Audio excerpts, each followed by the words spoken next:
Hello everyone and welcome back to Alliance Tournament 16. I'm Apophany, I will be your host for this weekend. Quick heads up, we have moved all of the matches forwards 20 minutes due to, I believe it's a bye that happened. So our first match will actually be happening at 20 past the hour.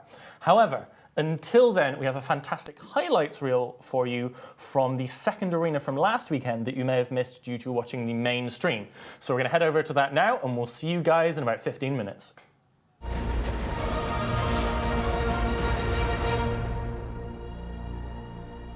Transmissions yet, they're just kind of sat still, not doing a whole lot of much. That Basilisk is taking a lot of damage.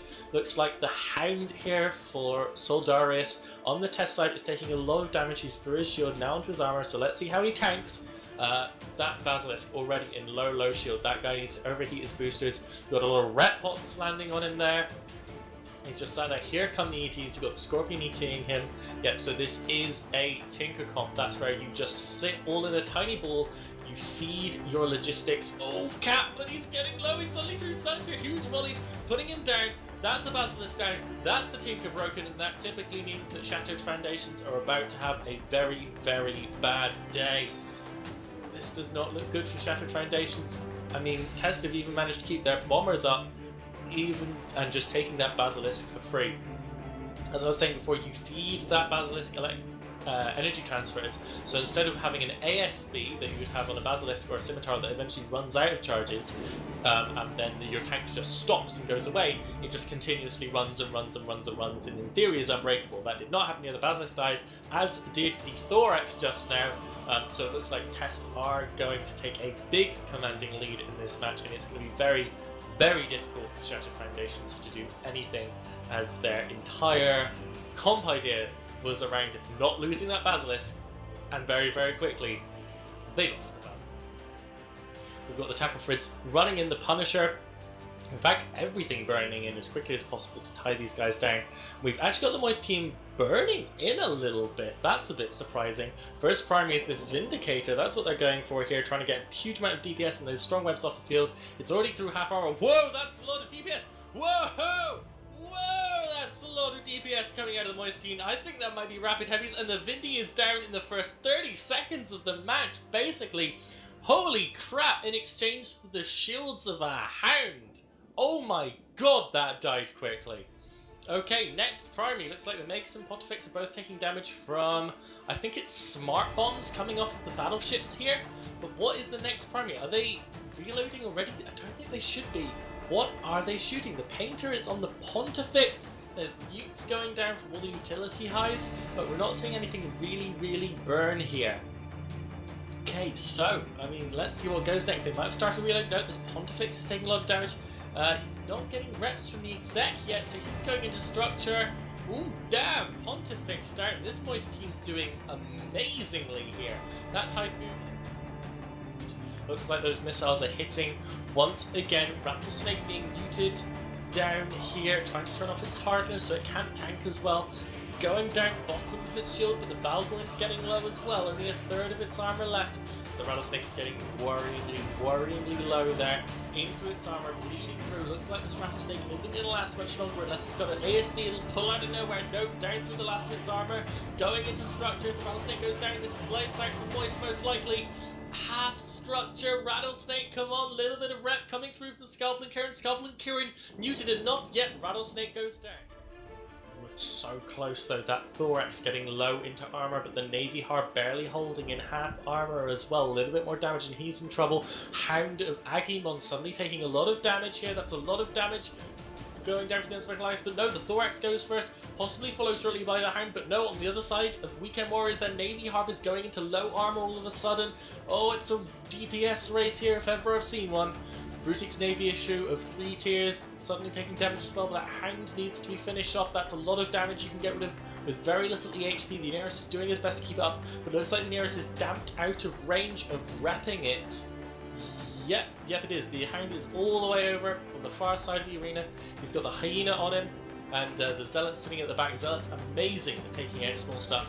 And now the two teams really have clashed into close range of each other. That Harp Navy issue burning through structure now. That's a pickup that Unspoken really need. We have, once the Navy harm goes down, it's going to be 2 battle cruisers, 2 hacks of DPS against those 5 battle cruisers core. So still a ton of damage on both sides of that. You need to finish that Harb Navy. You can't let it run back up. There it goes. Harb Navy down. Both sides still super even. Unspoken at heading points, 30 to 14 against Weekend Warriors, but still auto-fightful here. Those jams going across all of the ships of Unspoken, probably drones, super difficult. That Sinis is taking damage now, possibly a ship annoying with tackling. Maybe it's got mid-slot jammers fitted, that's most likely. You have a ton of spare mids there, but the Sinis does go down. It's now 7 ships to 6 left, and the Zealot suddenly taking damage. He's going to want to activate his DCU soon to just survive as long as possible.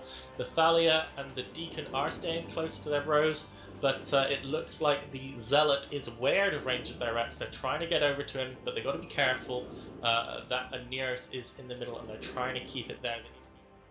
No, Thorax down. That's a big chunk of DPS lost to the Wormhole Poverty Law Foundation. They're already starting to be around, but now here we go. Here's the big deal. Vindi, Navy, Mega getting on that Basilisk. If they can kill that Basilisk without losing anything else, Wormhole do have a shot at winning this match. It's only 11-3 so far in favour of Losecnia. Whoa, Basilisk suddenly through armour. All that DPS finally applied. There it goes. Basilisk down. Now it's EHP versus EHP, but the Guardian on the side of Wormhole will help them so much. This is where Wormhole turn things around after a tricky start, if they can. We're halfway through the match. Points are 20-11 in favour of Wormhole Poverty Law Foundation, but that Guardian's getting really low. They need to pick off some DPS so it can hold. Munin getting low into shield. ADCU will help, but it's already getting low into its armor. They need to pick it off before they lose that Guardian. Guardian needs to live in order to sustain this match a bit longer. They do have it tackled down by the looks of it. Yet they're all sat right on top of that Munin. Redbot's going on it, but no. Oh, Guardian drops exactly the same time as the Munin.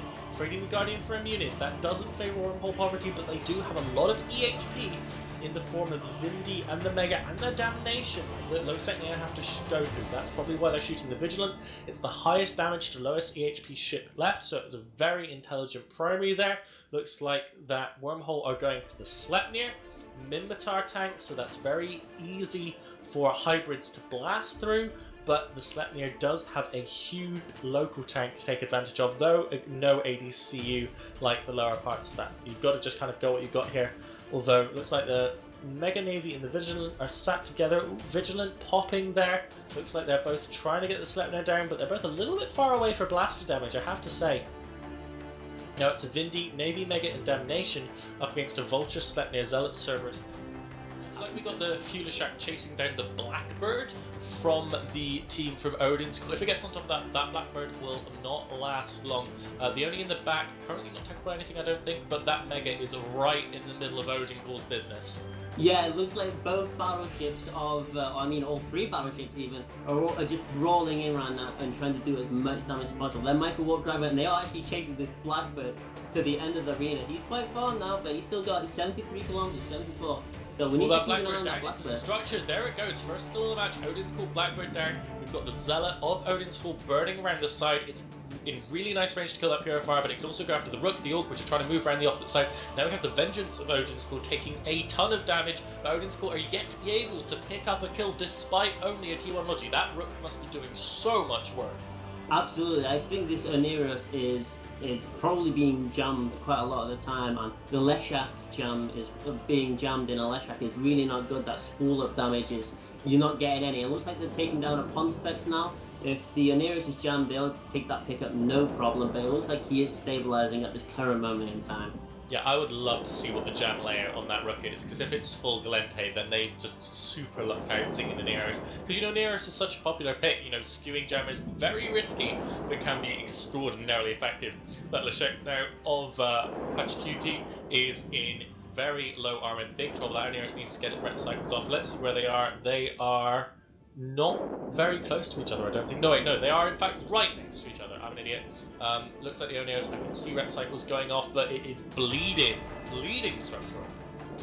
Yeah, I think the spool up from the Purple Helms of Warriors, Leshak now is actually really doing some big work now. And I actually just saw, we have tracking disruptors now from the Navy Mega of Mid-Master Miniman on Purple Helms Warriors, but that doesn't matter. absolutely. But looks like they are actually they're okay for now.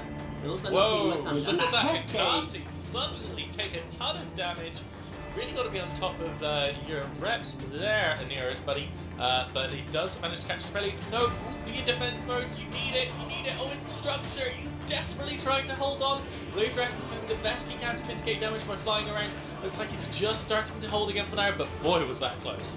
Yeah, and it looks like the Thalia it just got deleted by the Exodus battle cruisers. It looks like they got him jammed and they just quickly nuked that Thalia like just at zero straight away. That head cave being so close is now pretty safe right now. He's probably in defensive mode, screaming at his nearest pilot to keep him repped, and it looks like the Deacons and the Frig Logi for CVA are just down now. There he is, game over. Yeah, we've got the Deimos and the Hyperion for CVA just chasing after this Hurricane fleet issue that just absolutely could not care less, pulling 2 short-range blaster ships away from the rest of the fight, leaving the rest of the Exodus team to just clean up what's left. Blackbird now taking a ton of damage. Oh, as I say that, the Deimos and the Hyperion turning back round to go in, realizing that they are needed in the center, though it may be too late. Blackbird going down. I assume that Falcon is going to be next. Yep, there it goes through shield. Yep, good call there, Pothny. I think they're just going to go bottom up on the support right now. They've pretty much dealt with the logistics now, so they're just going from Falcon, probably going to go for the Magus next, and then Gnosis, Deimos, Spirit Express, and Hyperion from that. And Exodus, a little scary at the start there, but looks like they have quite stabilized a little bit. The Harbinger Navy issue is taking quite a bit of damage. I think the Aneros is not. Oh no, he's not jammed. I don't think he's. I think he's not just chilling. He's in half armor right now, and looks like he's gonna get some reps. Yeah, no problem. He's getting reps now. What he does. Oh well, look at those Vectors just barreling in. We got the Red Team who no handles just going straight onto the Curse. In fact, maybe actually go down for shooting to get the Bazzi. But whoa, there we go. Curse is down instantly with the body from all of those hacks and battle cruisers as well. Looks like the Basilisk is next on the chopping block. There is no screening here. No handlebars have complete control of this match. They're burning through. However, that mutant is taking some damage, but it's not even through shield and armor pump, so it's fine. The Zealot also taking some damage. That Bazzi already into half shield. He needs to start boosting. Looks like he's got a mutant on top of him already. Vedmak shortly following, but it looks like actually no, the Vedmak is going. It's called the Nighthawk. No, it's going back up onto the Loki. But yeah, Munion's got a scramble on the Basilisk now. That Basilisk is not long for this world, I don't think. Yeah, the no handlebars team has. It's gonna take some time to catch up to the Bassi, because he did actually burn quite far away from their team, so he's a bit isolated at this minute. But looks like they're just gonna be like, fuck it, you know what? We're just gonna go on the Loki because the Basilisk is so far away. So they're just gonna try and brawl the Loki down, which apparently is not much of a problem. Wow. God, right, so what is next up on the chopping block for Moist here? What do they lose next? Half the team is banned. Look at all these symbols. They're being NOS, webbed, scrapped, painted, TD, jammed, muted. Moist are in a whole lot of trouble here, and they can't even break into the armor attack with no handlebars. They've just about got through the shields, but it's not a shield tanking team. So yeah, we've got reps going down, everything's holding fine, and this looks like it's going to be a complete walkover for no handlebars. Yeah, they were very prepared for this match. They brought a pretty solid team. Moist, on the other hand, brought a questionable team. I do admit, it's just, I'm so surprised at how much damage just goes through. They just get nuked immediately. Like as soon as that curse just dies straight away. It looks like they're all going for the Navy Scorpion now.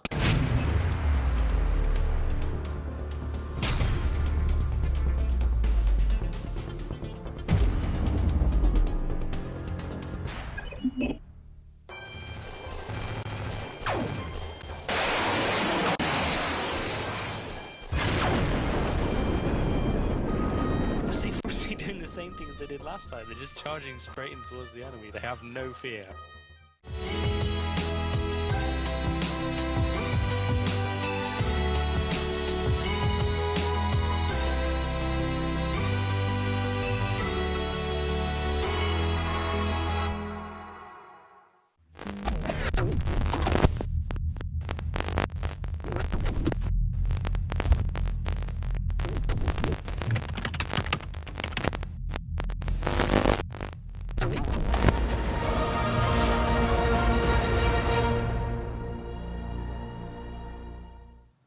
Hello everyone, I hope you enjoyed that highlight reel of last weekend. Once again, I'm Apophany, your host, now joined by Laz and Bart over here. We don't have much time to talk, however, as the first match is rapidly approaching us. It's going to be Velor Accords versus Centipede Caliphate.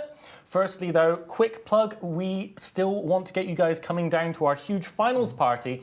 That's going to be on the 18th of August here in Nottingham. All of the cash is going to go to UKOTCF and the special effects charities, split 50-50. We're also going to have some CCP devs in attendance. We're going to have CCP Carker, CCP Antiquarian, and CCP Shreddy. Final big shout out and thanks to our sponsors, Chill Blast, who has given us 5 mega badass PCs to help us run this weekend and keep everything running smooth and beautiful as you guys want it.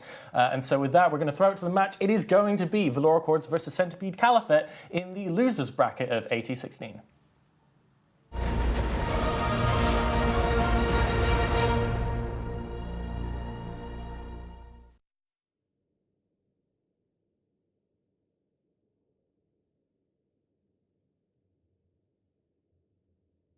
Hey guys, welcome back to Alliance Tournament 16. I'm Elise right now, joined by Ithaca Hawk, and for our first match of the day, we've got Centipede Caliphate versus the Velor Accords. Velor Accords are in blue on your screen. Galente roleplay dudes, low sec, not roleplay, but faction warfare. There we go, that's the word. The reason I'm stumbling is because they've got a wild setup. They've got a Fleet Typhoon, Leshek, Praxis, the Battleship Cores, but they're all shield fit. They've got a Basilisk to do their logistics and probably to do some cap transfers as well, alongside a Serb, a Stork for Lynx, 2 bombers, a Badger, because they're bringing the Battle Badger back, and a Sunesis. An incredibly wild setup. I can't wait to see how this works.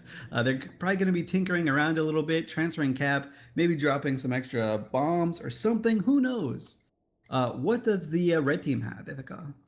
Hey, Lee, so it looks like the red team over here, the Centipede Caliphate, they've brought something a bit more traditional. They've got that Balgorn just leading up the whole fleet there, bringing newts with the Curse as well, and then they've got Demos, Sacrilege, Zealot, bit of reps coming in that Executor, then some more newts with the Ashimu, Pontifex, and then 2 bombers as well. So this is going to be a bit of a brawl, I think, with these guys. They want to get in about that Velor Accords team, get those newts applied, and try and shut down that Basilisk as quick as they can. Yeah, if this Velor Accords team does cap transfer, it's really hard to break that. What the red team has to do is split their newts. They can't just put their newts on one target. They have to split it evenly between all of the core ships in order to effectively newt them out, because that will turn off the cap transfers. EVE Online doesn't care about the second law of thermodynamics. Cap transfers do create cap. So here we go, we see it going forward right now, and that's exactly what the Centipede Caliphate team is doing. They've got newts on the Praxis and the Basilisk, and they're shooting this Nemesis down. Yeah, I mean, just look at the size of the control bars there for Centipede Caliphate versus the Velor Accords. All those newts that are just starting to land on ships and webs being applied as the control bar fills up and fills up and fills up. I mean, they took a bit of damage on both of their bombers at first. The Hound dipped into armor for a while, but he's back, no problem. Now they're shooting the Purifier. He's dipping as well, but again, like, looks like the Logi is probably going to catch him as the Velor Accords team aren't applying so well at the moment. Though, as I say that Purifier is now almost into hull. The reps are landing, but it's going to have to be really quick. The Balgorn's taking some damage as well, but it looks like he's okay. Yeah, the reps are landing. He's starting to come back up. Meanwhile, the Velor Accords, they're starting to lose a bomber as well, as that looks like he is breaking that Nemesis, and he goes down. Yeah, so the Nemesis goes down, just gets volleyed through. The Bassi was trying to keep him up, did a great job, caught him in armor a little bit, but now it's down for him. Not the worst thing for the Velor Accords team, though. These bombers are really great at applying to battleship and like big SIG type things, and what Velor Accords seem to be doing is they're just poking at their targets to try and find the weakest link. They shot that Curse for a while, they shot that Hound for a while, now they're working on this Ashimu. They know that they have to get one of these newting ships down pretty quickly. The Curse kind of cut it away from them, but this Ashimu is tackled, scrammed, pointed, and webbed, so I think this is a great target for them. Unfortunately, the Centipede Caliphate team is focusing really heavily on this Fleet Typhoon. He is not holding under this sustained pressure. He is dropping lower and lower and lower. Maybe this is bait tanking from the Velor Accord side, but it doesn't look like it. No, it looks like the longer this match goes on, the sort of more it'll flip to the side of the Centipede Caliphate, the more those newts apply and just drop the capacitor of all the ships in the Velor Cards team, it'll be harder and harder to keep the cap going to that Basilisk.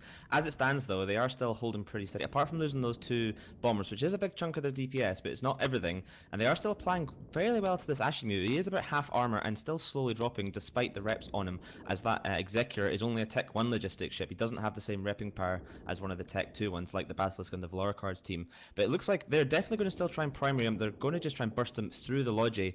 The control bar for Centipede Caliphate is now full. It's all applied on that team now. But he is holding. For now, he's holding.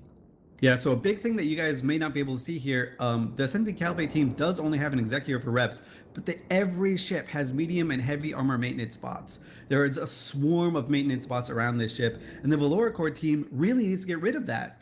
They have the utility highs on their Leshak, and their Leshak isn't targeted or isn't tackled, so he should run in there and start smart bombing. But they're still losing their Fleet Typhoon. It is entering into armor right now. It is very low shields, and this is the elimination match. This is a lower bracket round, so Velor Cords will be eliminated if they lose here. Yeah, and if they lose this Fleet Typhoon, that's basically it for them, because they're already struggling to break through the reps, even of that Executor plus those drones. Now, if they go in and remove those drones, and then they kill some stuff before this Fleet Typhoon goes down, then they maybe stand a chance of staying in this match. But as soon as this Fleet Typhoon goes down, they really have to pick up the ball and go with it. If they want to have a chance of killing anything, they need to get rid of those rep bots, they need to get that Executor maybe tackled away, they need to do something. But without the Fleet Typhoon's damage, it's going to be extremely hard. And as I say that, he's into hull, he's still getting a little bit of shield back, but a few more volleys and he will be gone. And that is basically about a third of their DPS removed from the field.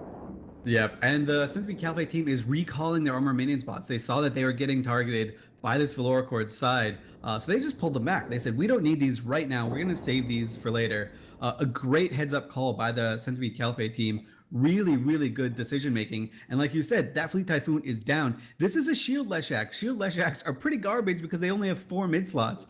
We've only seen 1 before on the Pen is Out team last week, and that's what sent them to the lower bracket. So maybe these guys were training partners and they thought they had a really neat setup, but it does not deal with all these newts that they're dealing with right now. These newts are absolutely destroying them. All right, you see the Velor Cords Leshak tanking a little bit. That purple bar on defense means that there are some active reps, probably in the form of an extra large ancillary shield booster, but that is not nearly enough. As soon as this shield booster runs out of cap charges, because there's very few people feeding him cap and lots of new pressure, he's not going to be able to run that, and he's going to go down like a sack of potatoes. You see him already dipping into structure. Chunks of more structure are coming out, and it looks like he's down. Yep, the Leshak is down. Velor Cords have lost their 2 main damage dealers. This is it for them. They've got nothing left in the tank. Centipede Caliphate is probably going to take a bit of an upset here because many people pick the Velor Cords side, but they're showing that they do not care. They know this meta. They know newts win out, and at least in the first few weekends. Yeah, that Basilisk there is now just absolutely eating shit. Without the 2 battleships to feed him cap, he had no way of running his local tank. Only that Praxis still to keep him up, and it was not enough as we saw him just get demolished extremely fast. At this point, it is just clean up for the Centipede Caliphate, is they just have to work through the remaining ships of the Velor Cords one by one and kill them, and they're going to die extremely, extremely quickly now. So that's kind of what happens sometimes with the Tinker. It can be very hard to break through and crack the nut, but as soon as you crack that nut, then the whole thing just falls apart, and that's exactly what happened here. They had patience, they applied the newts, they just slowly wore down Velor Cords, and as those newts made it harder and harder and harder to keep the ships alive, they eventually all crumbled, and here we are now. Yeah, the interesting thing about this Centipede Caliphate team is that we've seen some of the, maybe people would consider them the favorites, not this team, but this setup is very similar to what some of the favorite teams have been running, with the exception of the Sacrilege. The Sacrilege is usually replaced the super fancy Alliance Tournament ship that is kind of like a Sacrilege and a curse mixed into one. So we'll see. Maybe they borrowed that idea, or maybe Centipede Caliphate just had this in the tank. Yeah, it's an interesting setup they've got here. Very, very newt heavy, and as I think we saw last week in some of the graphs from Alexei, is Neutralizer seems to be one of the most powerful electronic warfare comps this year, and Centipede Caliphate just loaded up pretty much as many newts as they can possibly bring, and that's it. They've dismantled the Velor Cords, taking a win. They stay alive in the tournament. They still have chances. So yeah, we'll hand it back to the studio in Apothony.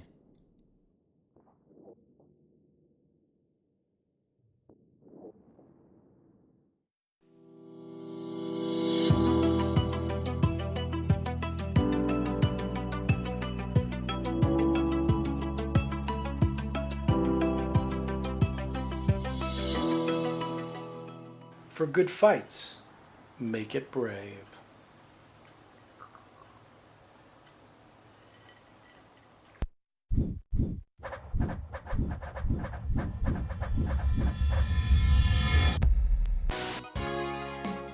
Hi, my name is Durhadur, Reddit CEO Emeritus. My interests include streaming. Hey, speaking of streaming, you should check out my Twitch channel, twitch.tv/Durhadur, multidollarmediaempire.com. Check out my Twitter, twitter.com/Durhadur, multidollarmediaempire.com. Warp drive active.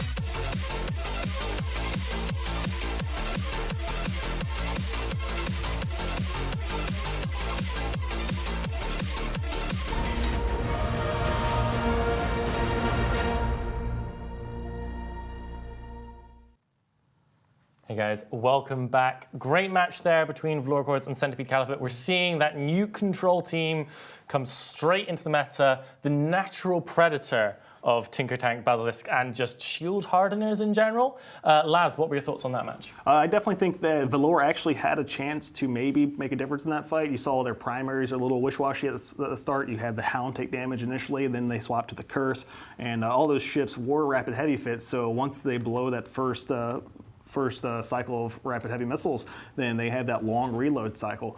So you have all that DPS falling off the field. I think if they should have went for the Ashimu to get some of those newts off the field immediately, and I think they could have gotten that and maybe changed the way the match played out.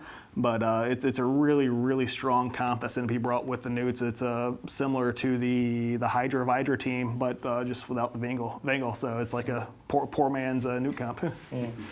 Bart, you were talking whilst we were watching that match about the rapid heavies and kind of how that impacts a match. So for people who aren't necessarily super into every single module in the game, what were the rapid heavies there, and how did they affect the ability to do damage of the Velor team? So rapid heavy missiles apply very well to pretty much every ship in the game besides like very small frigates.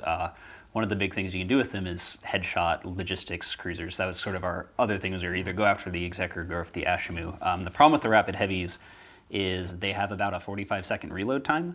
So you get a really huge burst of very high application damage right off the bat, but once you're through that first clipper reload of it, that's it. You have to sit there and do nothing. So we kind of saw that where, they had a big burst on the Hound to start with, then they switched over to try the Curse, which didn't work, then they switched over to the Ashman, and they almost had it, and then they ran out of missiles, so they had to sit there, and at that point, the control and all the newt pressure started really ramping up on them.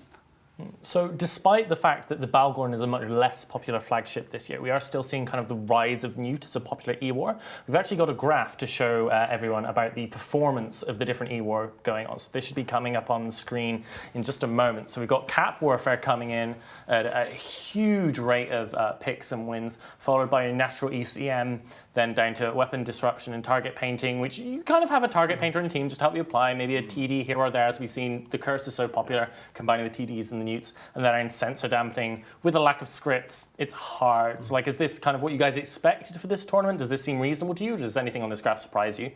Absolutely. Capacitor Warfare, we've seen a lot of it just because of how strong it is, because you've seen the Tinker setups, you've seen the ECM setups, but the capacitor setups, like you see Pandemic Legion, Hydra, Vidra, they're all bringing the Balgorn or the Armageddon, or you saw the Vangal, Legion. I mean, they have all these newt ships that do so well in shutting down ships, kind of like ECM does, but without Cap, you can't run your hardeners, you can't run your tank, so it's a little bit more effective in shutting down the ships, or rather than ECM just shuts down the damage. Yeah, because it turns off your defense as well as your offense. Exactly. Bart, I want to talk a little bit more about flagships. We've seen this year really the big switch from the Balgorn to the Leshak, given its discounted value, given to the fact that you can't really do the extra webs on the Balgorn anymore and such things. What do you think that this was a big impact on the switch to newts? Do you think newts are especially effective versus Leshaks, or do you think the Leshak naturally fits into comps that newt really well? I think it's actually kind of both. Leshaks, they have the ability to fit a lot of utility high slots and newts, and if your main flagship battleship also happens to have the ability to do energy neutralizers, it's a lot easier to start building a team comp around that. However, the thing with the Leshaks is if you need a Leshak out, you turn the disintegrator off, which you lose that ramping up. So, I think we actually saw it in that match. The Leshak I'm pretty sure it got neuted out because it stopped doing damage for about 30 seconds.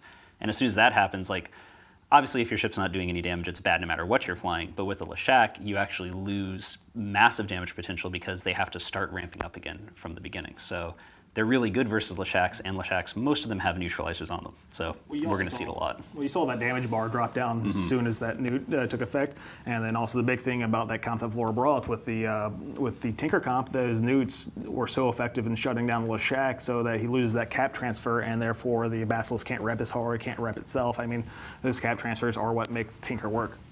So the Leshak in that game that was lost was actually, it had 2 adaptive invulns, which makes sense. Then it had a XL ASB and a heavy cap booster, so it was a 2 invuln Leshak going on there. Shield Leshaks are really, really scary, especially in the new meta. Personally, I prefer my Leshak's armor, but you know, if it works for you. Actually, one thing I want to bring up, and one thing we actually saw in that match, is the 3 battleship core we've been seeing in quite a few matches, plus then usually a T1 Logi and just very low point, low end, which is kind of a very stark contrast to the more even point distribution we saw in the BC meta from previous years, and we're seeing to some extent still this year. So how do you guys feel about kind of the 3BS and very low point support wing, or that more evenly distributed point cost? Bart. Looking after all the matches last weekend, the 3 Armored BS comp pretty much was the #1 in win rate. So something about that, like all the utility, you know, battleships, they have a lot of ability to fit like different E-ward, different newts, high damage, high utility. Means they can kind of make up for the fact that they can't really bring that support wing. And I think that, you know, with our Highlander rule, you can only bring 1 ship of each type.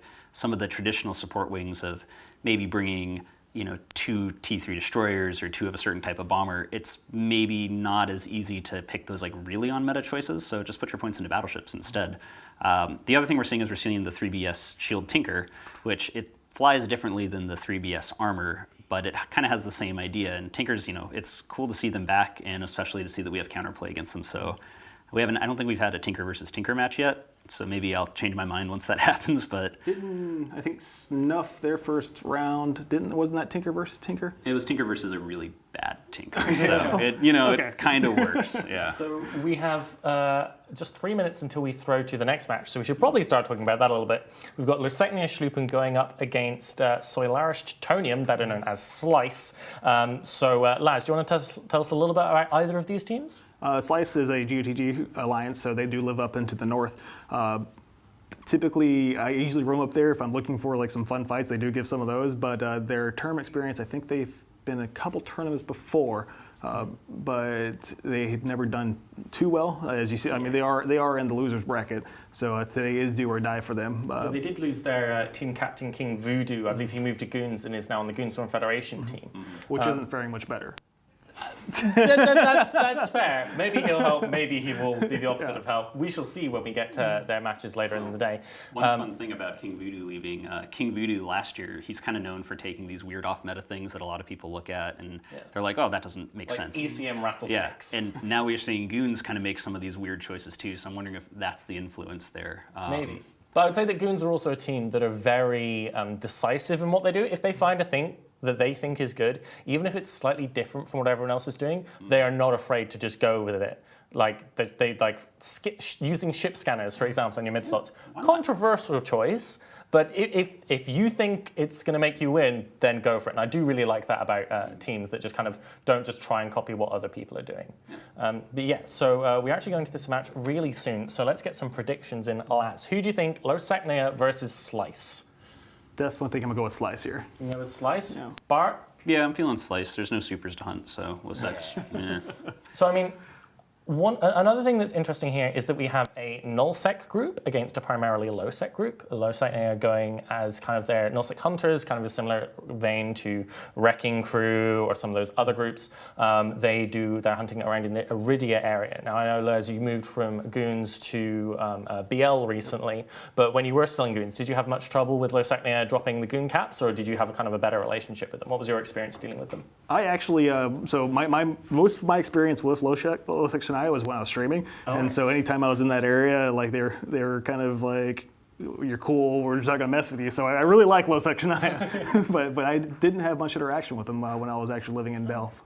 Okay, Bart, What about you and Slice or Lower Second as well? Do you have any kind of personal experience dealing with either group? Yeah, we so I think about 2 years ago, NC lived in Delve, and we actually had this like weird back when moon mining was a thing. We had a bit of a moon war with them where cool. I think we ended up trading pretty evenly. Like we both lost about 1 trillion ISK and various things. They dread bomb us about once a month, and we'd kill them, but then every couple times they'd kill a couple Titans. So it was pretty fun. Yeah, they definitely, it's a very ballsy Russian-ish group.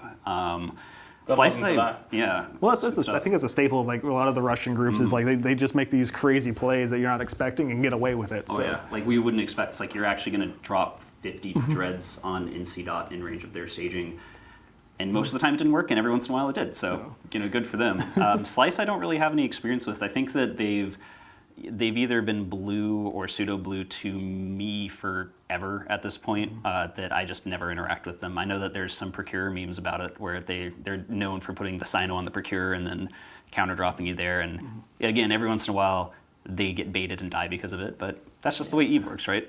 And this is one of the things I love, because Losecnia and Slice aren't necessarily two of the big name groups in New Eden, but the Alliance Tournament gives groups kind of all sizes, all spaces, all relevance levels, however you define that, to kind of have a go and make a name for themselves. So we see these small groups that you may never hear on normal Tranquility play, and they might either like do amazingly and do a deep run, or they might bring a really cool comp and they get to kind of make their stamp on EVE history in the Alliance Tournament. And with that, let's throw it back to Elise and Ithaca for Losecnia Shalupin versus Slice.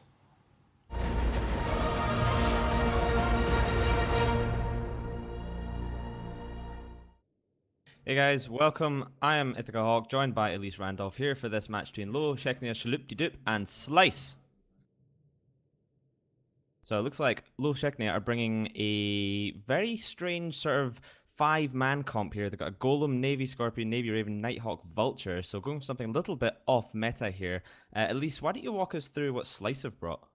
All right, Slice is also going a little bit wild here. They've got a Bargus, Navy Scorpion, Praxis. This is that 3 battleship core, but they didn't bring a Basilisk. In fact, they banned the Basilisk. So their Logi is in the form of Shield Logistics, the Scalpel, and the Kirin, and they're rounding out their support with a Serb, a Stork, a Bifrost, a Bellicose, and a Caracol. So a lot of missile damage to kill small ships here. Unfortunately, Losecnia Shalupti-Doop took all MJD battleships and battlecruiser hulls. So they're just going to MJD kite around the arena, and Slice don't really have anything to stop these MJDs. They've got a Bargus, which can fit a Scram and has a bonus to Scram range, but it's also a battleship. So I think the red team is probably just going to kite around the arena. They might actually take a win here with a 5-man setup. It wouldn't surprise me all that much if they do. They can apply a lot of damage all over the arena. Yeah, immediately they're doing pretty much nothing. They're sitting pretty still, kind of aligning around, and in fact, most of them aren't even moving. It's just that Navy Scorpion who's decided to go alone. Looks like they've banned the Balgar and Armageddon and Leshak, so clearly this comp, whatever it is, they're afraid of newts. So I'm expecting maybe this is some sort of like local tank tinker thing going on here, perhaps. It could be a bit of a tough nut for the Slice team to break, but we'll see if they can do it. Meanwhile, the defense of that Losecnia team is just through the roof, but the attack bar maybe leaving something a little bit to be desired, so we'll see exactly how this goes for them. Yeah, it looks like the Slice team is opening out in the salvos pretty early on. They're just very slowly inching forward towards this Losecnia Shalupin team, trying to figure out what exactly they're going to do. Doesn't look like the Losecnia Shalupin team is even really firing right now. Their Navy Raven is getting hit pretty hard. He's getting repped up with armor maintenance spots. All that rep is all armor maintenance spots. But he has not pointed his ship in any direction. I'd be interested to see if he starts his MJD process. These guys are really, really tanky. So it should be interesting to see what they do. Their attack bar is small. It's doing something. Maybe they're hitting... They must be hitting, the Losecnia Shalupin team must be hitting shield maintenance spots on the Slice side. That's the only thing that would make sense. And now they swapped over to a Kirin that they got a target painter on. This Golem has a bonus target painter. It's huge, and that Kirin goes down. That's the pretty Losecnia big. Shalupin team takes first blood. They've taken out half the logistics power of the Slice side. half the logistics power. That's one way of saying it. And the other way of saying that is they've taken out one logistics frigate. Now, that Navy Raven is still dropping, but he's kind of holding about half shields at this point. The Slice team aren't really applying anything to anyone just now. Perhaps they're shooting bots as well. It's hard to tell sometimes. But that Navy Raven declining to move still, but he is getting a little bit of damage applied to him. Both teams, I think, are just shooting bots and trying to kill the other team's bot war before everything dies. Now he's taking a bit more damage, as I think Slice has decided to primary him directly as the damage lands on the Navy Raven. So far, only 2 of the low Sheknia Sloop pilots have actually bothered to move. The rest of them are just sitting completely stationary. I mean, why bother to move if you're a strong, confident, independent golem? I mean, you can hit anywhere in the arena. You do not care where you are. Your only goal is to MJD to safety when you start getting hit too hard. And so this Navy Raven is just buying time. And assuming we're right here, he's going to MJD when he starts getting into armor. So he should start initiating his MJD right about now. And then he'll be able to, be out of range. Well, if he decides to activate it, he's going to have to activate very soon because he's taking a lot of damage now into the hull as he's dropping. Oh, that Caracal just got annihilated in the Slice team now. I mean, that's not a huge amount of damage removed from the Slice team, but it's still a handy ship for killing those bots. The Navy Raven's still sitting pretty wherever he is. He's not going to MGD. He's just going to explode into a pile of bits. There he goes. So that is 1/5 of the low Sheknia team down now. I may have given them too much credit with this comp. An MJD kiting comp, I think, would have been really cool here. Instead, it's just a sit and fire until you're dead comp, which is also cool in its own way. You see that the Los Ignash Lupin team is now going after the Bellicose. The Bellicose seems to be tanking pretty well. The problem here is that the Los Ignash Lupin team really do telegraph who they're going to shoot, because as soon as the golem target paints you, you know you're going to die. So this scalpel can get pre-reps on, everyone can throw their drones on him a little bit early, and that's how the tanking works. I mean, the fact that Slice have already lost that Kieran, and now the scalpel is painted as well. If they lose the scalpel, I mean, they're bleeding ships. I mean, it's an easy trade, 21 points for 7 points at this point, but they're still bleeding ships. And if that scalpel goes down, they'll bleed faster, and it's just a case of, can Low Sheknia bleed Slice dry before they lose all their damage? I mean, that Nighthawk is taking quite chunks of damage right now, but he is still holding with the red bots, just barely keeping him up in shield.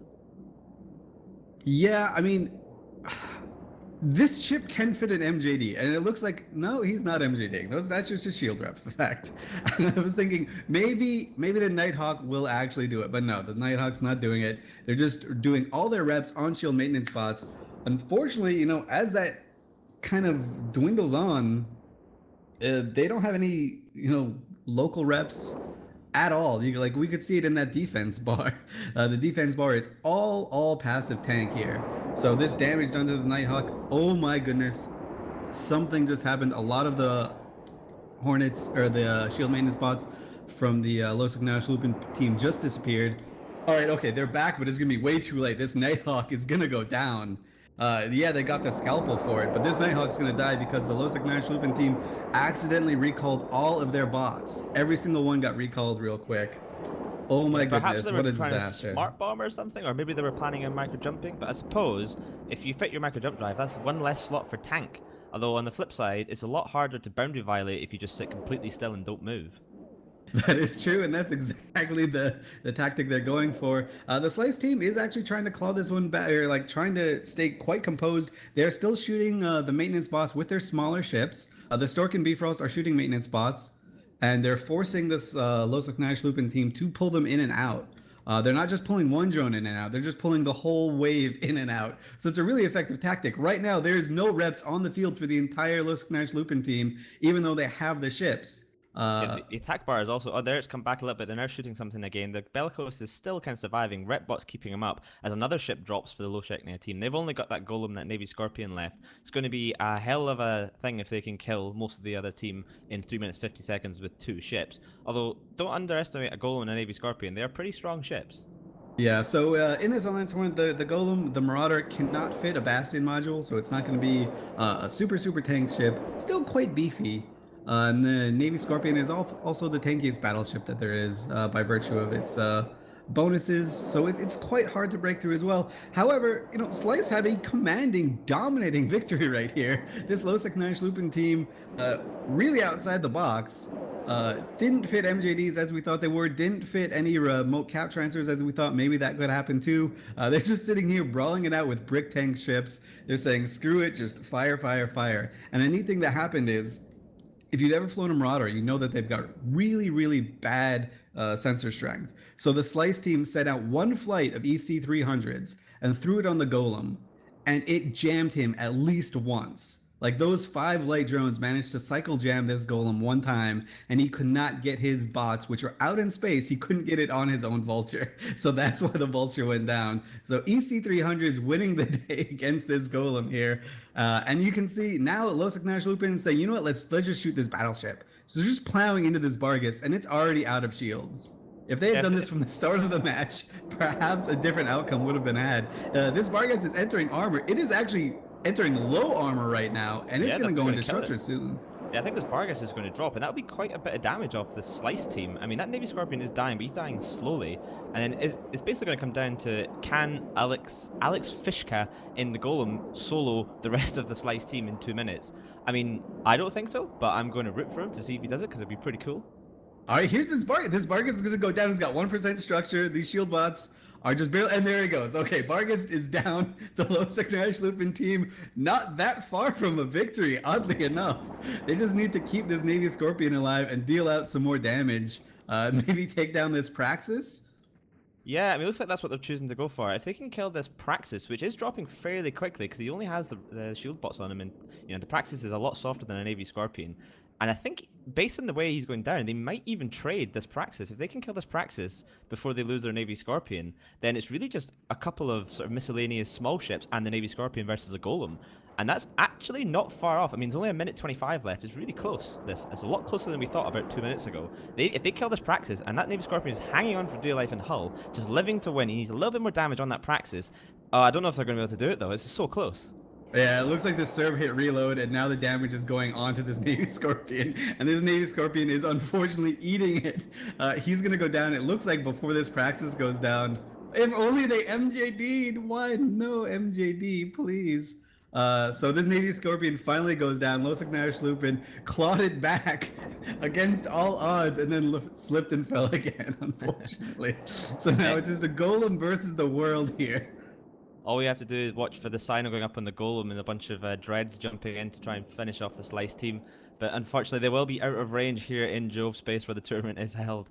The Praxis is still dropping, though. If the Golem can kill the Praxis just for a morale victory, he can go back, tell the rest of his team to stop being so bad, and then maybe try again next year, because they will be out of the tournament. Yeah, I mean, this was a really clowny match by all accords. Losek Nash Lupin will, in fact, go down unless his Golem just goes beast in the next 15 seconds, which I don't think is actually possible. The Slice team, they're going to make it. They're going to slide on through into the next round. Props to Slice. We'll see them tomorrow in the elimination bracket as they're still down here. And Losek Nash Lupin, we will say goodbye to you until next year. For Ithaca Hawk, I am Elise Randolph, and we're going to send it back to the boys in the studio.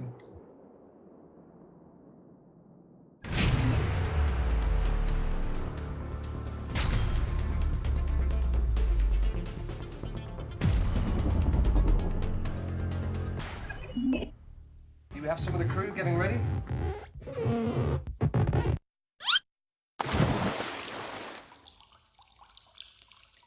Right here we got the commentating booth.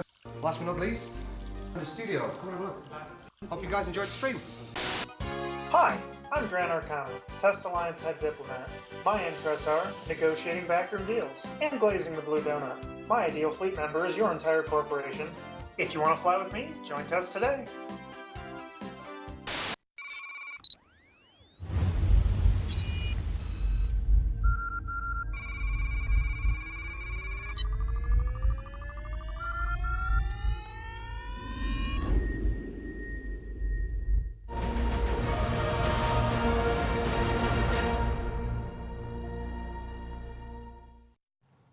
Hello everyone and welcome back after a really interesting match there. I really have a love-hate relationship with Losek Nash Comp because it's both brilliant and awful, but brilliant at the same time. Bart, you had some interesting words to say about it while we were watching. Yeah, I think the comp is brilliant. The players are awful. So that's kind of what's your problem. You know, you look at it and it's like, all right, so you got a bunch of cruise missiles, you got a bunch of self-tanking battleships. They lasted, I mean, they were, Slice wasn't able to finish them off. They shot the Kieran, which I think we're going to see at some point why it died, because it died because of a little bit of a player issue. But once they had the logistics down, they had cruise missile battleships and then went after cruisers. And the thing is that cruise missiles, you know, they do a lot of damage on paper. They have really bad application. And you saw that as soon as LSH realized, like, hey, we're not killing anything, let's kill these battleships, they just ate through the Bargist. They were almost through the Praxis. If they had switched to those, you know, immediately after and been like, our big missiles are really good at killing big ships, they probably would have won the match. So. I mean, they did bring the Golem, though, which Golem does have the incredible target paint bonus. So the cruise missiles do apply much better with that TP, but I don't know. Listen, target calling issues, Kieran dying. I mean, it was a interesting match. Good lower bracket match. Yeah, it was about kind of, you know, expected. Sometimes people aren't perfect. Yeah, so all of today is the elimination bracket. So losers here, unfortunately, are out of the tournament for the year. But tomorrow we get that sweet, sweet winners bracket where the quality of games may be higher, maybe lower. We don't know. Not quite yet anyway. So yes, so Slice are going through to go up against Centipede Caliphate. But we are going to actually talk about the next match now. That's going to be Brave Collective going up against the Weekend Warriors.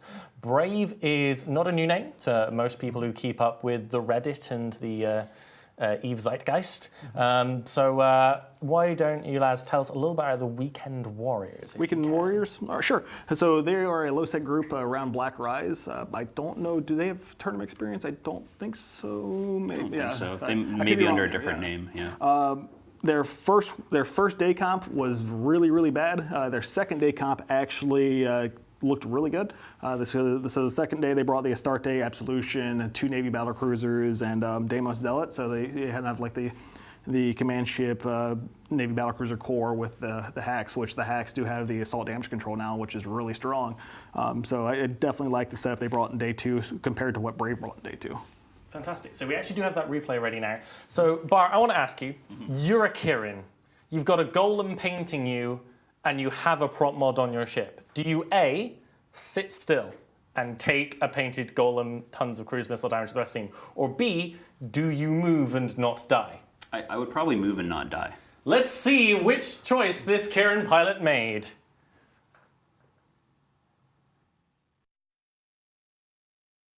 Beautiful replay tool. We've got the Kieran going at 300 meters a second, which is the no prop speed of a Kieran, going up to 400 now. He's going. He's just under 500. So this is just like you're aligned, but you're not necessarily prop modding in a Kieran there. And then we should see a paint landing, and weird, he's slowing down. Yep, slowing back down. If we get to that part of the replay, that would be great. So we've got actually they fainted onto the scalpel, and then I think probably because they noticed that the Kieran was going so slowly, it's now barely moving at all. We should be seeing the switch in just a moment. I think they started playing the replay from the beginning of the match. So if we quickly get back to that bit with the Kieran scalpel taking damage. Look where the Kieran is too. Yeah. Like.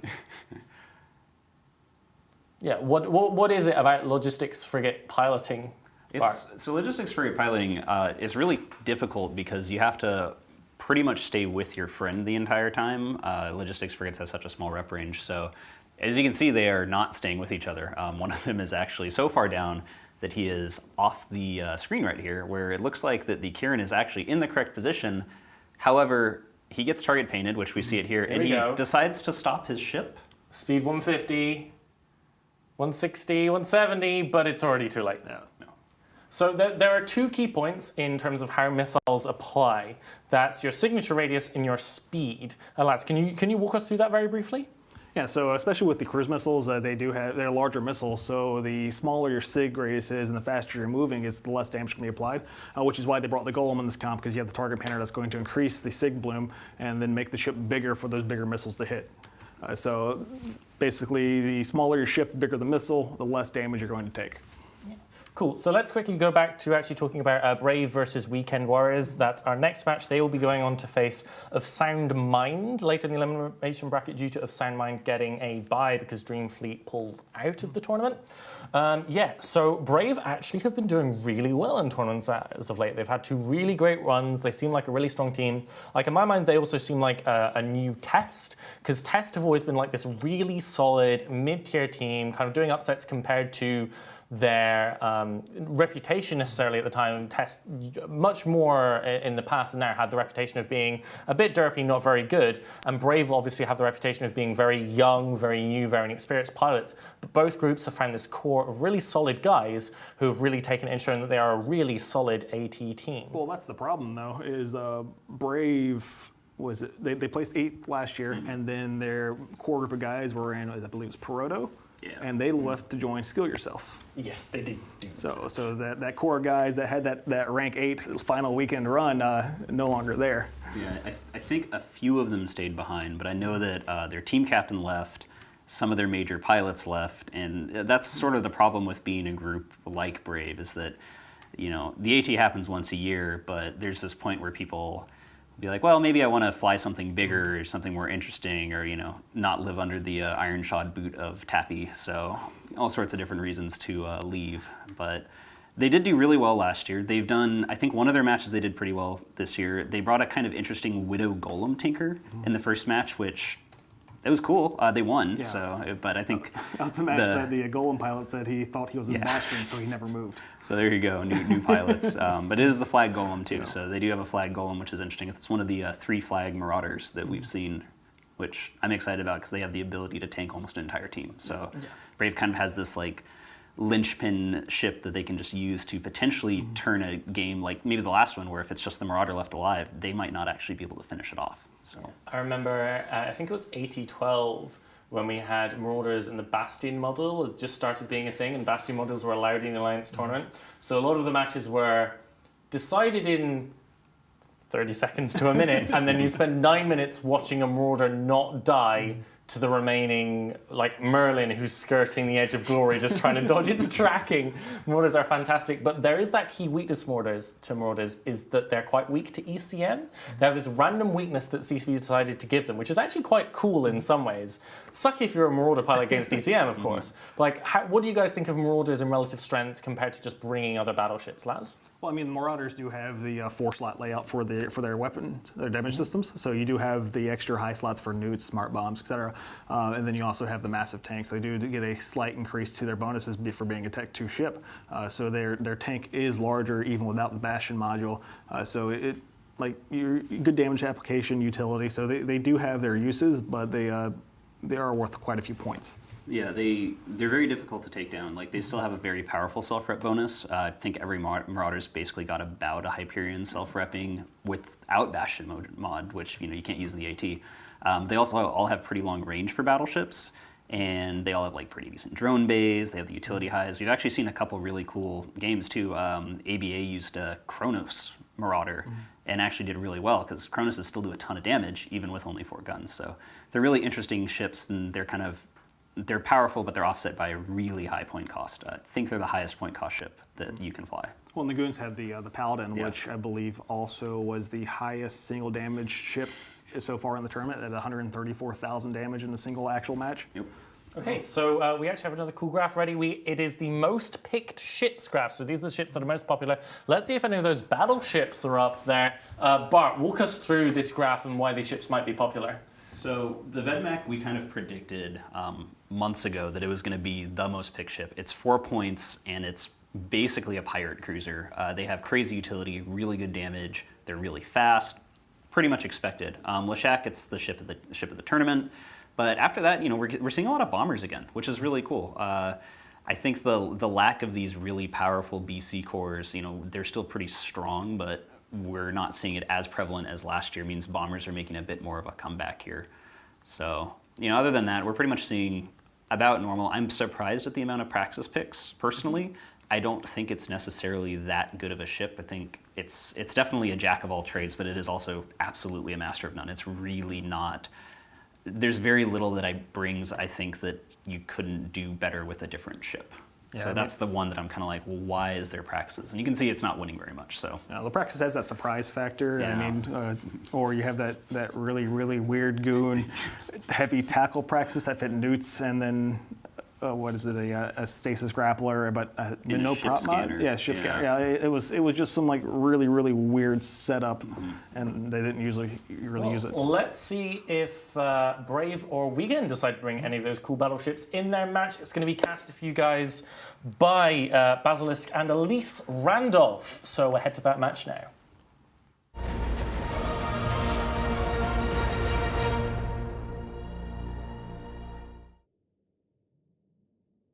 Thank you, Apophany. This is the Basilisk, joined by Elise Randolph for this match between Brave Collective and the Weekend Warriors. So Brave Collective have brought this double battleship comp with the Vindicator, a Leshak. They've brought the Rook and the Blackbird for ECM. They've got the Aneros, the Navy Augur as well, which we've seen before in this tournament a couple times. Links with the Pontifex, they've got a Vexor, a Crucifier, and a Griffin. So they've got some E-War frigates in that bottom end as well. Elise, do you want to just run through what Weekend Warriors brought? All right, the Weekend Warriors brought a Golem, Fleet Typhoon, Navy Raven, Raven Core. This is something we haven't seen before. A lot of missile ships. A lot of crazy missile ships at that. They've got a Stork for links, Hyena for that super paint to go along with the Golem, a Griffin for that counter jam on the Rook or Blackbird, Sunesis for its utility, and a Burst and Bantam. Tech 1 logistics frigates. Only the third or fourth time we've seen them at all in the tournament. Actually, the most efficient in terms of points per rep power that you can get, considering they come in at only 1 point each. And the match has started now, and we see the Brave Collective rushing in. We're going to have to see how this Griffin does with the jam war. We see that he's initially gone on the Blackbird to counter out his jams, and it looks like the Weekend Warriors are actually trying to kill that Blackbird right away. Yeah, as you were saying, those 1 point logistics frigates very cheap, allow you to bring a lot of DPS in the rest of your comp, as shown by this Weekend Warriors 4 battleship squad. But immediately the Blackbird tries to put his jams on the 4 battleships, but he's just getting alphaed off the field. Clearly, Weekend Warriors, they did not want to face against DCM with the Kitsune, Widow, and Falcon ban, and now they've seen the Blackbird on field, and he is public enemy number 1. Weekend Warriors take a huge win on this one. They got that Blackbird down, so now their Griffin can focus entirely on this Rook to kind of jam out, or actually and do a counter jam type play. Looks like this Love Bike and the Griffin is actually going for trying to get out the Griffin on the Brave Collective side. Small misplay here on the Brave Collective side. They have not got any jams or any control whatsoever on this Weekend Warriors Griffin. The way that they're going to deal with that, though, is by killing him horribly. Yeah, but I mean, they've traded the Griffin for almost the Rook of Teofano Tivian, so I mean, both teams really wanted to clear this ECM off the field, but Weekend Warriors bringing less and trading for more. They've got rid of that Rook and the Blackbird while the Griffin is still alive, so I mean, Weekend Warriors what a great trade, and the Griffin's not even dead yet. The Burst and Bantam, the 2 points in logistics frigates have kept this Griffin alive. The Weekend Warriors now have the same amount of jamming power as the Brave Collective. Brave Collective dropped in 20 points for it. Weekend Warriors only devoted 3 for it. This is a huge win. And now the Weekend Warriors are saying, you know what, screw it. We're going to have our Griffin just jam out their Griffin and just pound through these battleships. Yeah, possible stalemate between these Griffins. Neither of them getting able to play much evil. I guess one of them has to be able to lock the other to jam him, but not contributing much to the rest of the match, sort of an isolated match between these 2 Griffins of jamming each other, as the Fleet Typhoon of Wolf's Dragoon goes into low shield now. All right, so we do have to kind of pay attention here to this Brave Collective potential attack damage that they have. This Vindicator and Leshak can pump out almost as much damage, in fact, a little bit more damage than the entire 5 battleship core on the Weekend Warriors side, if they can get on top of you and apply damage for about a minute or so. That's when this Leshak can completely ramp up. The Weekend Warriors are countering this play, however, because they've got their utility highs filled with newts to kind of newt out the Vindicator and Leshak, both ships that struggle with Capacitor if not prepared for it. Yeah, and this 4 battleship comp from the Weekend Warriors traditionally hasn't seen a huge amount of strength outside of the Kingslayer comp with the Hyena and the quick tackle to kill the Logi, but immediately now killing this Vexor as well, as the Fleet Typhoon of Volstragon is still alive, so they're trying to clear these ships off the field. They've got huge damage on their own side, but not as much as the potential from Brave Collective, but this Vindicator and Leshak just don't seem to be applying a huge amount, although the Fleet Typhoon of Volstragon does eventually go down. Yeah, so the Fleet Typhoon is down, so that's a big win for the Brave Collective. It's a lot of potential damage gone from the Weekend Warrior side, but they may have been able to get enough damage out quick enough The Weekend Warriors are now focusing in on this Vexer, which is tanking pretty well. Yukiko Kami Neoneros, one of the Alliance Tournament's best logistics pilots in terms of experience and positioning. So he's really dazzled us in previous Alliance tournaments, and he is kind of doing a very good job right now, given the circumstances. Yeah, he's done a great job returning this Vexor from the brink of death, but I mean, this match might starting to be turned in Brave Collective's favor now, as they're killing this Synesis of Neurotox and trying to clear some of the smaller stuff off the field. Yep, so this Raven is going down very, very hard. Yeah, the Raven this person Bantam isn't able to keep him up. This Vindicator and Leshak are able to apply really good damage to him, and Brave has also scrammed this Raven to keep him from going down, and they also got their support wing onto this Griffin. The Weekend Warriors are about to lose their Griffin, which, you know, Love Bike managed to survive 5 minutes into this match, out ECMing the entire Brave Collective side. So props to him. Really great piloting on that side. But it looks like the Weekend Warriors' early lead is falling by the wayside as Brave Collective are trying to claw this one back. Though, I have to point out, as I say that, the Oneros from Brave Collective has been caught, webbed, and he is going down very hard right now. He's in structure. Yeah, this match definitely very, very volatile. Could go either way. Even still at this point, 5 minutes in, either team could still win it. This Oneros of Yukiko Kami is taking heavy damage now, and the Synesis of Neurotox is still alive. I mean, Weekend Warriors did trade a Raven for a Pontifex, so not the best trade considering most of their DPS is in that top end, but you know, this match still completely open for either team to win or lose.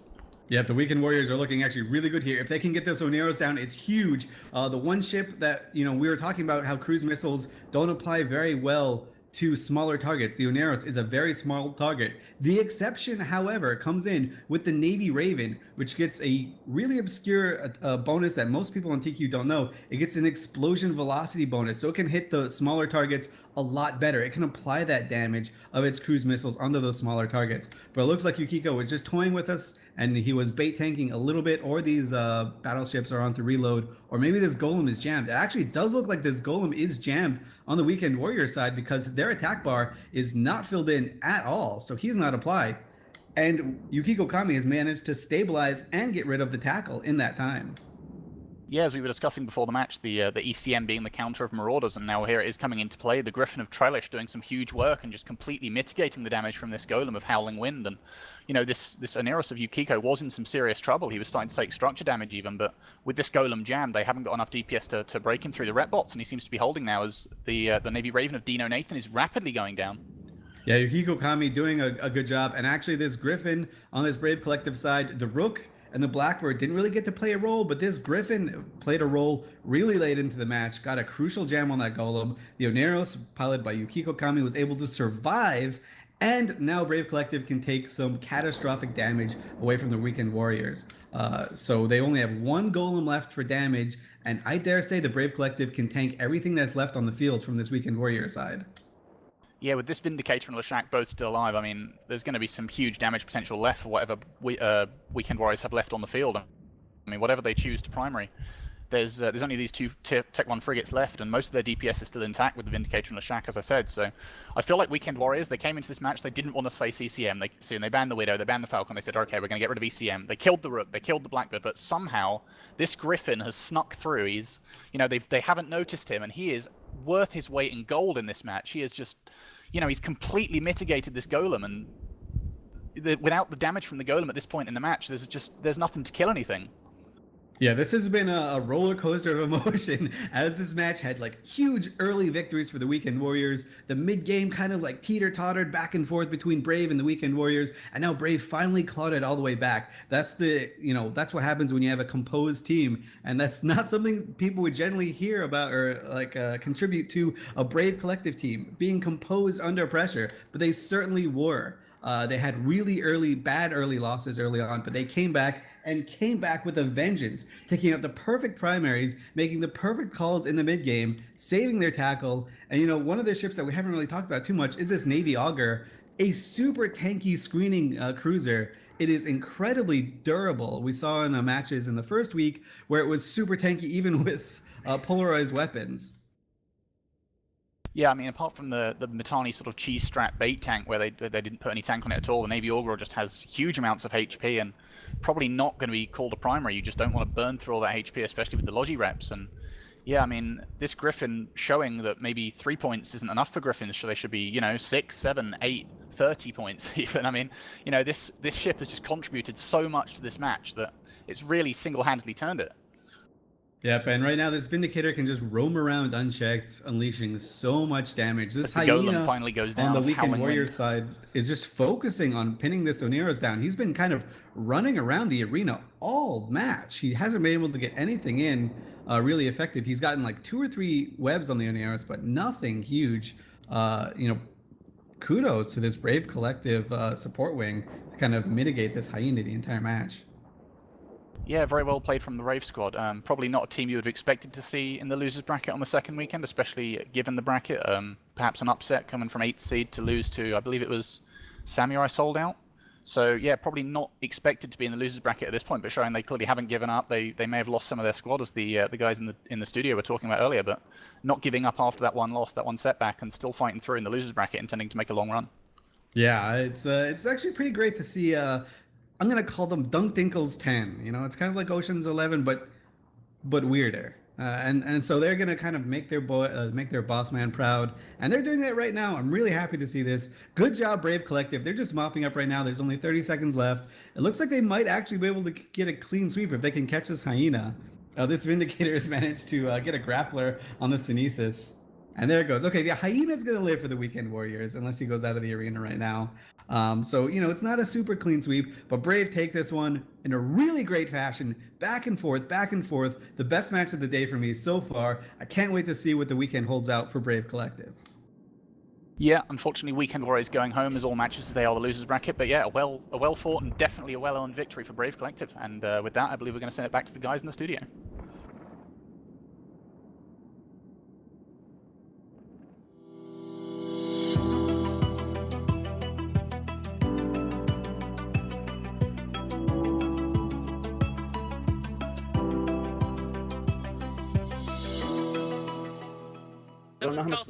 Hydra.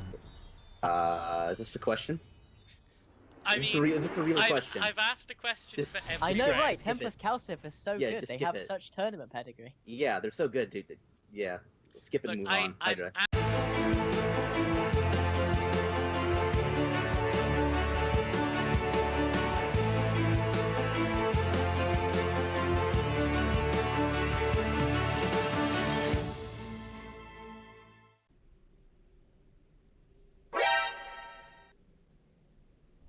Massive snuff leak, massive snuff leak, massive snuff leak. That's friendly. Coming in. Relax, dude. Dude, that's not okay. snuff. That's 3 snuff and an Are you R kidding me? Jesus Christ, are you the last smart?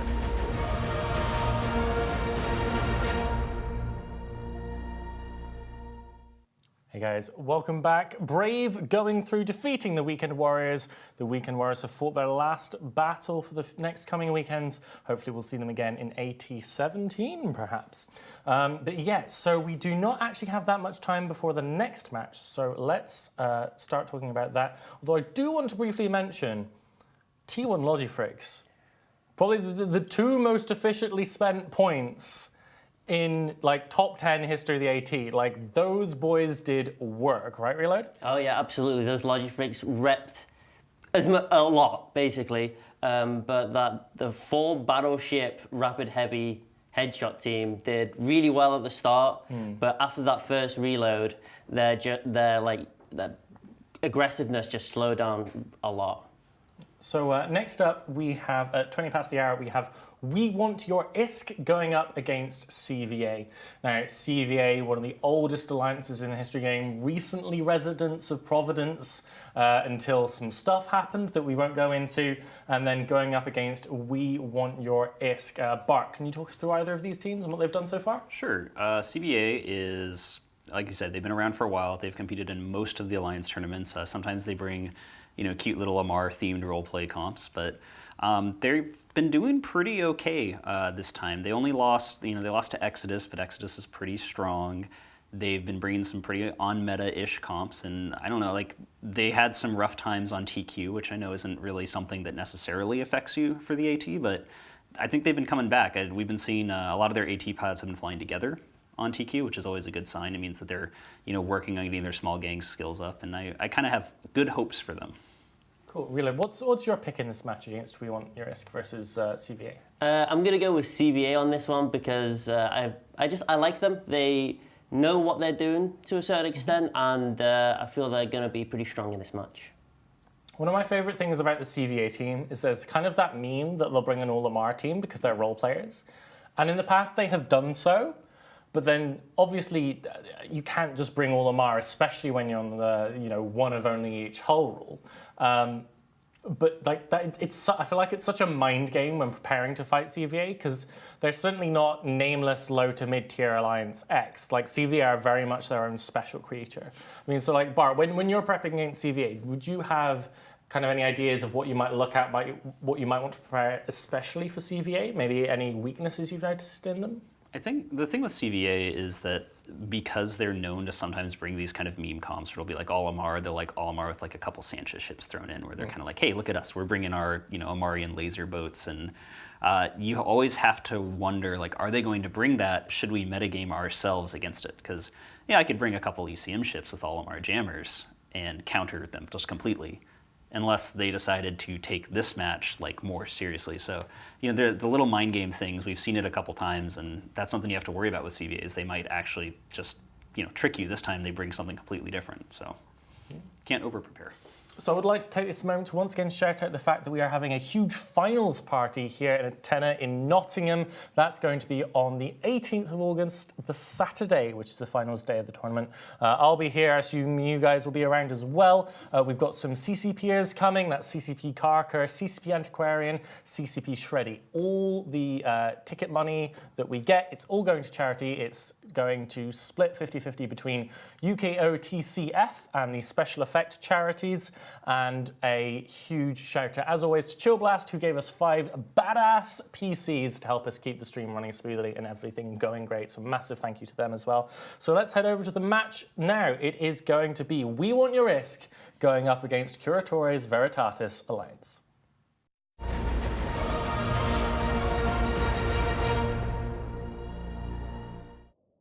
All right, guys, welcome back to Alliance Tournament 16. I'm Elise Randolph, joined with the Basilisk, and we've got CVA versus We Want Your Risk in setups that we have not seen before and probably will never see again. CVA and Red have come in with a Paladin as their centerpiece for their entire match, with a lot of battlecruiser hulls, a Fleet Hurricane, Navy Harbinger, Navy Brutix, Standard Brutix, Blackbird, Vedmak, Thorax, and then rounding that out with a Thalian Deacon, Tech 2 Frigate Logistics. They've all warped in at about 20 to 30 kilometers from the arena. Actually, they've all warped in at 30 with the exception of the Paladin, which came in at 20. He's going to be right up front. Basilisk, why don't you break down what the We Want Your Risk blue side has brought? We Want Your Risk have brought an armor missile comp. They've got the Thalia and the Deacon to bring armor reps, and they've got the Barghest, the Fleet Typhoon, and the Praxis for some heavy battleship missile damage, for presumably rapid heavy missiles. The Sacrilege as well for missiles, the Orthrus as well for missiles. So they've got quite a heavy missile focused comp here. Mages for links, carries for Ewar, and then a Sunesis for that 1 point at the end, of course. 1 point, very valuable to bring that Sunesis for a couple of mids. Yeah, that's an Armor Orthrus BT dubs, so that should be interesting. And I think this is the first Karis of the tournament. It is the Tech 2 Electronic Attack Frigate. That's the Malas. It does damps. In the Alliance tournament, you cannot have scripts in your damps. However, this might play a role in some of these battle cruisers. If they haven't been taking any sensor boosters or anything to boost that, they might actually be forcing them to come in a little bit here. Could be a good throwback play here. And the match is about to start in 5 seconds, and we'll get to see exactly how this works out. I think We Want Your Risk is going to kind of kite around a little bit and just try and plink off some of these battlecruiser hulls. Yeah, the carry is also quite an interesting pick because it does actually also get the scram bonus, the scram range bonus. So people might be thinking, okay, you can't scripture damps. The carries isn't really worth very much. It's not going to damp us out that badly. But with the scram range to be able to protect anything from coming in, it may be underestimated in its impact here. And this Orthrus of Molrob is taking heavy damage as the Thorax of Eos Cannon is traded in return for significant chunks of shield. But obviously this is an armor comp, so not going to be too significant. And he is going to hold under the reps from the Deacon and the Thalia for now. This Orthrus is not living too well right now. This Paladin is just taking chunks out of it, and he's gone. Props to the CVA side. They just jammed they jammed both of the frigates. It looks like they got at least one jam off on the Deacon. So that Orthrus went straight down, and now they're going after the Praxis. And this is a lot of damage coming from the CVA team. We want your risk, but all of their dams on the Blackbird, it's not enough. All those jams are landing right now, or at least being applied. And CVA is just trying to apply overwhelming damage to this We Want Your Risk team. Yeah, and credit to the CVA squad for recognizing that the Orthrus is in fact not an armor ship, and he's actually going to have a very, very weak tank with this armor squad. So, yeah, get that off the field, kill that, 400, 500 DPS, however much it brings, that sort of region. And yeah, it's going to melt very, very quickly and quickly reduce the offensive capabilities of We Want Your Risk. This Praxis is not getting a single rep right now. This Thali and Deacon are both jammed 100% by this Blackbird on the CVA side. Praxis, it's going to die without getting a single rep. Not a rep bot, not a single cycle from this Thali and Deacon. Feels bad, man, for this Praxis. He's going to go down, and the We Want Your Risk team, as they begin to lose more and more ships, it's going to become easier and easier for the CVA side to apply their control and their damage. They've got the positional advantage pretty significantly, being able to just maneuver around the arena, but they don't need it. They're just staying in a battle ball of love right now, and just piling away. There goes that Sunesis. They're just applying all this damage. A battle cruiser setup that we saw so much last year, not so much this year, and it's having great success because the We Want Your Risk side have nothing to deal with that many battleships. They can screen off one or two battleships, but that's about it. Yeah, and damage is what this CVA squad brings in spades with the Paladin, the 4 battlecruisers, the Vedmak, and the Thorax. There's some enormous range DPS coming from this squad potentially, and yeah, they're just chewing through whatever they decide to primary on We Want Your Risk. The CVA side may not have brought an all-Amar comp, which would be incredibly hard to do with the Highlander rule, but they have been spouting some Pax Amaria in local, which is pretty great, and they've got this Paladin as their centerpiece, standing in front of their entire team. Everyone else is behind him on the CVA side, and this Paladin is actually doing a lot of work. It's a ship that probably most people didn't expect to see in terms of the Marauder, but it can apply a pretty significant amount of damage and have a very durable tank as well. And of course, that Paladin is augmented with 4 battlecruiser hulls and the Vedmak, which does basically a battlecruiser hull's worth of damage once it ramps up. So right now, it looks like there is some reps landing from the Thali and Deacon, so they're keeping some ships alive, but CVA don't care. CVA do not care at all, and they're just shooting this Fleet Typhoon. This poor We Want Your Risk side hasn't been able to do anything, it feels like. They've been shooting this Thorax, which has been in their face, messing with them a little bit and trying to scram. And then he just, Eos Cannon, the captain for the CVA side, just goes in, gets the attention, and then runs back out again. It's really great to see some piloting like this and just debating the entire We Want Your Risk side. Yeah, he seems to be tanking pretty fine, and I mean, with these 4 jams now on both the Thaler and the Deacon and the Bargus and the Fleet Typhoon, there's been, none of these pilots are probably able to play much even, definitely not at the same time. One of them's jammed, the other one's unjammed, and they can't really communicate, which is obviously a big weakness when you're using rapid heavies and you're all on it. As the Thorax actually, holy moly, Eos Cannon just gets alphaed off the field. I assume they managed to get locks on both those battleships, but yeah, like I was saying, I mean, you need to be coordinating those volleys and making sure you're both in reload at the same time, both firing at the same time, and clearly those jams are not conducive to that happening. Eos Cannon was being a little bit cheeky, kind of grabbing the attention, and some of the jams kind of dropped off on the We Want Your Risk side, so they were able to apply all their damage. But that is a perfect trade for them. That Thorax, who cares? All it saves you is 4 points, and the elimination bracket means absolutely nothing. So Eos Cannon going down, who cares? It's fine. He did his role for the team and essentially won for the first 30 or 40 seconds because that was the primary, and he tanked really, really well. So CVA traded a Thorax for half of the We Want Your Risk side team, and they're now shooting this Bargus down. This Bargus is not long for this world. He's getting repped from both of the Logifrigs, who appear to be repping right now, but it is not going to be enough. I mean, these battlecruiser hulls, Bargus is a big fat target, and this Paladin and these Navy battlecruiser hulls are just keeping up with them and applying just fine. Yeah, and bonus credit to the CVA squad for putting the pilot Pope Town in the Paladin, so they've got a religiously referenced character in their centerpiece Paladin. Extra points for that. Yeah, I mean, the CVA are going all about the style points, and you gotta give respect to that. And it was a bit of a surprise to see the CVA team drop down to the lower bracket this quickly in the tournament. But maybe they just wanted the extra practice, or maybe they wanted the extra skins. Who knows? We see the Bargus trying to kite away a little bit. He just zip-zoomed right past the MJD beacon that maybe would have saved him a little bit, but who cares? He's just running as far as he can, trying to outrange these ships on the CVA side. And it looks like he did outrange one or two of the Brutixes, their rails. So the damage is slowing down a bit, but the Paladin is just firing Scorch, saying, I don't care. You can go anywhere in the arena and I can hit you. Get styled on. That's what Pope Town just said. I read his mind as that Vargas goes down.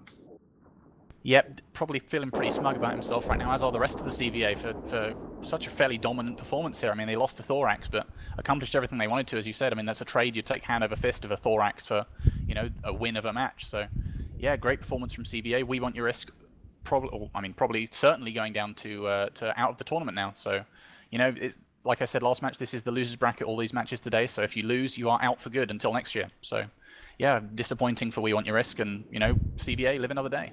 Yeah, the thing about the We Want Your side, it's a pretty good team. It's kind of not quite immune to newts, but it's decently immune to newts, which is something that we've seen a lot of teams take before. And it's very good against one or two core ships that you can screen off, because you can just throw this Sacrilege onto a single battleship that's rushing around. Like, you can just throw this battleship or the Sacrilege onto a Leshak and pin him down for most of the tournament, or a Vindicator or a Kronos or something like that, and it would be just fine. Unfortunately, the We Want Your side got a bit unlucky. CVA kind of took an off-meta setup and just dominated with it. It's a bit of a rock, paper, scissors type thing. So it's not horrible piloting on the We Want Your side. They just couldn't do too much with what they brought to the table.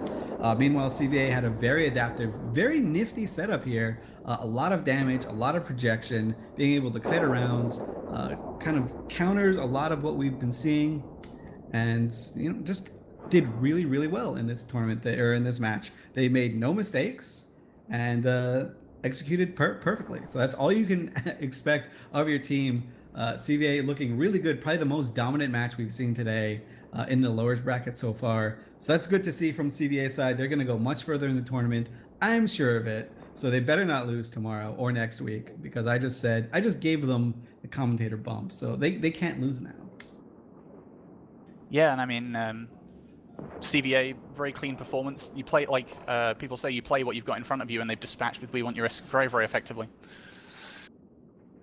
And people in chat are actually asking about the ECM icon. That just is an attempted jam, not necessarily a successful jam, right? So these ships weren't completely jammed the entire time. That's just where the Blackbird had put his jammers and spread them out, hoping to get a jam off. A few matches it's kind of impossible to see unless you look at the ship, see no effects coming in out of there.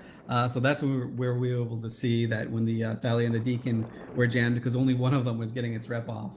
And so this Deacon is making his way for the edge of the arena, flying around at very, very high speed.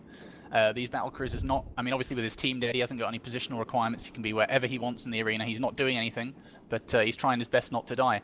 But I mean, on the topic of the CVA comp, I think it's quite an interesting choice to bring just the one Blackbird, because, you know, quite frequently, if you just bring that one ECM ship, it can backfire on you. You can lose that ECM ship, and then your control that you were planning on using is just gone. And yeah, you know, for this Blackbird to have such a high impact in this match again, as we saw in the last match, the ECM really turning the tide here.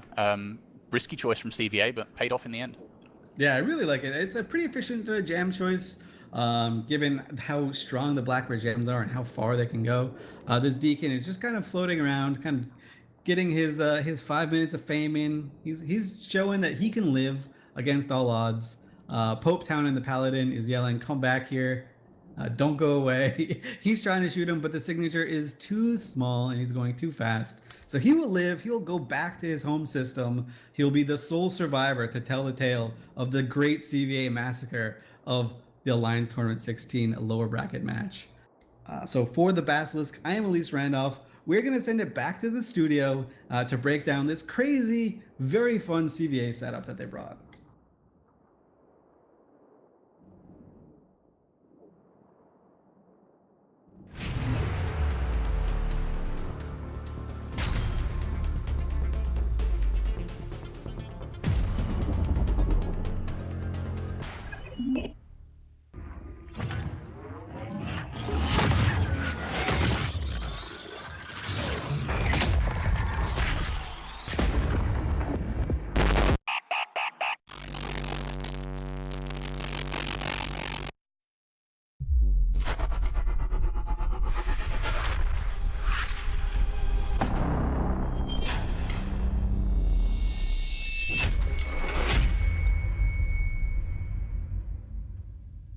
I know how to name drop too. Sergeant, I would say it wrong. Patrick Archer, Harvey Skywalker, CCP, good at me, and I'll say it correct the first time, and then after that I'll mispronounce it. Yeah.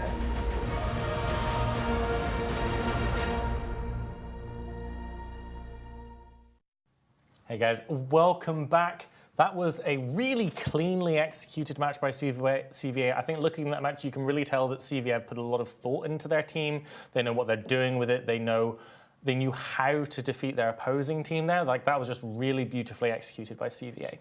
We would talk about it a whole bunch, but we actually pre-recorded just before we started streaming today a great interview with GM Spider, who's been doing a ton of work behind the scenes on CCP's end to bring you guys this tournament this year. So we're going to cut to that now.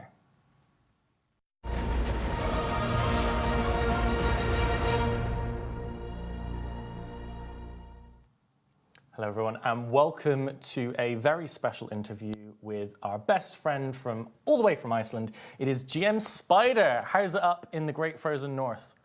Hey man, it's actually really good. We got super lucky with the weather today, so it's not as frozen as you might think.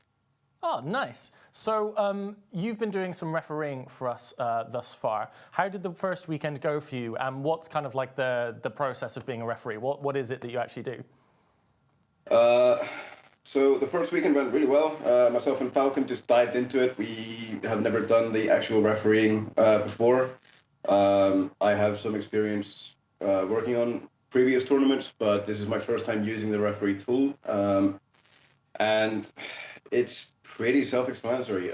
We are essentially just making sure that the fleets are set up correctly, making sure that nobody is bringing stuff they shouldn't, fixing issues that might come up along the way, and basically making the judgment calls on whether a match should go or not, or if there's any rule violations happening and stuff like that. Cool. So what's the mood like up in the office? Are you guys kind of like watching the matches and cheering teams on, or do you have to kind of stay quite focused and it's quite stressful? I would say it's stressful. I mean, we're definitely focused and we're making sure everything is working correctly, but the atmosphere is good. Everybody, we've got a good core of people up here working on this. We do have the matches playing in the background, but if something does come up, then we are quick to react and get on top of it for sure. Yeah, so you're a GM, so that gives you a different title than some of the CCP devs we know, like CCP Mimic, CCP Falcon. So what does a GM do regularly throughout the year? So what are you doing when you're not doing cool Alliance tournament things? Well, as most people probably know, being a GM is primarily going to be ticket work. I am myself working in the gameplay queues and the technical queue, and that is just a really broad scope of stuff that I am working on. And besides doing tickets, we will have other projects, like we will be liaising with the developers for certain features, such as like Team 5.0 will have a GM on the team, and they will be saying, hey, we will need tools for this, or this issue has a bug, and there's a lot of communicating going on between them. We also have teams, specialized in creating the help center articles, keeping that up to date. We do the social media help. So it's a really varied job. I mean, I think being a GM is only as mundane and repetitive as you want to make it. There is certainly opportunity to keep, every single work week different. Yeah, so also I hear, and I've seen on Twitter, that you've brought a little friend along to help you out, or there's been a new member of the CCP pet team? Yes, that is correct. It was a spontaneous, I want a pet purchase. I've been wanting to, have a pet for a while. And since he's kind of new, I thought like, oh man, I can't leave him at home for too long. So I brought him to the office for the Alliance tournament weekend last week. And he just kind of became a hit overnight. Everybody on Twitter seemed to love him, and he's keeping us good company and not being too loud. Yeah, I highly recommend everyone watching go check out your Twitter so that they can see the adorable pictures of what's your bird's name? His name is Blorb. Blorb. It kind of was stuck. Yeah. Awesome. Thank you so much for all the work you do on the Alliance tournament, GM Spider. Thank you for coming on and doing this interview as well. And with that, let's head back to some more spaceship explosions here on Alliance Tournament 16.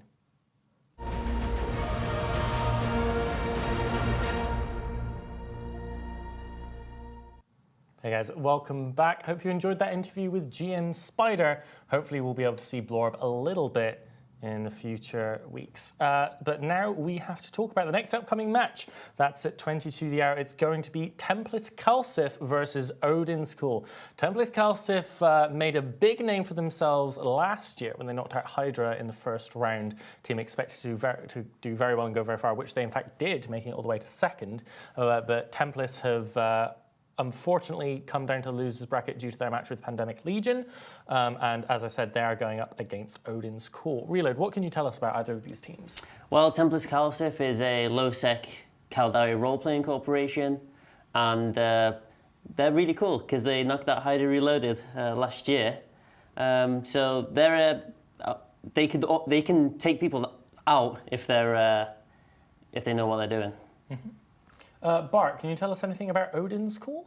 Odin's Call is a wormholer group. They seem to be pretty active in like sort of smaller gang situations, but I don't think that they're not one of the ones we hear about on a day-to-day basis. They're not like the giant, HK or Laserhawks. And I think they've been doing pretty okay in the tournament, but the thing is Templis Calcif, like, yeah, they're in the lower bracket, but they lost to PL, and that match was very close. Like, it could have gone either way at a couple spots there, so things aren't looking too great for them, I would say. I definitely would hope they play well. I do think that Templis are a team that we're going to see have one of those great runs through the lower bracket. Like, definitely personally predict them to go on here and then take a couple matches even beyond that. For example, their next match will be the winner of We Want Your Risk versus CVA.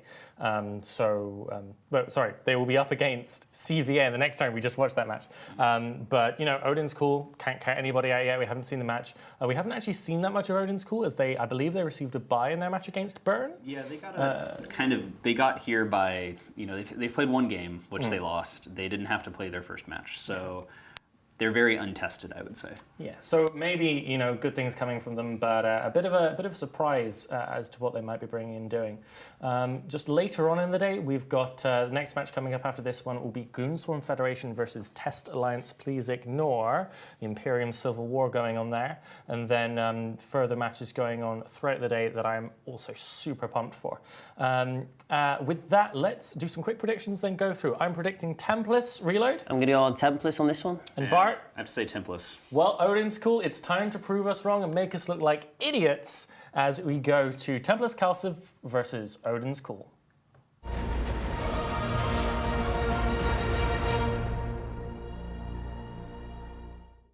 All right, guys, welcome back to Alliance Tournament 16. I'm Elise Randolph, once again with Ithaca Hawk, and we're here to break down one of the probably flashier teams in the lower bracket, Templis Calcif versus Odin's Call.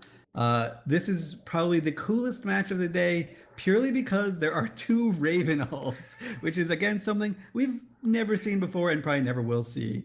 Odin's Call bringing the Raven Sleipnir Loki with a Cerberus Rook Falcon combo with a Blackbird, Scalpel Kieran, and Griffin. So Odin's Call going full ECM, hoping that RNGesus will save them against the dark horse of the lower bracket, Templis Calcif. Yeah, Templis on the other side bringing the double Typhoon, Fleet Typhoon, regular Typhoon, along with that Raven. Looks like a bit of a Tinker comp they got going here with that Basilisk. Then they got the links coming from the Stork and the Bifrost, followed by their signature now 4 bomber setup. Now, the thing about bombers is you can't jam a bomb, so Odin's Call are going to have to be very targeted with their ECM here. If they do get some cycles on those battleships and break that Tinker, though, that could be a pretty big deal for Templis. Yeah, so we saw in the first match of the first weekend, or in the Templis' first match, they launched a bomb run. The most successful bomb run we've seen in Alliance Tournament 16, utterly decimated their foes. So we'll see if that happens again this match. It looks like the Templis team is just sitting here waiting for Odin's Call to charge into them so they can bomb them. But it doesn't appear to be happening. Odin's Call is just kiting away and shooting this Raven, getting chunks and chunks and chunks. He's not getting repped by the Scalpel and Kieran. I don't know what's going on. Reps landing very late. Odin's Call loses that Raven very early on.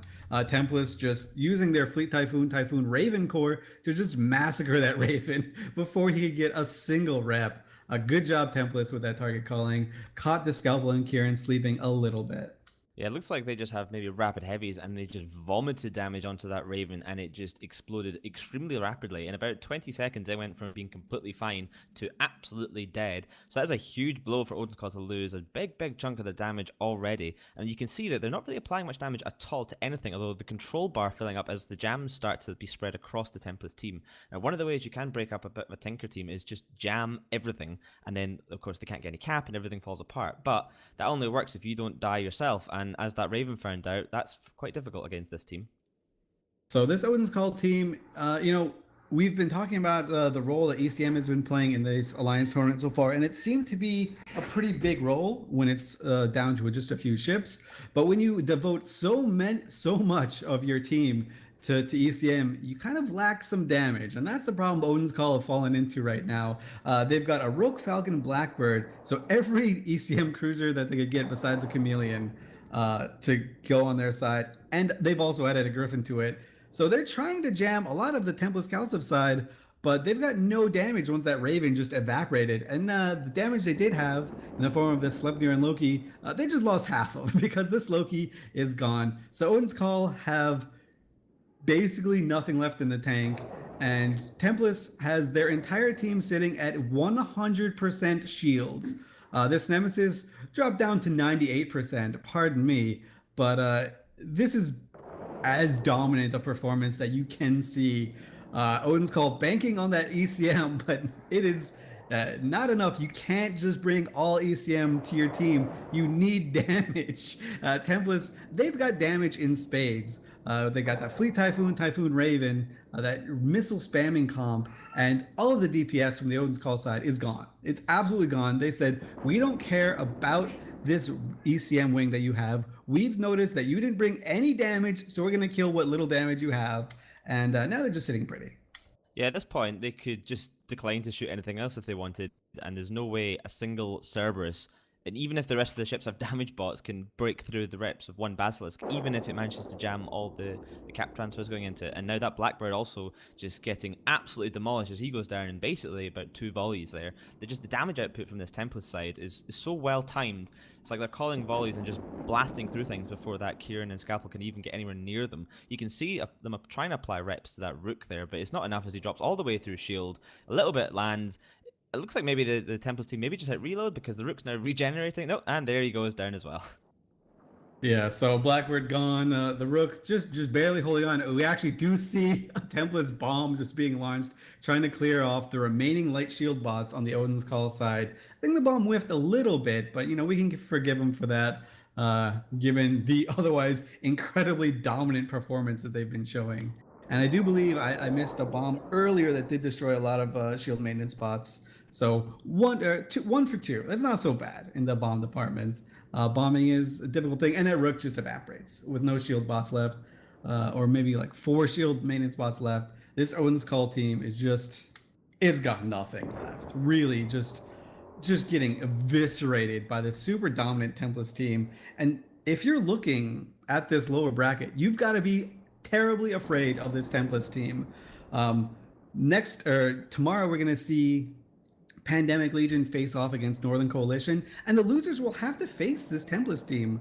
Like, it's not an easy win by any means. These guys can go toe-to-toe with the best of them, and they're just showing right now that they can just take a standard kind of archetype, put their own spin to it, and just dominate with it. Granted, Odin's Call didn't bring the best setup to compete against it, by virtue of them just having very little tournament experience. Nothing against them at all, but they're doing their best. But Templis is just leagues ahead of them in terms of tournament preparation. The last Spartan has taken a few of his teammates and practiced for the last 2 years in the EVNT Championship Series. so that he's got a lot of tournament experience to go along with the Alliance tournament as well. And it's really showing off. These guys look like they're on fire right now. Just super dominant. Nothing else you can really say. Templis is just owning. Yeah, I mean, Templis are going to finish this match with basically 100% shield across every single ship without losing a single bit of EHP at this point. I mean, it looks like Odin's Call, they banned newts. They didn't want to see newts against this setup, but I mean, perhaps against a team like Templis, is there something better they could have banned here, especially if you're going to bring ECM? I mean, what else could they have really done in this case? I mean, those bombers have been really powerful, just the amount of DPS that they can bring. They could even be polarized, but if not, they've got those bomb launchers, which, as you saw, clear off the drones and just make it even harder for Odin's Call to survive. It's just the Scalpel and the Kieran left now at this point. There's nothing they can do except rep each other a little bit. It looks like they are trying to survive. They're kiting out to the edge of the arena. They're probably trying to take this to time, perhaps, because they are by themselves way far away from the Templis team, just repping each other. Now, they've got really, really small signature radius, so they're going to be extremely hard to hit, but it doesn't look like the Templis is just looting the field, basically. They don't care.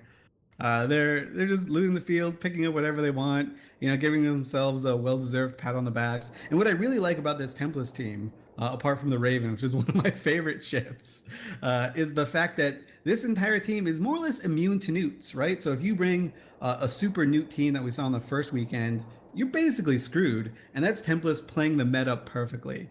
They know teams in the lower bracket are going to look at what the great teams, the most dominant teams took in the first weekend, and that's a lot of nuke control teams. And so Templis took a team that was immune to that nuke control team and applied a lot of damage. So really good understanding of what ships to pick and when, and that's just that tournament know-how that comes with experience. And that's another thing that makes them so scary. They know how to read the meta and what's going on. They can read their opponents pretty well. So that gives you a massive leg up in competition. Yeah, we saw Templis go up against Pandemic Legion last weekend in a sort of almost mirror matchup, and that match was pretty close. Like, Templis were in a pretty strong position for quite a while, and it was only towards the end it started to swing one direction and then went to a PL victory. But for a couple of minutes, the PL team must have been worried. This Templis team, last year they were good. This year they have been really dominant, and this could easily be a top 8, possibly even a top 4 team that we're looking at here. Now, they're going to have to slog through the losers bracket to get there, but if they perform like this through the rest of the tournament, they're going to do extremely well. Now, as you mentioned, NC and PL face off later on, and the loser has to face Templis. If it's NC, I could see Templis pulling it out. And to be honest, whatever team does come down, it's going to be a really important match for them. It's going to be pull out all the guns and just try everything. It's not going to be an easy cakewalk for whatever team faces this Templis team. Yeah, this is actually the bracket of hell that Templis has been placed into. It's the entire section of that bracket is just all good, great, super dominant tournament teams, and unfortunately they got placed in there, so now they've got to just survive. And they're surviving just well. A little bit of a boring match to just because Templis were so good and outclassed their opponent in both the archetype and their piloting. But you know what? Still, congrats to Odin's Call for making it this far. They made it to weekend 2. Not something many people can say, so props to them. Oh no, the Kieran's been caught. So the Kieran's dying. Rip. Templis takes away that one little ounce that they may have had, that one little bit of pride that they may have had of just surviving against Templis. Nope, you're dead. Yeah. So it looks like in this case, Odin's Call has gone to voicemail as they'll be eliminated from the tournament by Templis Calcif on their way to a pretty strong romp through the losers bracket, I think, over the next couple of weeks. We're going to see a lot more of these guys. I mean, just looking at the names of the people in this team, you've got a couple of, the last Spartan, who's a really good captain. He's in the IGC skinned Raven, which he won from the EVNT Championships. You got Damasus Gadesh, who was one of the Amar Champion house captains, and won the tournament at FanFest as well. So a couple of really strong pilots here. So, fantastic match. Very, very, very dominant performance from Templis. Not really much else to say, though, is there, Elise? No, that's it. So for Ithaca Hawk, I'm Elise Randolph, and we're going to send it back to the studio to maybe see some birds. Who knows? Or maybe we'll talk about some spaceships, too.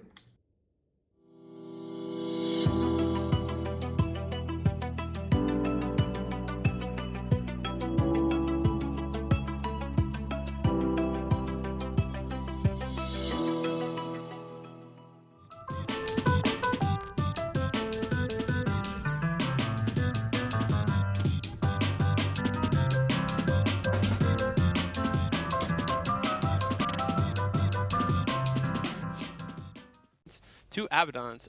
2 Abaddons. 2 Abaddons. Did I say 3? Yes. Where's he catching reps from? Is the Proteus repping here? Could be. But you can't have cap transfers on an Executor. A remote tracking booster? No. Docking request denied.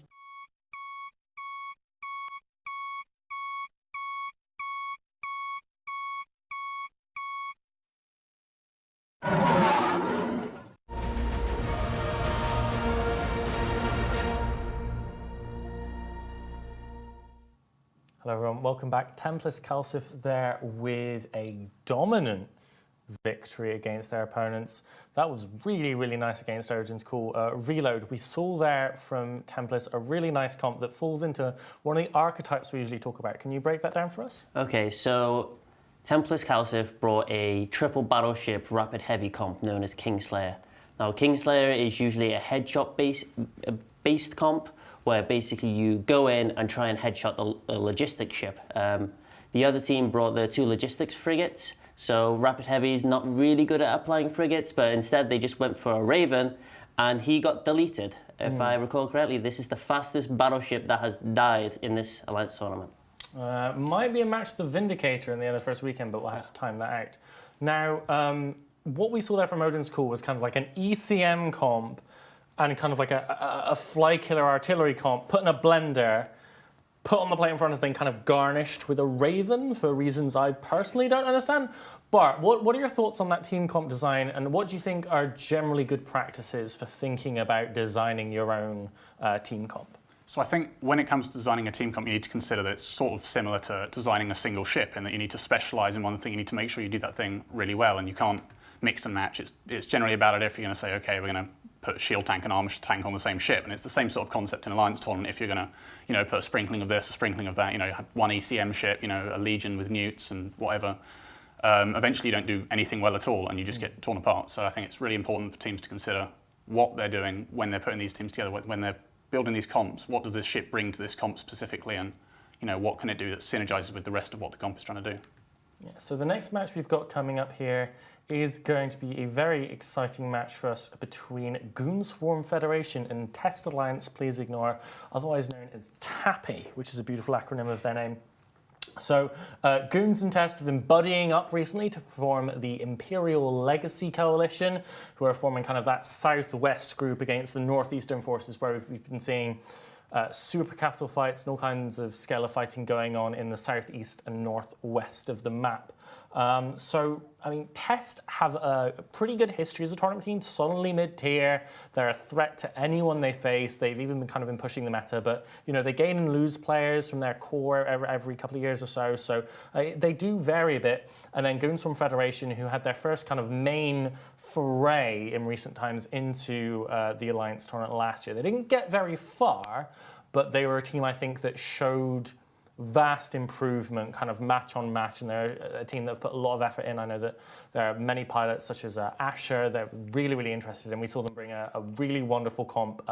In their first match, they have the Mittani and the polarized Augur Navy issue, which is both a fantastic meme, but also a legit kind of nuanced strategy, because the Aug Navy has that HP bonus, so it doesn't really care if it loses its resist from the polarized. So what do you guys think of these two teams? Baz? I think Test is probably favoured to win this match by a lot of people. I think Goons traditionally in the Alliance tournament haven't been particularly strong. They've, despite being such an enormous alliance on TQ, their Alliance tournament sort of prestige, as it were, their legacy isn't particularly great. And I think Test probably wouldn't be expected to be in the losers bracket at this point of the tournament. So I'd probably favour Test on paper. But I mean, Goons with the sort of cheese strat, I guess, of the Mittani polarized guns and Asher Elias as well. I mean, they could pull something else out of the bag and be unpredictable. Yeah. I think Goons are a very decisive team. Like I said earlier, they'll really go for something that makes them very dangerous, because you have a lot of teams who can't choose their primary, can't choose what they're going to go for, but Goons are very much, they're going to go for the thing. It doesn't always win them the match. It might not necessarily be the right decision, but they really commit to it. And that's definitely something that we teach new SFCs as well across the game. Doesn't matter what you're doing, just do something and go for it. And at the very worst, you learn something knew that you should have done. Reload, we have a fantastic graph about to come up that I'd love you to talk us through. It is the most picked E-War ships graph, and if you can tell us about kind of why these ships might be particularly popular. So on the E-War ships, we have the Vedmak and Leshak. Obviously, they are extremely, extremely good because they have so many utility highs. You can pack 2 newts, 2 smart bombs, and like 3 newts or 3 smart bombers even. And then you've got the Balgon. It's still a really strong ship, even with all the nerfs it's been getting. A Blackbird, Rook, and the Griffin, also very, very good ECM ships. Not as picked, and they're in a strange situation right now because of the only one ship only rule. And Hyena as well, picked a lot, but not many wins, surprisingly. So, like, what do you think in terms of generally what E-War you are enjoying seeing during this tournament? What do you think is the most effective E-War choice at the moment? We were saying earlier, I had with the other analysts, Laz and Bart, that we were really liking the Newt meta coming forward, with kind of ECM as its usual secondary place. What do you guys think about kind of how these ship choices reflect that? I definitely think a lot of teams need to be considering the impact of Newts in this tournament. They are clearly very, very strong. I mean, we saw Vidra and Hydra last week both bring a really, really heavily Newt-focused comp, and I think another of their strengths is that they're sort of a lot less susceptible to bans than an ECM comp. Because with an ECM comp, you can ban a Blackbird, ban a Rook, and then you've got, you know, Scorpion, which is a lot of points, Falcon, which is just a worse Rook, or the Griffin, which is very, very squishy. Whereas with Newts, you've got, you know, the Vedmak, the Leshak, both have utility highs. You've got the Balgorn, the Armageddon, the Legion, the Curse. You've got so many ships that it's just really, really difficult to ban out. And I think it's very high impact in these matches. Yeah. So what are your guys' predictions? Personally, I'm going to pick the underdogs. It feels weird calling Goonswarm an underdog in any case, because usually they have this huge might of power and resources. But I think against Test they are the underdogs here. But I'm gonna predict an unlikely Goon victory here. What about you, Reload? I'm gonna go with Test Alliance on this one, playing it safe. Basilisk? I'm going to go with Test as well. I think they've just got much more well, pedigree. I believe in my bee buddies, but we'll see if the dinos can take them to extinction. It's time for Test Alliance Please Ignore up against Goonswarm Federation.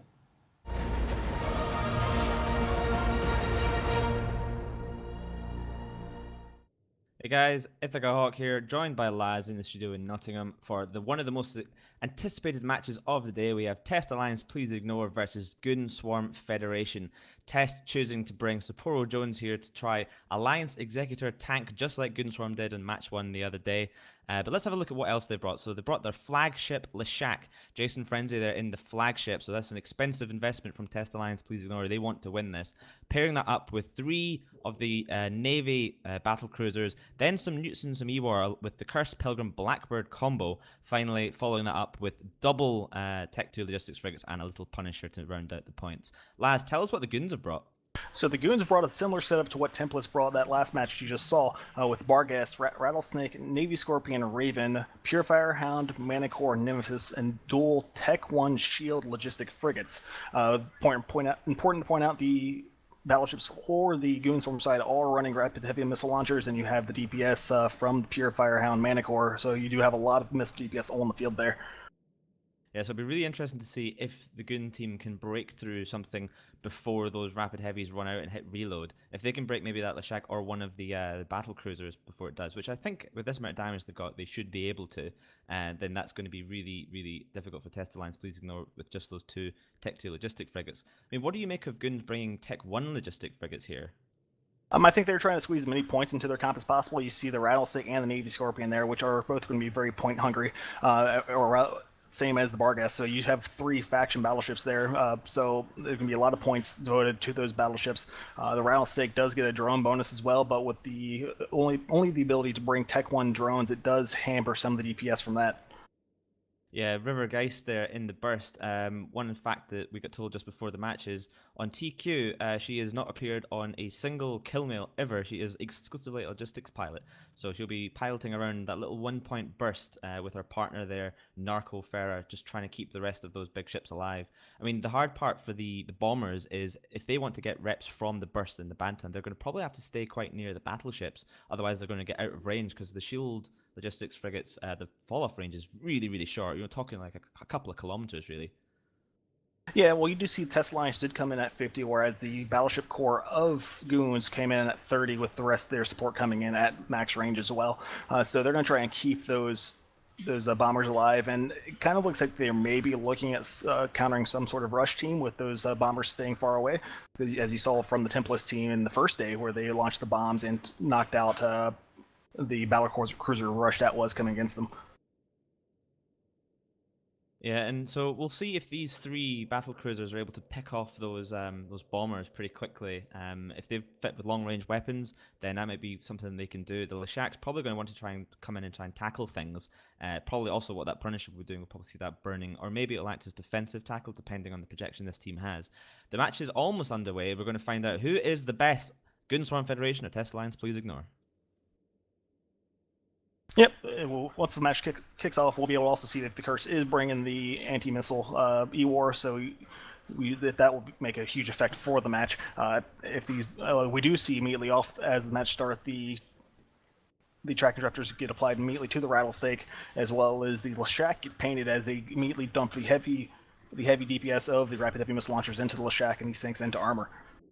Yeah, so let's look at the size of the control bar for both teams here. The Test Alliance bringing a lot more sort of assistance in E-War, but that damage from the Goonswarm team is high, as that Leshak is taking quite a lot. He's down to about half armor and still dropping. The reps are landing now. He's starting to go back up, but if Goonswarm can heat and bring this Leshak down as the first kill of the match, that would be a huge boost for them. Their Raven is taking a bit of damage, but that has been comfortably repped by the 2 Tech 1 logistics frigates, while the Leshak dropping further and further into armor. Now, the longer this goes on, the Hound on the Goonswarm team just got absolutely demolished. He just got completely taken out on almost one go. That must have been those Navy battlecruisers just applying perfectly to that Hound at the wrong transversal there.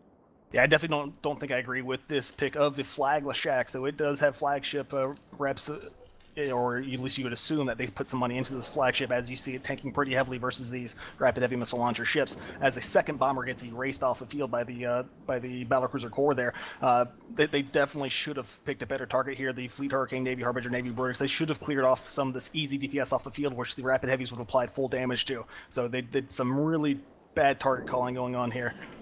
Yeah, it looks like they've now reached the end of their clips, and the Leshak is now repping back up to full damage. Meanwhile, they've lost 3 bombers now, so a huge chunk of DPS. That's almost about 1,500 DPS just been removed from the field. So next time, once those battleships reload and start applying again, they're going to be down now almost 2,000 DPS when they try and break through something. They are shooting that Blackbird, which is probably a better choice now. He's probably messing up those Tech 1 logistics frigates, and he is dying pretty quickly. But without those 4 bombers to apply DPS, they are going to have a real trouble to break anything bigger now. If they can break, as you say, one of those Navy battlecruisers, they still have a chance. But yeah, going for that Leshak straight off the bat with the potential abyssal rolled repper just was not a good choice. Yep, and you see what happened there is those Navy battlecruisers did get on top and just completely pulverize those bombers, making short work of them. And the bomber meta is coming back this tournament, but because the counter was the battlecruiser core and you haven't seen as much, but when you bring the battlecruisers, you have to get them off the field, or else you're going to lose that support rather quickly, as these last logistics for the Goonswarm team is taken off the field. Yeah, now just look how fast this Navy battlecruiser is going down now. Like, if they premiered him from the start with the 4 bombers as well, super fast, they could have moved on to that Fleet Hurricane, they could have moved on to that Navy Brutix, and they would probably be able to keep the bombers alive at that point, because the other, the Test Alliance team would have had almost no DPS left, because the DPS is primarily from the top end of that fleet comp, whereas a lot of the Goonswarm DPS is coming from those bombers, which they have now lost. Now, they're still making good work on this Hurricane. The Tech 2 logistics frigates aren't really able to keep up, even with only 4 ships left on the Goonswarm team, so they are still killing things. If they can kill this Fleet Hurricane, then perhaps the Navy Brutix as well, they stand a chance to burst down that Leshak, and then there's nothing else that can kill them. Well, you see the Hurricane is pulling back HP as these battleships are coming to their reload cycles, and that's the huge problem here. If they would have just immediately erased those battlecruisers off the field with their initial volley, you probably would have seen a much different match here. And the Hurricane is tanking now. The attack bar of Goonswarm is dropping as those reload cycles come in. Yeah, I mean, that Leshak, he was struggling, but he did survive that clip, and that's really what broke the game for Goonswarm here. If they just different primary, I think based on the comp and the way that they were applying damage to these Navy battlecruisers, I think they could have quite easily taken a win here.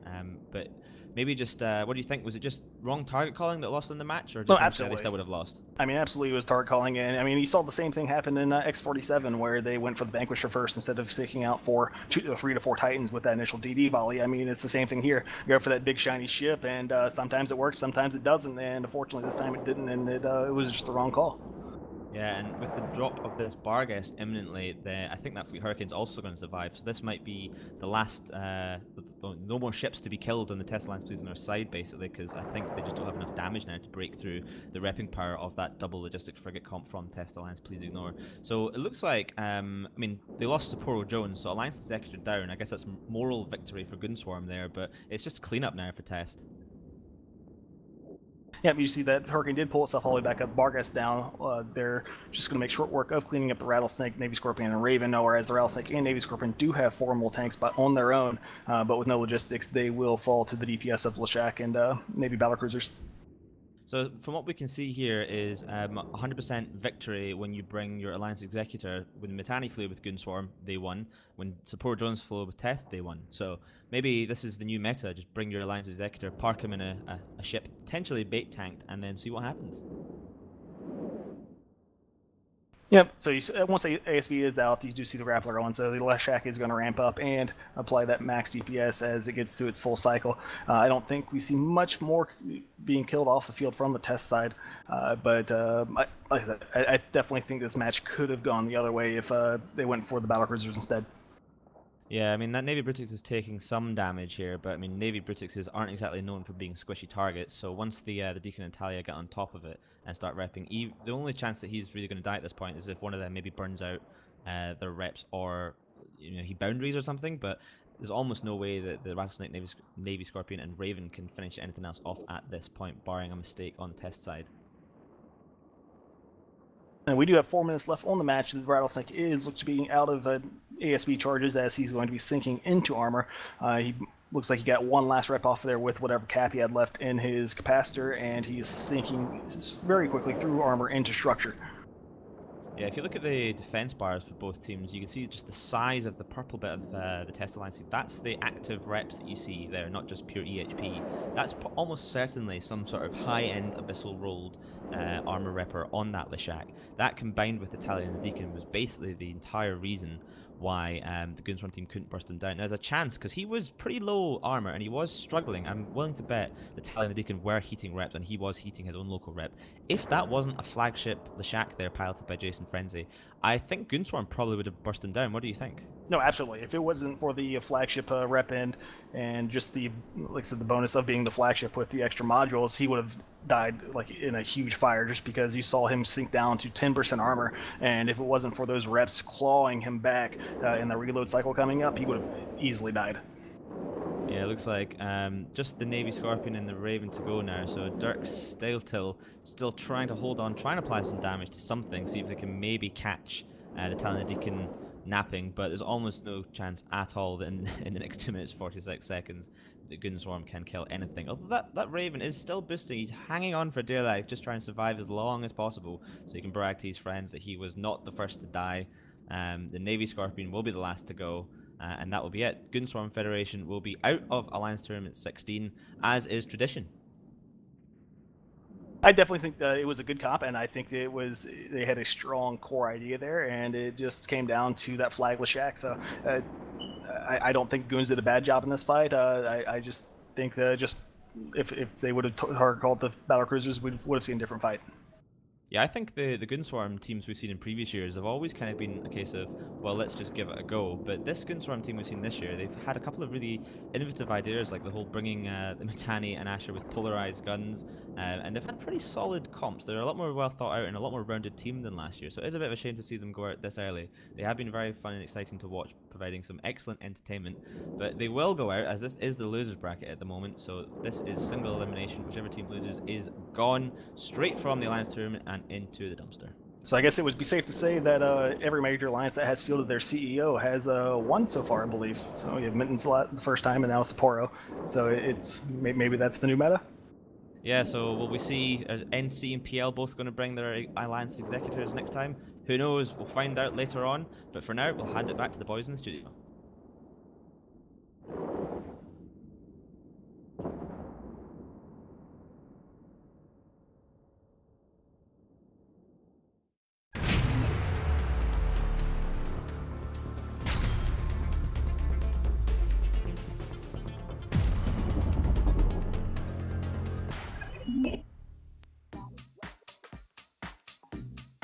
EVE Dublin returns on August 31st and September 1st for a 2-day event.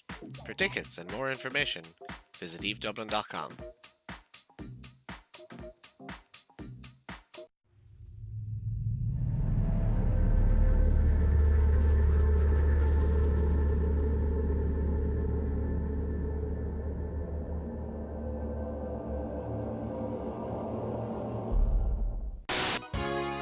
Hi, I'm Creature Verpio, Test Super Capital FC. My interests are gunning Fortizars and my budding voice acting career. My ideal fleet member is one who has at least one Titan and a Faxon. If you want to fly with me, join Test today.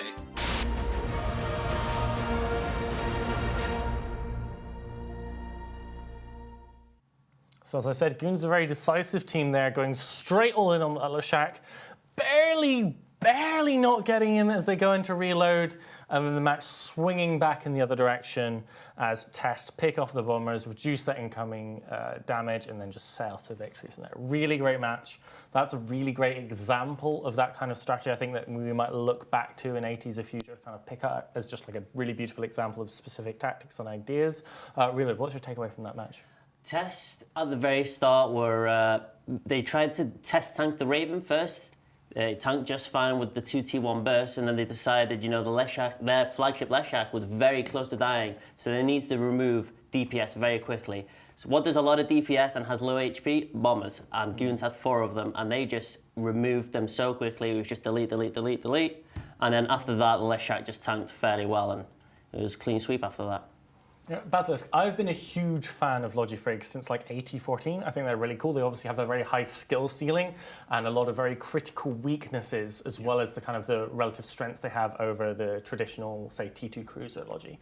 We've been seeing now in these matches the T1 Logifrigs come into play. What's your opinion on those? Do you think that they're worth it? Do you just get 1 point per ship and you get some reps? Or do you think that they're just too flimsy, too weak and not really worth it?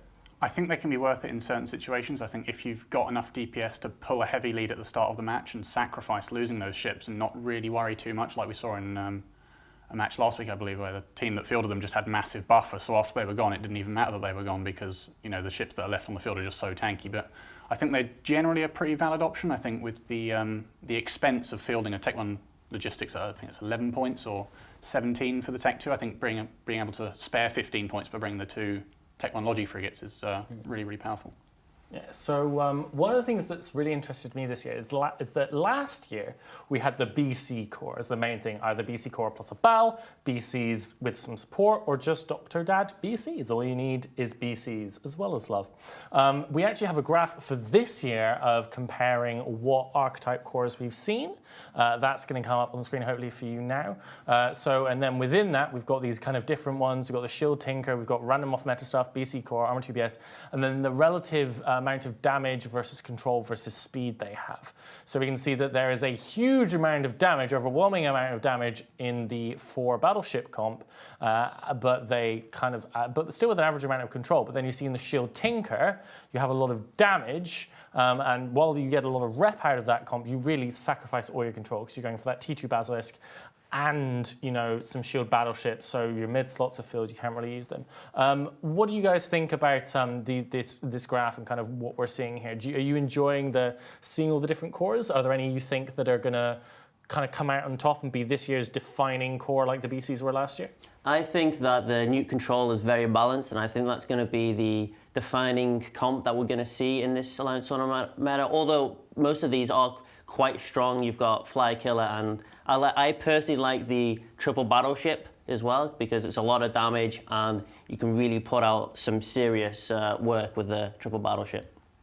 Baz, what are your thoughts? I think the battle cruisers have sort of decreased in priority as they're all 2 points more expensive, I believe, from last year. So they've sort of gone down the tier list a little bit. And I think, like Reload said, the Armor 3 battleship core is a really, really strong one, as well as the nuke control comps, you just have such a balance of all the aspects you need. You're pretty tanky with your battleship's natural HP. You've got nuke control if you're running the nuke comp. You've got, you can just run it offensively or defensively with the nukes. It brings so much to the table, and yeah, I think it's well worth spending the points.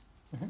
So our next match for the day and our final match before the break, so we're nearly halfway there, we have Blue Republic with Red Federation, so better known as RVB. They've done quite a lot of tournaments before, even running their own internal tournaments. They have the RVB Cup for a good long time.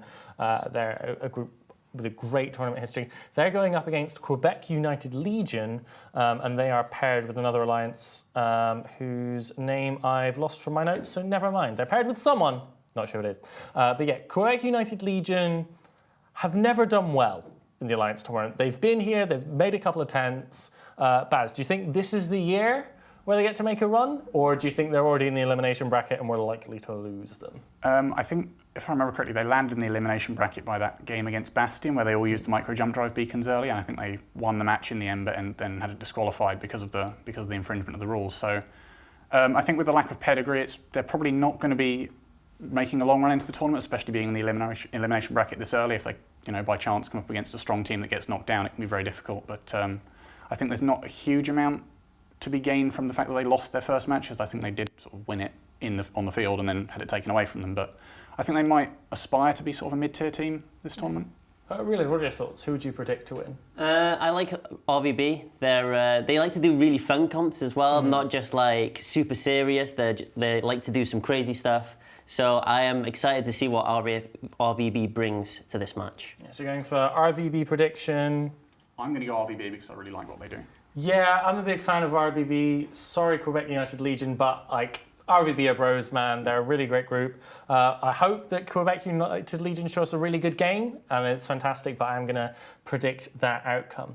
It is important that I continue to plug some amazing things we have going on. That is that our final weekend, so that's on the 18th of August, it's just the Saturday, we're opening up Antenna where we have the studio, where we're recording literally right now. We're going to have a big old finals party. The tickets are currently available. The profits of those go to UK OTCF and special effect charities, split 50-50. We're going to have CCP Carker, CCP Antiquarian and CCP Shreddy in the house for that, flown over from Iceland. And also massive thank you to our sponsors at Chill Blast, who have given us 5 badass PCs to make sure the streams are running oh so beautifully. But with that, let's head over to our final match before the break for today. We're halfway there. It's RVB going up against Quebec United Legion.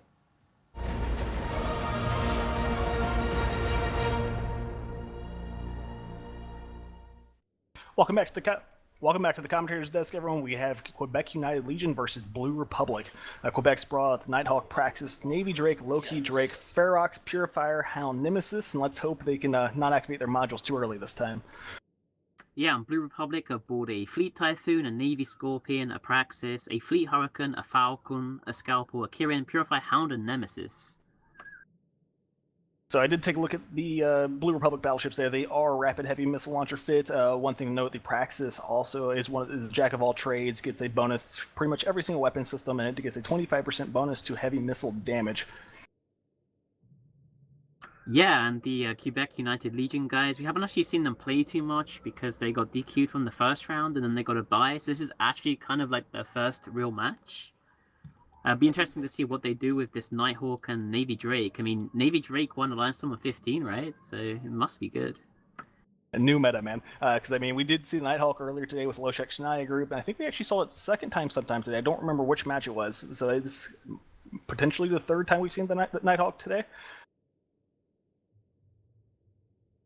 Yeah, so the Quebec United Legions guys, they've come in at about 90-degree angles to each other. Quebec United Legions came into the beacon about 20 kilometers away, all in kind of one big cluster with all their battle cruisers and battleship up front, with the 3 bombers trailing behind at 50. And the Blue Republic are sort of like pretty spread out a lot more.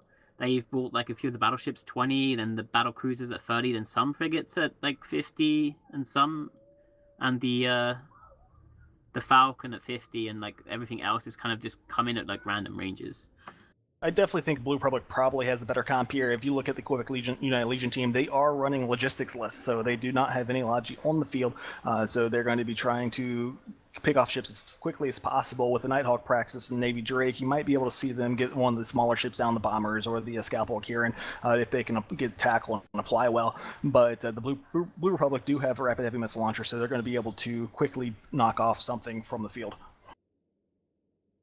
Yeah, the match has just started. We'll see what Quebec United Legion do first. They really need to get rid of these Logi frigates really fast, or at least kill something quickly, because these logistics frigates and the Falcon are going to start to win the match as it goes over time. We are seeing a bomb out. Bomb is out from the RVB side. And their Falcon is at 0 speed. You're seeing a few jams go out as he instantly gets erased.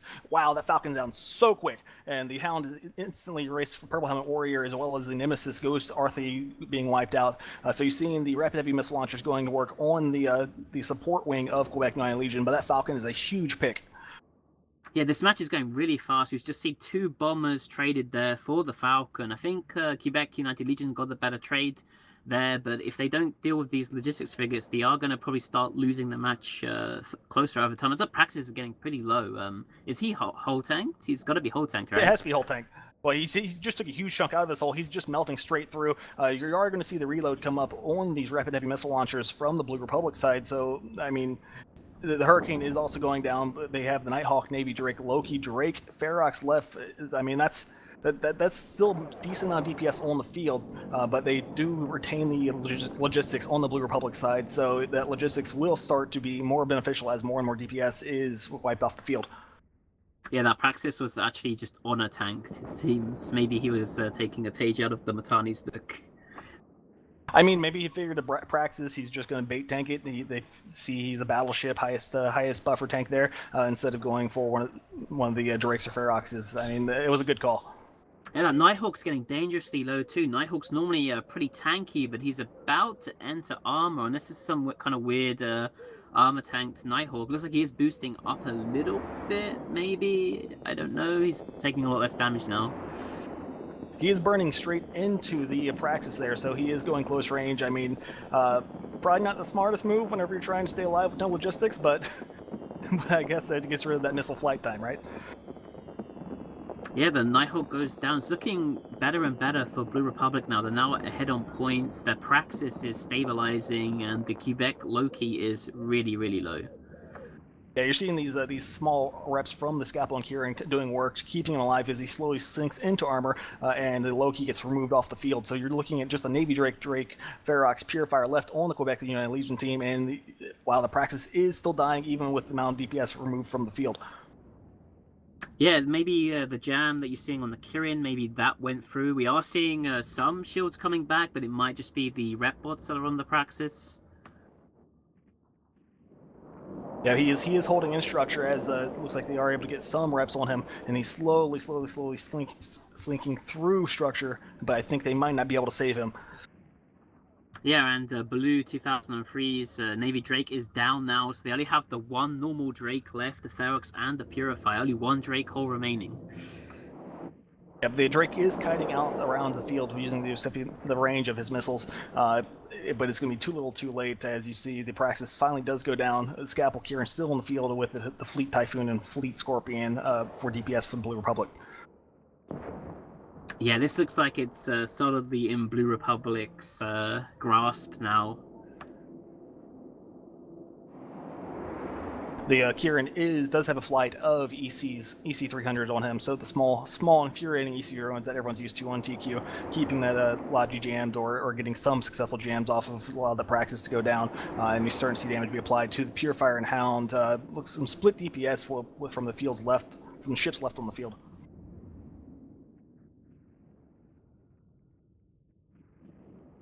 Yeah, that Drake is trying to... It looks like he's burning away, sort of, towards the edge of the arena. I'm pretty sure he's going to die before he boundary violates or debates anyone, though. Yeah, and he's down. It's just the Ferox and Purifier left now.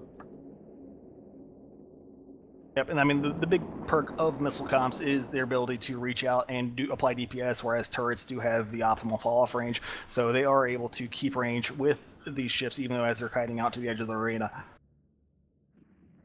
Yeah, it seems like Fabrizio Donghammer, the RVB nemesis with the best name, was a lot better than Purple Helmet Warrior, the Hound pilot from Quebec United Legion.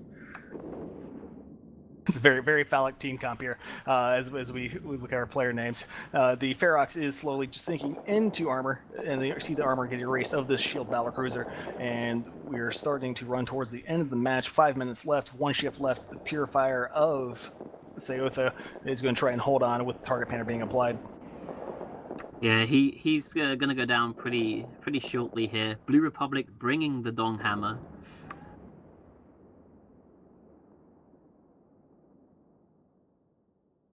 Yep. So with the last ship going down there, we're going to go ahead and send it back to the studio. Good showing by Blue Republic, and we'll see you for the next match.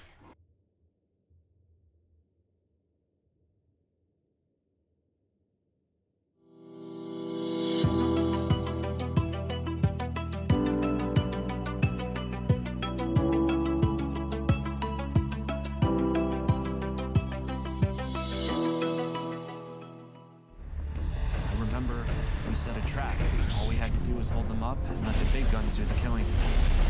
We had no idea what was coming.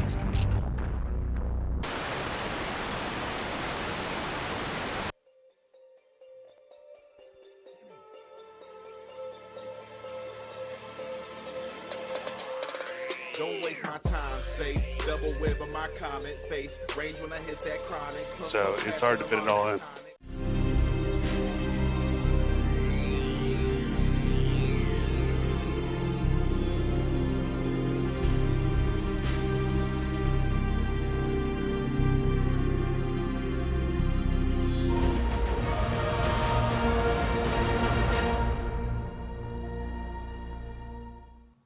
Hey guys, RVB there, taking the title over United Federation of Conifers. Sorry, Quebec United Legion, what am I saying? Wrong United. We're only at the break and I'm already losing my mind. Still, so yeah, Blue will go through Quebec out of the tournament for this year. Hopefully we'll see them again next year, however. And after this, we will be going to a break. But first, I need to announce the Plex winners for the first half from our prediction competition. So these are guys who have correctly predicted what the results of the matches for the first half were going to be, and each of them have won 500 Plex. The winners being Larder, Bo Udica, Eleonome, Linz Royne, Magnus Carell, UBG 1.0, and Walden Radek. Congratulations, guys. I butchered your names, but I'm not sorry. You have 500 Plex to wipe those tears away with. Don't spend it all at once, especially if they are old Plex. I would prefer if they're old Plex. How cool would that be? But no, they're new Plex. But that's a month of game time, right? Yep. So each of you get a month of game time or a nice, pretty penny of Visc in your pocket. So that match, I'll be honest, neither team comp I found particularly inspiring, to put it gently. Reload, what are your thoughts? I'm confused. Yeah, so Quebec United Legion brought this lodulus comp with bombers. Those two things don't go well together, if I'm honest. RVB brought some resemblance of a reasonable comp. It was there. They had they had like a triple battleship, and they had the double logifrigs. They had something going for them, but I'm still quite confused, to say the least.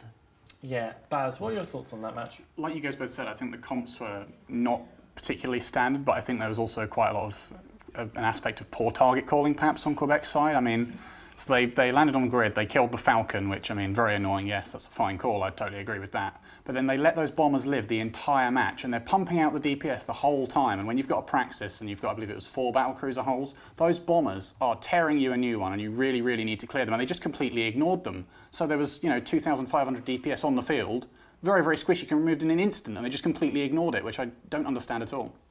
So we are about to go to the break, but let's have a quick look at the matches we're going to be seeing after the break. We've got Immediate Destruction against the Bastion. We've got Snuffed Out versus League of Unaligned Master Pilots, Purple Helmeted Warriors versus No Vacancies, Darwinism versus No Handlebars, United Federation of Conifers versus Seven Sins, Salt Farmers versus the Barcode Alliance, Pen is Out versus Wholesale Operations, and Fraternity versus Requiem Eternal. All of that in the second half of the day. Any key matches you guys are particularly looking forward to from all of those? I am looking forward to the Lumpy match because my boys, they let me down, but hopefully they won't let me down and win. Okay, what about you, Basilisk? I am looking forward to the same match as a member of Snuffed Out, so conversely to Reload, I would like my boys to win. Okay, well, with that, we're going to throw it to the break. We will see you afterwards for Immediate Destruction versus the Bastion. This is AT16. I'm your host, Apophany. This is Reload. This is Basilisk, and we'll see you in a little bit.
Hey guys, welcome back. It is part 2 of this Saturday's Alliance Tournament 16 show. I'm your host, Apophany, and with me I have Laz and Baz. Beautiful pair there. I didn't realise I was about to say that until I did, and I very much enjoyed the Laz-Baz pair. Or Baz-Laz. One of the two. Anyway, so we have coming up here very soon, it's going to be Immediate Destruction going up against the Bastion. So Immediate Destruction, some low-sit guys against the Bastion, who I believe are still a core member of the Imperium. Goons from Federation let them down. Can the Bastion bring their cred of Alliance Tournament back up? Baz, what are your thoughts? Considering that they lost the match to Quebec United Legion last week and then had the victory awarded to them, I think the Bastion are probably not going to do particularly well in this Alliance tournament. But I mean, Immediate Destruction also sort of an unproved entity in the Alliance tournament, so I think this match could go either way. It's very hard to tell who could come out on top. I mean, my boy Carnos from Talking Stations podcast, he is, I believe, the Bastion CEO or in charge in some fashion there, so I'm sure he's cheering his guys on. Laz, what are your thoughts? Immediate Destruction definitely brought better comps when it comes to both weekends. Bastion won by technicality with the DQ for Quebec United, but then they brought the exact same comp the next week at 0, which was the blaster battleships, I believe, at 0, and then they just got completely destroyed. So let's say this is an opportunity for both teams to show some tournament pedigree, to show that they know what they're doing and they can execute something nicely. So we're rooting for both of you guys to show some really great spaceship combat. So between the two, who do you guys predict will win? Immediate Destruction or the Bastion, Laz? I definitely think I'll go with Immediate Destruction. I kind of want to go with Bastion so that maybe they won't disappoint us as much with the setup they brought last week, but I think Immediate Destruction. Are you used to being disappointed by the Bastion? Not all the time. Oh, okay, that's good. Baz? I'm going to go Immediate Destruction as well. I think the Bastion haven't shown me anything either this year or in previous years to suggest that they're particularly good. Okay, well, let's go find out how it's going to go with the Bastion going up against Immediate Destruction for Alliance Tournament 16.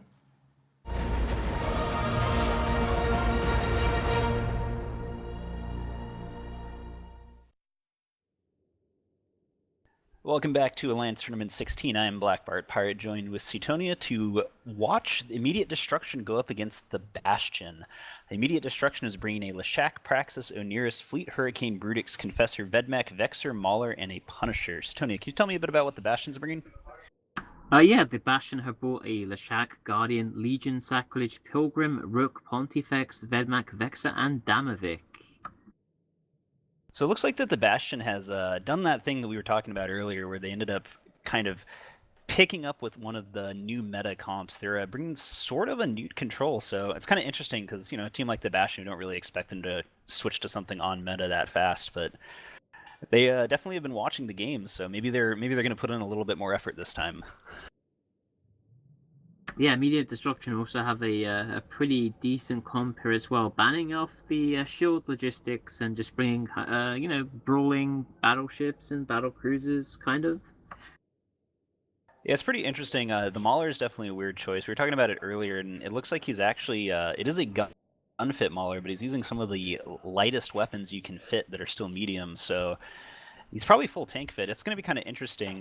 We have I think we have a few minutes before the match starts, and you know, just going off of this, Bastion has such a actual solid control comp, but you know, we're kind of wondering is their piloting going to be able to do it right, or are they just kind of copying what someone else did?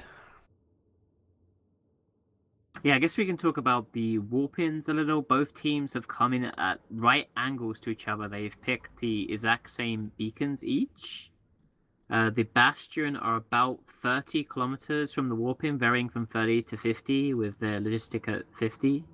Oh, sorry, the Rook at 50, and everything else is just at 30 and 40-ish.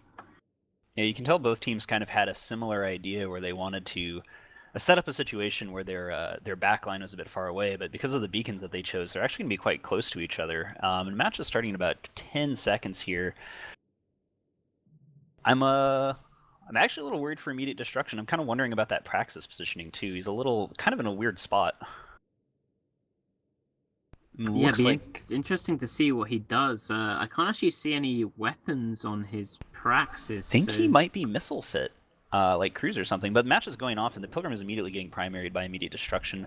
Though they also have paints and on both that and the Damovic, so I think they're going to split DPS here and try and cause a little bit of pressure on the Oniros. Yeah, the tracking disruptors now from the Bastion are coming in, presumably from the Pilgrim on the Leshak and the Fleet Hurricane, which is going to take away a lot of that damage. It's like they're going for the Brutix first here, whereas Immediate Destruction are kind of splitting between the Pilgrim and the Damavik right now. I think they're trying to pressure the Logi. Interestingly enough, the Bastion, though, they do have the Newt control team. They seem to be using it on what Immediate Destruction is probably going to be using as tackle, and they're having a lot of trouble keeping that Pilgrim up. I think the split DPS is just slowly going through it, but we'll see maybe if these jams end up going off. You know, Bastion does have the control up. I don't really think that they're applying it in a very intelligent way here.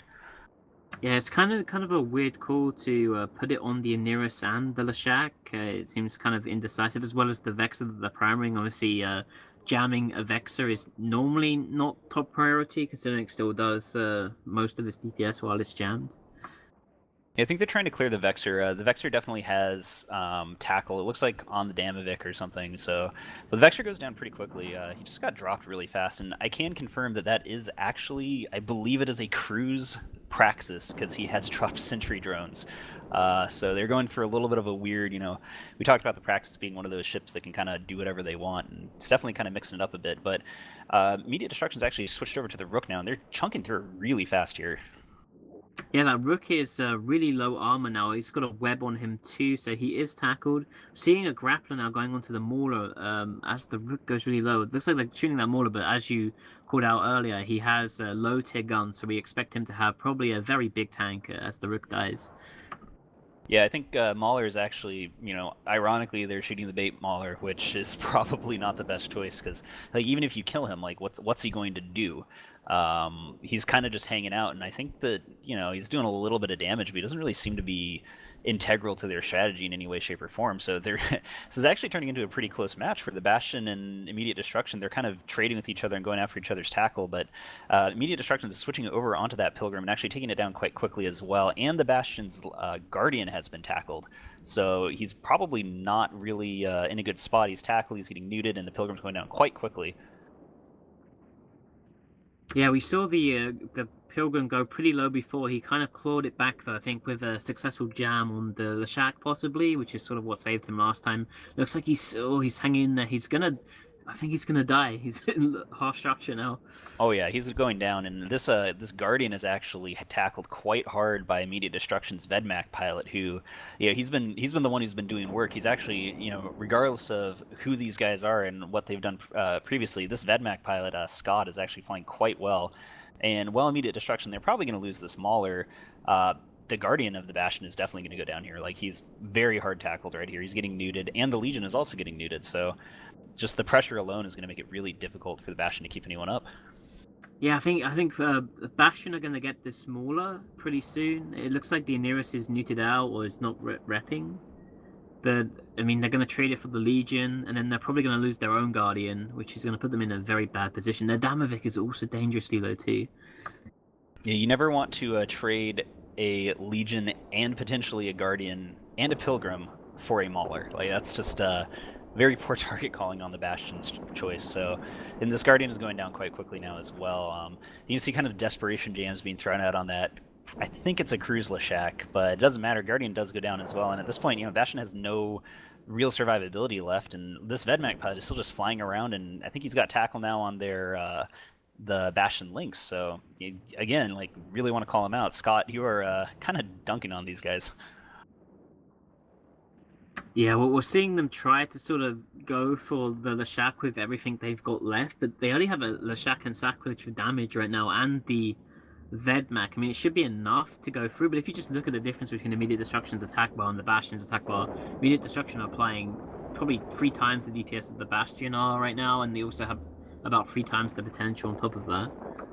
Well, Immediate Destruction, I mean, their Aniris is completely uncontrolled. Like, they're not even trying to nude him anymore. So, a Sacrilege and a Leshak are not going to kill anything, and Immediate Destruction's been a good call. They're taking down the biggest threats now. They're going to take the Lynx down, and then at this point, they have a Vedmak that's been tackled, a Sacrilege, and a Vexor, which, Vexors are really good utility ships, but it's not going to change any, it's not going to be the plate maker at this point. Yeah, the Bastion are giving good fights in locals, so they know it's over at this point. Yeah, it's kind of weird, because, like, the Bastion, they definitely picked what like we are seeing as one of the emerging metas here as their Vedmat goes down, but I just really don't think that they understood the way it's supposed to be used, as they didn't really spread their control anywhere. They didn't really they kind of tried to take tackle down first instead of starting to get that pressure up on some of the immediate destruction ships. And immediate destruction, you know, like maybe they took a slightly more off meta comp here. I mean, they brought a cruise sentry Praxis, but they just cleaned up the Bastion completely, and you know, lost a Vexer and a Mauler for not getting kicked out of the Alliance tournament. So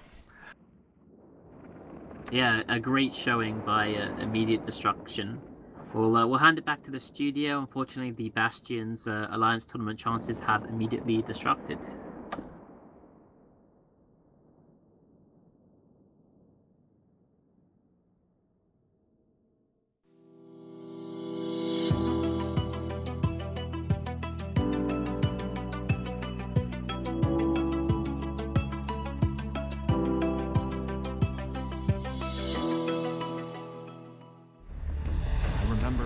Set a trap. All we had to do was hold them up and let the big guns do the killing.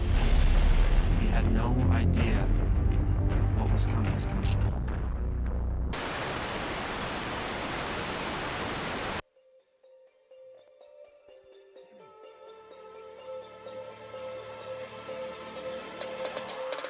Don't waste my time, space. Double web on my comment face. Range when I hit that chronic. So it's hard to fit it all in.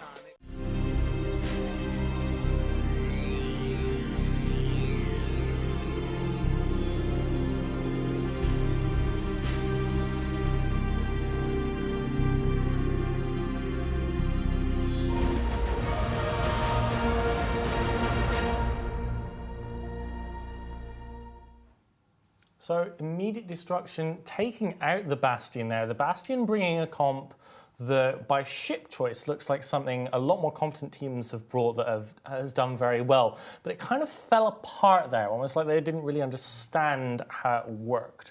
Laz, what were your thoughts on that match? You saw the comp, and it looked a lot like you kind of saw from Hydra and Vidra comps with the Newt control. But they brought the Rook. They had too much going on. They didn't bring enough DPS to the field. They had some issues with target calling, going for the Mauler and the, I believe, Vexer.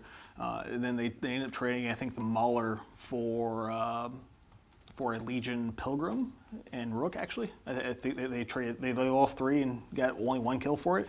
So they lost a lot of their control there instead of being able to apply it to across the field to the different battleships, be able to try and shut down some DPS coming in on our field or from across the field, which is what you see when Hydra and Vidra and some of the other teams are running that Newt setup, where they just completely shut down the other team capacitor-wise.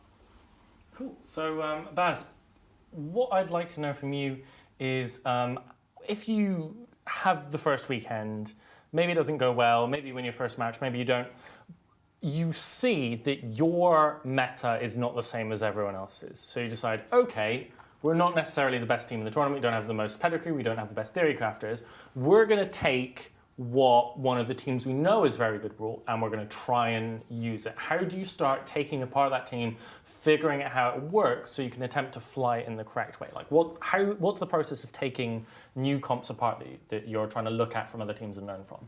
I think one of the key aspects is trying it in a variety of setups and trying it against all kinds of different matchups. Because I mean, I think Vidra and Hydra fielded it because they knew it could beat all the things they were expecting to see. So they say, okay, you know, people are going to bring 3 battleships, they're going to bring battle cruisers, and we think this comp can beat all these sort of standard things that we haven't sort of adapted to deal with it specifically. And I think the Bastion have seen what Hydra and Vidra have brought, and they've tried to sort of emulate it, I suppose. But with the curse ban, very difficult for them to make up that sort of Newt power. With the Vangle absent as well, they can't field that. Presumably they haven't got any, or they didn't prepare any. And then it looks to me like they've seen the curse ban, they've gone, oh no, we don't really know what to put in this 11-point slot. Oh, let's stick a Rook in there. And of course the Rook in this comp without any other ECM just does absolutely nothing. Yeah, I mean, either slide in the Rook or the Pilgrim. I mean, the Pilgrim is noticeably the lesser of the two recons there. So it definitely, I mean, it was, they had a good idea with trying to find an actual tried tried comp and a good comp, but just the execution wasn't there. I think if you're a team trying to break into sort of the mid-tier of the Alliance tournament, you need to be sort of focusing on what you've practiced and not trying to sort of adapt to what you've seen other people do. Because obviously Hydra and Vidra, they've played this, they've matched this up against all kinds of comps. They know how it does in every scenario, and they know how to field it. So if you've only got a week between seeing it and testing it on the field, you're not going to be prepared, and if something goes banned, it's going to be horribly wrong. Yeah, so potentially a three battleship core or the standard battlecruiser core, that would have been a much easier comp for them to adapt and use, whereas something that's going to be heavy execution-wise. Yeah. So looking at ship picks, we have another graph coming up soon. We're going to look at the picks and bans of the most drafted ships, the ships that are most popular to bring, and the ships that are most popular to ban. So we actually got the picks by class first. So this is the popularity of each class of ship. So we got cruisers, obviously, with that massive overwhelming majority, because cruisers just have so much variety, don't they? So many more cruisers in the game. You've got your recons, you've got your logis, you've got like the Vedmak as well, which has been really, really popular. And then frigates, we've been seeing frigate logi, and obviously if you bring that 3 battleship core, you're going to see a lot more frigates. Like, what do you guys take from this beautiful pie chart here? I mean, it's a really good representation of the current meta, because I mean, you do see a good chunk of the battleships from the 3 battleship cores. The frigates are going to be huge just because the logistics frigates, bombers. I mean, it's pretty straightforward if you watch a lot of the matches today. There's not really anything that should surprise you here. I apologize. It is a radial graph, not a pie chart. That was poorly me, which is bad because I'm doing statistics at university at the moment, so not that good by me. But yeah, so we also have another graph I want to throw up. This is what I mentioned before. It's the picks versus bans most drafted ships. Hopefully that should be coming up on stream soon for you guys. And it is going to show us, as it comes up, that the Aneros, very common, probably generally considered the strongest T2 logistics cruiser, isn't it? It's a bit better on average than the Guardian, so that's been picked and banned especially a lot. And the Bazi and the Scimitar taking 3rd and 4th place. Balgorn, actually I was quite surprised by this in the middle. The Balgorn has been less popular because of the Leshak, because of the move away from it having longer webs, but it's still popular to pick, popular to ban. And obviously that Leshak in 1st place. It's so powerful. The points discount is amazing on it. Sorry, not the points discount. It is just a very cheap ship for how good it is. So yeah, what do you guys think as the graph goes down? Obviously the Vedmak is picked a ton, but barely banned. I think the Vedmak is a really, really strong pick, and I think most armor comps should probably heavily considering whether or not they want to field one in almost every scenario, because it's so good. It brings everything for 4 points. It's got 6 lows, so it gets very tanky. It's naturally very fast. It gets massive DPS. It scales up to like 500 or 600 DPS when it's fully ramped. It gets the utility nukes. I think it's a ship that, if you're fielding an armor comp, you really, really need to be considering the Vedmak.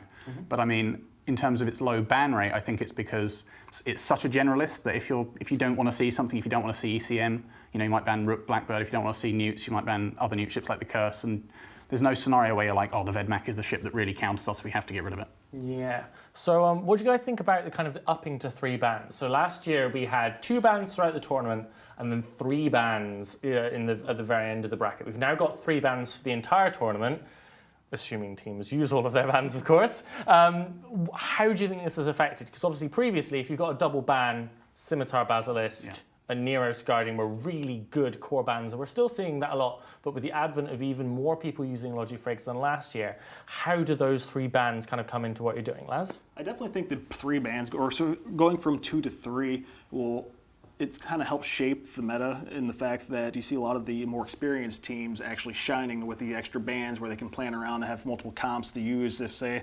like the last game, the Curse got banned, well, if like a team like Vidra or some other team would say, okay, well, let's go ahead and pivot and go to a different comp. I mean, the 3 bans are huge in the fact that it gives you a lot more control in what you actually want to face against. Yeah. So our next match coming up today is Snuffed Out versus League of Unaligned Master Pilots. Baz, do you have any thoughts on Snuffed Out at all? Well, as a long-term Snuff member, I think they're perhaps a little bit underachieving this year. I mean, 1-1, probably not the record we would have hoped for going into it, but I think the match against Tri, which we lost, was, having looked at the footage and listened to the comms, it was very, very, very close. It was 117 scoreline to Tri, but it all pivoted on that one Balgorn kill, or not kill rather, so... I think they're definitely a solid mid-tier team at least. I know our captain puts in a lot of effort, J.A. Aloysius, and yeah. I mean, Relo was telling us earlier he's got friends in Lumpy. They originally, when they first came onto the tournament scene, they were expected to do very well indeed, and they did. They've inherited a few of the old camel pilots, but this year apparently they've been taking a more relaxed approach to the AT, just kind of doing it for fun, having a good time. They're all still very competent pilots, but they're not going as hardcore as they necessarily have in previous years. As we all know, some teams really make it a second job or a third job if you have a job, and then Eve is your second job. The Alliance tournament is your third job on top of that. Laz, what are your thoughts on this coming up match? I definitely think Snuffed has a decent pedigree. I mean, they have some experience in the tournament. They did lose to Triumvirate, like you said. They had a strong first day comp with the cruise missile Tinker, which was really strong versus the team they fought against. And then, but it will be interesting to see if Lumpy, who is also allied with Tri, will knock out Snuff. Yeah, Lumpy fielded, I believe, what was it, 7 4 or 5 battle cruiser Yeah, with a bunch of cruisers, 4 battle core. cruisers and then 3 cruisers. So I mean, they lost their match against Goons, quite a close match, but I mean, it was also sort of that kind of cheesy strat, I suppose, with the Orgoron AV and the untanked Absolution. So I mean, perhaps a little bit untested as to how good they actually are. Yeah. I mean, I am a huge fan of Snuffed out choosing the flagship Paladin. Obviously, most teams have gone for the Lashak this year, but I think the Paladin is just a really strong ship because obviously it can project so well. It's got great tracking, you know, lasers so good. Obviously, the local tank, the huge cargo bay for cat boosters. It has a lot going for it. How do you guys feel like the Paladin is a flagship choice, Laz? Well, the Paladin, you saw it in the Goon match, which Ares Bar was flying, 134,000 damage in a single match. So like, it has the damage it can project. And then you also saw it in the CVA match today where that Paladin just did work all the way across the field. He was burning up, taking out battleship. I mean, it was just a really, really well played match by the Paladin there. So it's just a really strong ship. It tanks well. It gets the tracking bonus. I mean, high DPS, utility mid slot. So it's expensive points wise, but as a flagship, the Marauders really shine. I think as a flagship, it takes advantage more of being able to use those faction mods and fit damage, you know, what are they called? Sorry, damage mods and take officer resists or, you know, dead space resists. Sorry, So damage very controls quickly, and we're about to sorry. get to the match. So predictions, Baz, who do you predict? I've got 2 tickets to the Snuffed Out Hype Train if you guys want them. I will take a ticket to the Snuffed Out Hype Train. Do you want a ticket to the Snuffed Out Hype Train? I'm good, I think. Laz, who are you rooting for in this match? Definitely Snuff to get my ticket, man. See, I'm gonna, don't disown me, Baz, but I'm gonna go with Lumpy. Let's head over to the match with Black Bart Pilot and Suetonia casting Snuffed Out going up against Lumpy.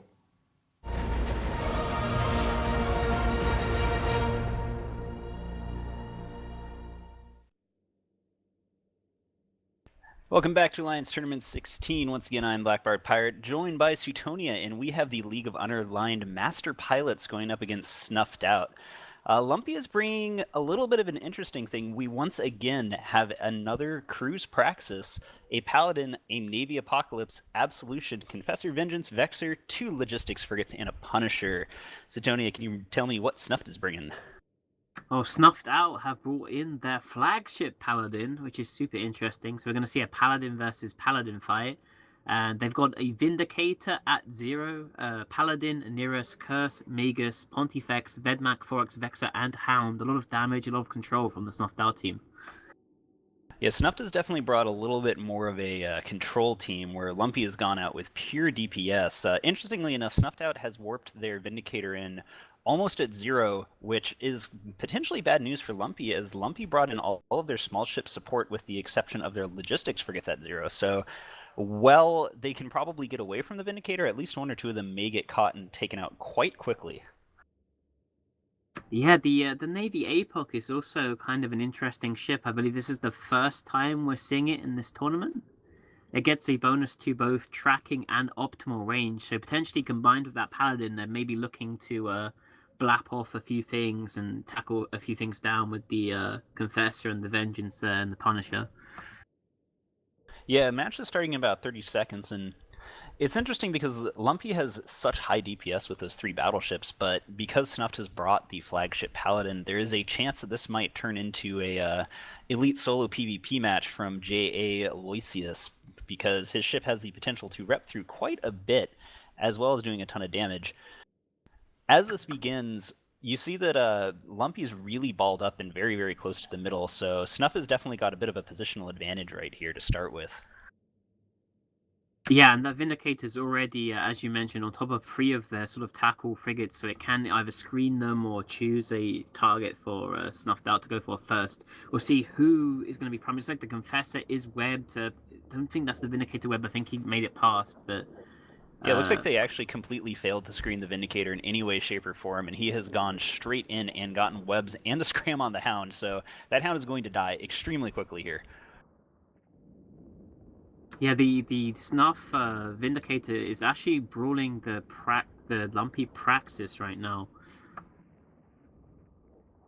Yeah, the Vindicator is finally screened, but it was not until he got those really powerful 90% webs on that Praxis. So Praxis is not going anywhere, and Vindicator is already quite in there. So hopefully Lumpy will take this time to get all their ships away from him as fast as they can. Praxis is going down pretty quickly, all things considered. Yeah, the Paladin's going to be shooting him, and the Vindicator can probably put out about 1.4k DPS. I think Snuff definitely has the advantage if this match goes on for quite a long time, because, as we mentioned, the flagship Paladin is just going to have amazing reps if he has a good like Core X type, Corpus X type, Abyssal rolled large armor repairer. Sharp Soneros for Snuffed Out has actually been tackled by the Lumpy Punisher. He is only scrammed, so there is a chance that he's still ABing around quite quickly. However, he has been put into a position where they can switch to him and start doing damage to him whenever they want. And you can see some of the other Snuffed Out characters are moving in towards him, but that Praxis is still going down. It's very difficult to keep a ship up under both Vindicator and Flag Paladin's reps, especially with 2 logistics frigates here. Yeah, we see this Vedmak from Snuffed Out of Razor NC is now smart bombing all of the rep bots that are on top of that Praxis. Yeah, they're definitely very in. Praxis is down, and the looks like they might actually be in a little bit of trouble here, because once again, the Vindicator is not screened whatsoever and is going to switch almost immediately. It looks like he's actually heading over towards the Absolution, and if that goes down, that's a significant amount of links that are going to go down quite quickly. So hopefully he's not Goon Absolution fit and he just dies immediately, but even still, it's a very, very rough spot to be in, and he's a little bit out of position compared to their Logi frigates. Yeah, he does have that Vexor hot on his heels now too, which just got a scram and a web on him, so the Vindicator's definitely going to catch up to him now. Yeah, and whilst Lumpy has the Snuffoneros pretty well tackled here, they're not actually putting any damage on him. It looks like they're still trying to take down between maybe a Pontifex or a Thorax, but there's really not a lot of damage being applied here, where Snuff is just chunking through this Absolution quite quickly. And yeah, it looks like the curse from Moderator with those bonus tracking disruptors is just causing havoc for the Paladin and the Navy APOC of the Lumpy side. Yeah, well, they're traditionally ships that should be able to clear pretty much hit anywhere on the field and have very good range and tracking. Curse tracking disruptors are extremely powerful, and they're probably having a lot of trouble hitting any of the ships. It looks like they might actually be switching over to the Vindicator for Snuffed, which I think is what they needed to go for in the first place, because those tracking disruptors are making it extremely difficult for them to hit anything that's smaller than a battleship right here. But that Absolution is going down quite quickly, and I don't think they're going to be able to keep it up. Yeah, I've been taking a look at Moderator to see where he's nuding, and it looks like he's nuding the logistics frigates primarily, making sure that they can't rep each other. Like he's nuding the Thalia right now, so he can't rep his Deacon buddy, which is dying to the Snuffed Out support. Deacon actually just got taken out really, really quickly. Snuff just switched to him and killed him. There's a little bit of a swarm of EC bots on the Thalia as well, so, you know, Absolution also goes down. Big weakness of those logistics frigates is like one jam or one set of newts on just one of them can really shut down their ability to do anything. And yeah, at this point, it's pretty much clean up for Snuffed Out, and there's really not a lot of damage left. And the power of that curse is just so ridiculous. It's just controlling everything on Lumpy's side. Confessor's going down quite quickly too to what looks like Vindicator webs and damage. Yeah, I think that the hero of this match has been Snowbet's Vindicator. He's just been like charging through, rampaging, and he hasn't been stopped at all. Yeah, and uncontrolled, like, not controlling a Vindicator is probably one of the biggest mistakes you could ever make in an Alliance tournament, and well, I think that they have been trying to jam him with EC drones. Well, you know, sometimes we meme about EC drones being the best module in the game. I don't think that you can trust just EC drones to keep your stuff alive, and another ship going down here, and yeah, Snuffed is, I mean, they have barely had anyone. Well, I guess the Oneirus is hard tackled at this point, so they might be able to take him down and maybe turn this around a little bit. At this point, though, they just have the Paladin and the Navy Apocalypse alive, and Moderator's Curse is going to be tracking disrupting them, although it looks like the Paladin is free kind of now, and Neris is taking a lot of damage. Yeah, the Paladin, it looks like they're actually trying to take him down, but that Onuris is, there's only so much repping it can have, and they one weakness of the Snuffed Out team, they really don't have a huge amount of rep drones out right now, or at least not on the Onuris. Maybe they're still in the process of transitioning it around, but he does seem to be holding relatively okay, all things considered, but I don't think he will live longer than the Paladin. Saying that, Paladin's actually going down really fast now that the Vindicator's got on it. Yeah, it looks like the Paladin is also tracking disrupted now. He wasn't tracking disrupted for a while, and it looks like the Onuris is now stabilizing because of that. Yeah, as soon as that Vindicator actually got into range, the Marauders self-rep quite a bit, but they don't self-rep through a Vindicator. Very, very powerful ship again. He's basically been having the game of his life where just no one controls him whatsoever, and he just gets to fly around and apply all of his damage to people, so probably having quite a bit of fun right now. Yeah, so what would you have done differently if you were the Lumpy team? It looked like they tried to just rush everything in after their Onuris, but the Onuris was dual prop, and he was kind of able to be a bit slippery, and because they had like all of their tackle, the Punisher, the Vexer and the Vengeance and Confessor going after that, going after the Onuris, the Vindicator was basically just left unchecked. Yeah, the problem with if Vindicators, they're so dangerous because even if you tackle it with, like, say, a Punisher, he does have the capability of 90% webbing you off. However, that's kind of the point of a Punisher. You have a two-point really tanky frigate, so throw the Vindicator and the Vexer at or throw the Punisher and the Vexer at the Vindicator, screen them off, and then maybe that way you can fly around. They didn't screen the Vindicator at all, and if you watch the match over, you'll see him just charge straight through their team. Not screening the Vindicator, not controlling him in any way, shape, or form is pretty much what led them to this point, and I don't think I've seen him tackled once. Like, maybe he was for a little tiny bit, but he's just having fun just getting to apply all his damage and going wherever he wants right here. Yeah, Navy APOC is down now. It's just the Vengeance and the Punisher, both of which don't really do much DPS on their own. Kind of interesting that Lumpy actually went for a Vexer instead of a Vedmak, which was an available choice for them. Yeah, I'm not really, like I said, I'm not a super huge fan of the Lumpy setup here. I like the idea of bringing a Paladin and an APOC, but, cruise praxis are cool. I guess that's 2 matches in a row we've seen them now, and maybe not the best idea.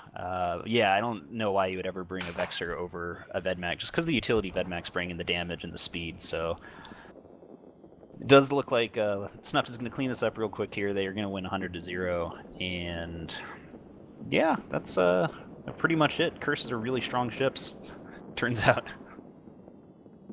Yeah, that's it. Snuffed Out wins. We'll throw it back to Epiphany in the studio.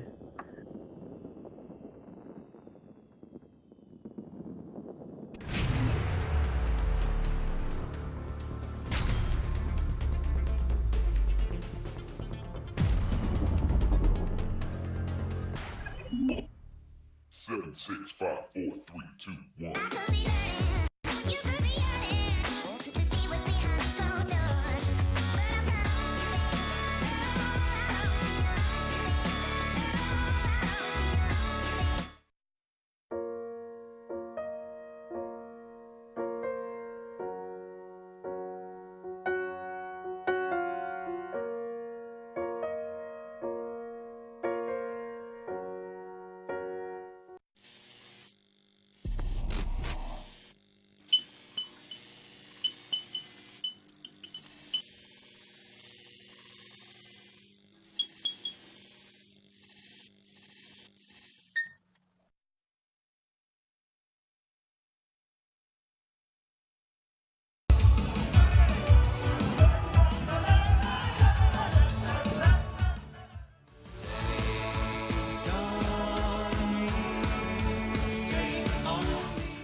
Lumpy's hopes of proceeding to weekend 3 of the tournament snuffed out in a single match by Snuffed Out, previously known as Urine Alliance.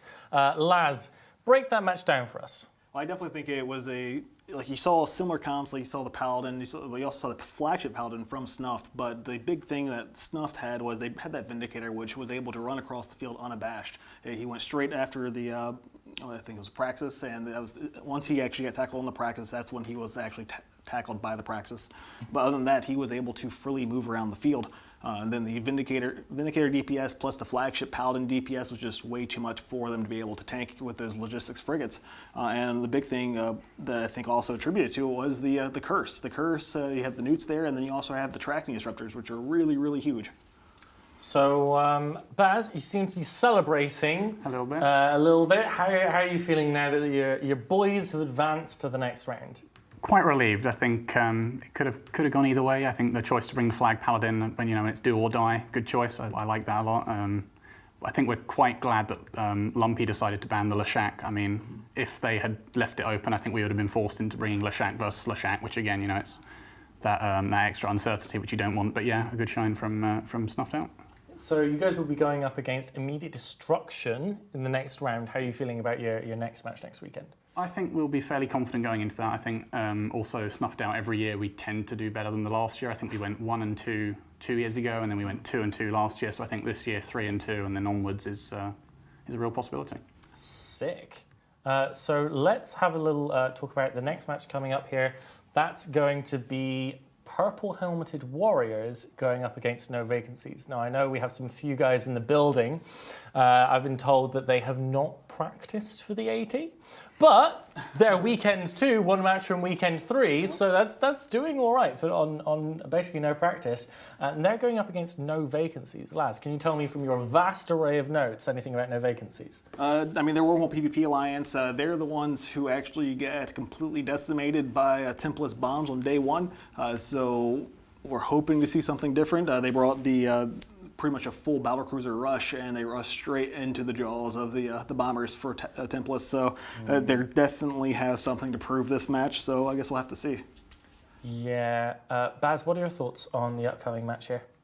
I don't think either team has a huge Alliance tournament pedigree. I think Wrecking Crew, the Purple Helmeted Warriors, I think their addition of Rocket X to the team was probably a big step up from what they had previously. Yeah, I think it could go either way again. I think it's one of those ones in the losers bracket where, I mean, obviously do or die, you either win or you're out. But I mean, both teams have to put it all on the line, and I mean, it could go either way. There's no reason to hold back. Yeah, I mean, the lower bracket is a great place to make a name for yourself as a less experienced Alliance Tournament team, because obviously in the winners bracket, you're going to run into your PLs, your Hydras, your Vidras, your Tuskers. And as a new team, you don't have the experience, you don't have potentially the bank to fly some of those 80 ships, but the lower bracket, even though you're on that knife's edge of being eliminated, if you just win 3 or 4 games there, then you can hold that up, and that's a really strong performance moving on. So yeah, they will be coming up really soon here. Let's have a little look at what we have here. I just want to check out the flags here. It's pretty interesting that few have a flagship Rattlesnake. So the Rattler, like the SNI, does gain a fair bit from being a flagship. What do you guys think about the Rattlesnake as a choice over, say, the Leshak or the odd pick, the Balgorn or something like that? It's a really weird pick just because the Rattlesnake is a dual bonus ship. Like, it gets a bonus 2 missiles, also 2 drones, and as we stated multiple times throughout the tournament so far, is drone ships just are a little bit at disadvantage just because you can't bring the Tech 2 drones, and it does hamper the DPS of it. So it's an interesting pick. Rattlesnake is naturally tanky, so it does have that benefit, but I think it'd be interesting to see what they actually have it fitted with. Yeah, I pretty much agree with Laz. I think the Rattlesnake is, to be honest, personally, I think it's just a bad choice for a flagship. I think it's just a worse Scorpion Navy issue. The Scorpion Navy issue gets all its damage to missiles. The Rattlesnake has half of it in drones, pretty much. So, I mean, those drones Tech 1 this year, so they're not strong, can get defanged, and then after you lose your drones, you basically just got a Scorpion Navy issue with half the damage. I don't really see the point. I mean, the drones are relatively tanky just from that drone bonus, but they can still, it's still risky. Mm-hmm. So then down to No Vacancies, they don't have a flagship, and I'm pretty sure that the stats guys told me earlier that if you don't select a flagship, your win rate is less than 18%. And picking a flagship, even if you can't afford it, even if you can't afford to bling it out, it's still a threat. People have to consider that. Even if you have no intention to bring it, you're getting in their minds. And further, it means that it's a free ban dodge. Even if you just bring a T2 cheap fit flagship, which I don't recommend, but if you don't have the money, you can still dodge a ban. Like, always pick a flagship. Even if you don't know what flagship will be good, pick a ship I that think you like. especially this year with the Leshak being so prevalent as a flagship as well. I mean, that's a flagship that's not going to get pimped out as much as other flagships. It hasn't got those faction damage mods. It hasn't got the faction the guns. You know, it's probably going to be less. It can't get the newts as well, so it's probably going to be less pimped out than other ships. And I think the strength mainly of the Leshak flagship is its ability to dodge bans. So if someone bans the Leshak, you can bring it anyway. So yeah, I mean, the Leshak, if you're not going to submit a flagship, just submit a Leshak. It's probably pretty good. Even just picking a flagship and putting a minimal amount of this, like faction damage mods, or just say you have like 300 million this, you could put faction damage mods, or you could do a faction repper. I mean, there's so much you can do with just a little bit of extra ISK into a flagship that would make it better than the actual ship that you were going to bring. So we actually have, speaking of bans you can dodge, let's see what bans you might be trying to dodge as we bring up the graph of the most banned ships. So we saw a little bit of this earlier, but it's a little bit better ordered now. So we have the Aneros, as we said before, then the Leshak. But obviously that can dodge so easily with the flagship ban, and we haven't lost that many flagships so far. We had a great 33 bill one lost by, I want to say, Phage and Terror on the first weekend.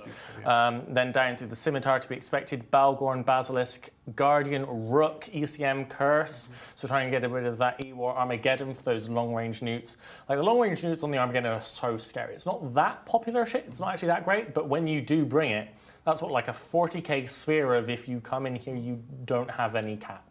Well, and that's a terrifying thing. A lot of times thing. it's also paired with the Balgorn, so you have Balgorn, Armageddon for the dual newt threat. But I mean, we talked about the Aneros earlier being the better of the armor logistics, and then Leshak is like it's really good for its point value, damage, utility. It's all pretty straightforward. The Curse ban, I believe, has actually gone up today after seeing its appearance last weekend.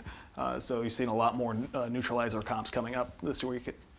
One of the things I want to say about the Armageddon is, I mean, I said it was strong. I thought it was strong last week, but I mean, compared to the flag Balgorns, which we saw in the past years, the main strength was fitting those officer newts and getting that ridiculous range, whereas the Balgorn has the newt strength bonus on the hull, whereas the Armageddon has the newt range. So you can still bring the Armageddon and have the same range as before, so it's still got, like Apothy said, that giant sphere of newt pressure. And yeah, for only, I think it's 19 points. So you get quite a lot of value out of those points for that. And I think that one thing people forget is that long-range newts are almost like having a long-range tackle mod, like a web or a scram, because not only are you potentially turning off tank mods, especially on shield ships, if you're running an MWD, MWDs require a hell of a lot of cap, and if you're neuting that off, then suddenly you're slow, your hardeners are off.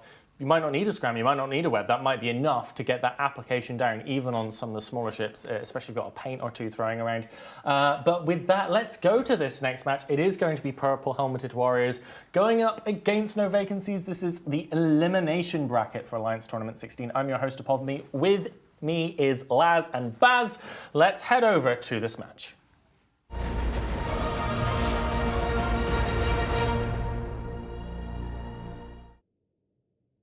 And welcome back to Alliance Tournament 16. I'm Blackbart Pirate, joined with Sutonia, and we have a bit of an interesting match here where we have No Vacancies versus Purple Helmeted Warriors, and No Vacancies has chosen to bring no less than 4 ECM ships, bringing a Widow, Claymore, ECM Tengu, Rapier, Rook, Navy Osprey, Stork, Kitsune Scalpel, and a Kirin.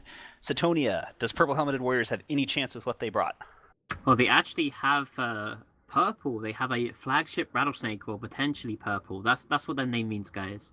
They have Bargist, Rattlesnake, Navy Scorpion, Praxis, Kirin, Purifier, Hound, Manticore, Nemesis, and a Bantam at the end, just for a bit of shield reps.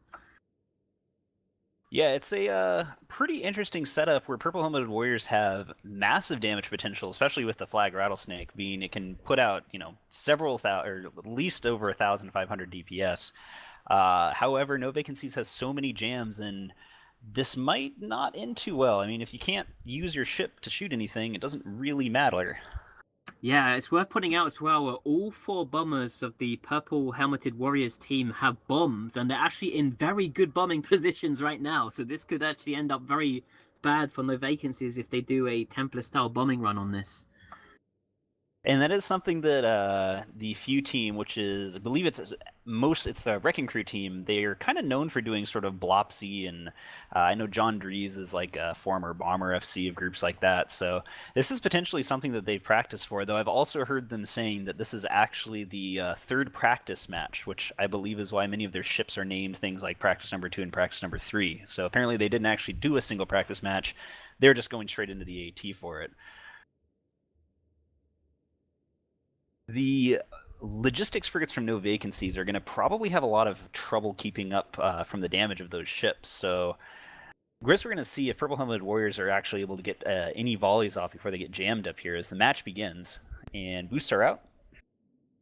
Yeah, let's see what both teams do. It looks like they're just kind of chilling right now. It looks like No Vacancies are kind of burning away with most stuff, but the Tengu is kind of charging in a little for some reason. Oh, that Widow's actually getting completely dunked on right here. He's already in armor, and he's starting to come back a little bit, but...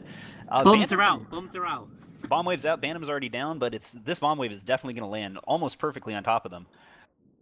Yeah, there's Widow's 3 down bombs as well. here. I believe the Manticore doesn't actually have a bomb, but ooh, there goes the bombs. Looks Bomb wave was a little bit early. I think they No Vacancies successfully burned away, but their Claymore is already down at half HP from the bomb wave, and it looks like Purple Helmeted Warriors is taking advantage of that and doing a ton of damage straight onto it, so it's probably going to go down next.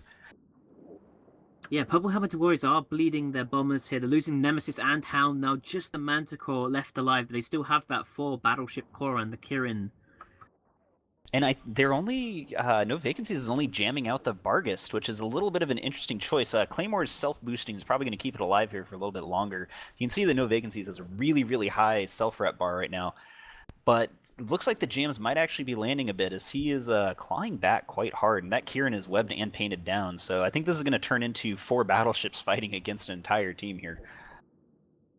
Yeah, there's 3 ECM ships since the Widow's down, but it's against 4 battleships and 1 Logi, and the Logi is going to be in a lot of trouble here.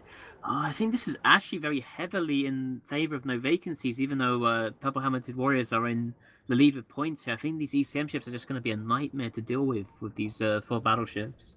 And No Vacancies also just popped a bunch of ECM drones from all of their ships, so there's going to be even more ECM flying out.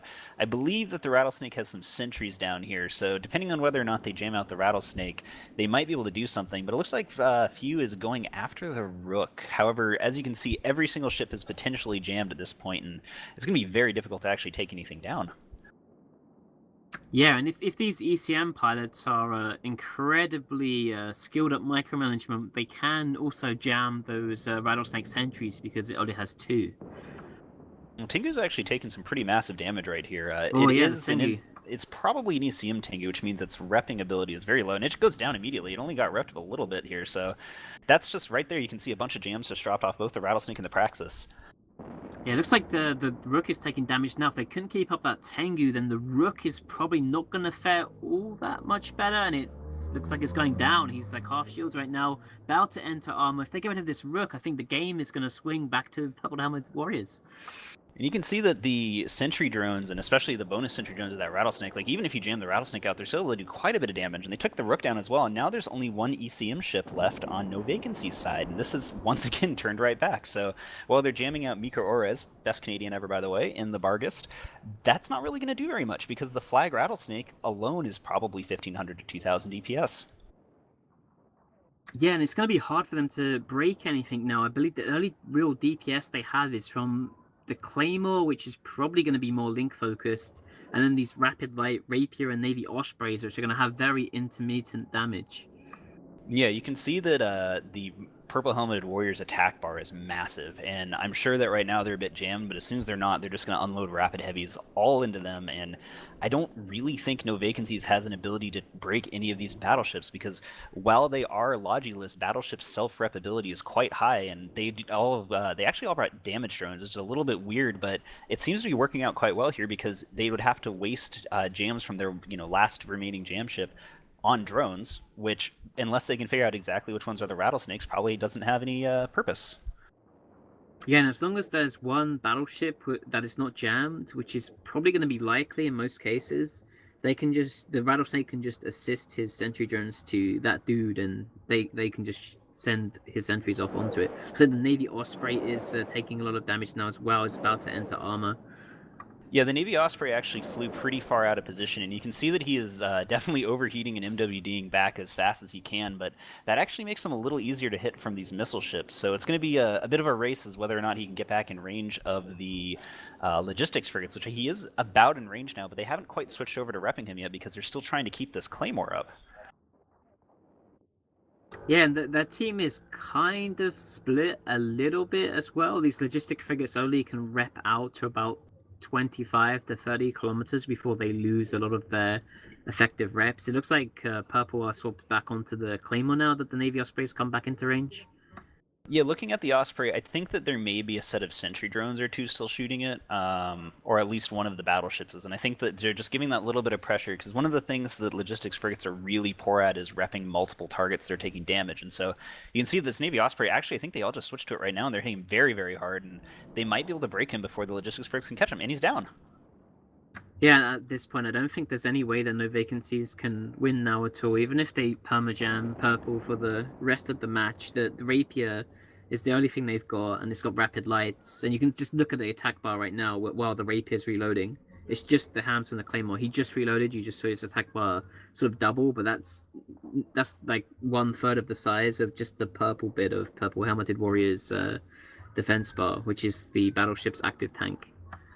Yeah, unless it happens to be like a heavy assault missile fit Claymore that decides to go in there and brawl, I don't think they have the DPS to actually break any of these battleships at this point. Shield battleships having very, very good active tank, even if they're not super bling, and I'm sure that Rattlesnake alone could probably tank the entire No Vacancies team for probably at least 20 or 30 minutes at this point, assuming it's pretty bling fit. So the Claymore is tanking pretty well. Claymores are relatively tanky, and if he has you can definitely see like his defense party has got a huge amount of self-repping going on.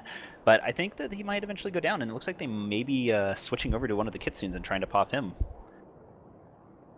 Yeah, killing the Kitsune will probably just, he's probably jamming at least one of them. It's going to amplify the DPS, and I think once the Kitsune goes down, they can just finish off the Claymore and then just kill everything else probably before the match ends.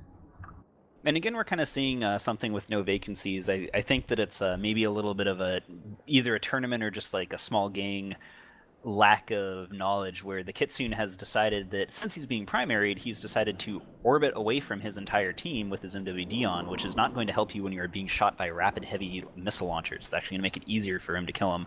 So he dies on the opposite side of his team, which pretty much means there's now very, very little jamming left, and Wrecking Crew team, Purple Helmeted Warriors, they're just going to be able to clean this up. They may not actually finish off the other team, but I don't think they're going to. They have no way of losing at this point. Yeah, it looks like the Claymore is getting shot again. I'm sure will probably go down before the timer ends, especially since we're seeing nude effects now on the Scalp on the Kirin. Looks like the Rattlesnake, the Bargus, and the Praxis, they've sort of burned in towards him. And if the Logifix need to sit on the Claymore, and while they're doing that, they'll get neutered by the other battleships. Yeah, Purple Helmeted Warriors, they definitely had a really strong plan here. I think that they maybe weren't expecting to fight that much ECM, but they definitely adapted very well. They had the damage drones with them just in case, and they were able to drop them, and the Claymore does go down here, and now there's basically zero chance that anything on the Fuge side is actually going to die, and so at this point it's just whether or not they can clean up and go for the solid clean sweep, or if they have enough time. Good fights are coming out from No Vacancies and local. Is there anything Novat could have done differently here and maybe taken a few down earlier? Well, I think their target calling was actually pretty good at the start of the match. So they killed almost all of the bombers, and it's a shame that they lost the Widow, but I don't think they had really any way of saving it when you're coming up against 4 bombers and 4 battleships. I was to say that Widow went down extremely fast. I think that one of the issues with doing a shield-based ECM team is that ECMs are mid slots, and all of your tank is also a mid slot. And so I'd be curious to see the fit of that. I'm wondering if maybe he might have gone a little bit too squishy just for that extra power of the Widow jams, because Widow jams are really good, but you do need the ability to survive a couple battleships shooting you. Yeah, I think that the team comp could maybe be optimized a bit more. I don't like the Navy Osprey all that much. No, I don't really know what the Navy Osprey was there for. They really did need a little bit more DPS at the end of the day, or some kind of control. Unfortunately, No Vacancies is not actually going to get an opportunity to optimize their team comp, at least not this year, as this is the lower bracket, and they will be out after this match. Yeah, it's just clean up time for Purple Helmeted Warriors. Just got the Kirin and the Stalk alive. I think the Stalk might actually live to win, although he is grappled right now. They'll Yeah, he's probably at least grappled keep and the muted. Stalk. I mean, all the points actually matter. If there's a tiebreaker, if Purple Helmeted Warriors get knocked out, as well as another team, it'll be done on points. So getting these like extra kills, even though it's kind of weird, is might end up getting them a higher rank. Yeah, and they're not going to be able to actually finish their ships off. You know, at the end of the day, ships that small are too hard to kill, but will be Purple Helmeted Warriors winning 91-16, and with that, we'll send it back to the studio.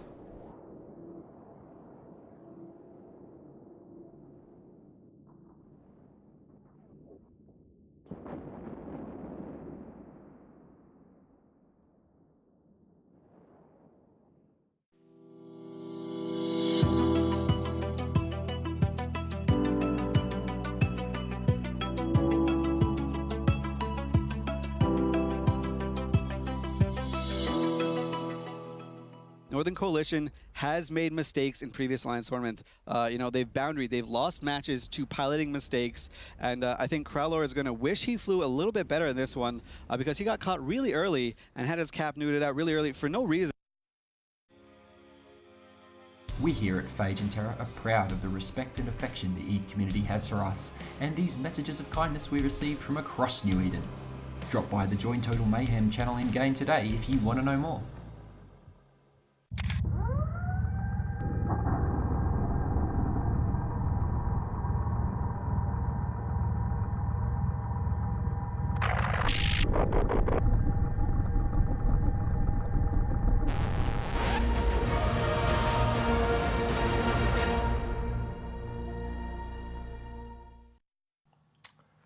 Widow got absolutely nuked in that match, and with it, the rest of the ECM fell like a stack of dominoes. And that's really the thing about ECM comps, isn't it? Is that if you start killing your opponent's ships and don't lose your jammers, then you have more jammers on fewer targets, so you're more effective. But you lose a single jam ship, then you've got less jams to spread, and you already clearly couldn't hold tank because you lost one of them, and it's just gone. So you're just teetering on that knife's edge of survival and absolute destruction. Baz, what did you think about that match? I think when you choose to bring ECM heavy comps, it's always going to be a dice roll. I mean, ECM is to an extent RNG based, so I mean, whether you get those jams, but also whether or not you've brought the right types of jammers for what the opponents bring is always going to be a bit of a struggle, and I think matches like that always go one way or the other. They're always a massive snowball in one direction. One team gets stomped or stomps, and I think that's a good example of it. Yeah, you could tell they were caught flat-footed there because the battleships, the Kingslayer core for the rapid heavy missile launchers, they weren't really jammed for most of the match there after the Widow went down because I think they were so dependent on that Widow getting those jams. They had a hard time swapping the jams back over to the battleships to keep the DPS off the field. But you saw their support get knocked out, and then because they're so jam heavy, they don't have the DPS to actually finish off those battleships. So those battleships just clean the field with them. I mean, the battleships just sit there and kill you, and you can't do anything against them when your only DPS ship on the field is a Claymore. You're just waiting to lose. Well, and we did give them some crap about their rattlesnake pick, but versus an ECM heavy comp, those sentry drones like the rattlesnake dropped, it was still firing. It was still putting out good DPS, and I mean it worked out. Yeah. Cool. So we actually need to do a big shout out to Resorian, who's made these beautiful backdrops for us. They're absolutely fantastic. He's done all the art for them. They are amazing. I kind of want one for my bedroom at home, just like on a wall as just like a nice art installation piece. I don't think I can take that through customs. And yeah, that might be hard. And possibly, maybe, if you come to our big old party on the 18th of August for the AT finals, we might just, I haven't got a confirmation, but I said maybe we'll do it, we might be raffling one or two of them away. So you could possibly, if you come, buy tickets, come on the 18th of August down to Antenna in Nottingham if you can. More difficult for some parts of the world than others, admittedly. All the cash from the ticket sales will go to UK OTCF and Special Effect, the two charities we're supporting.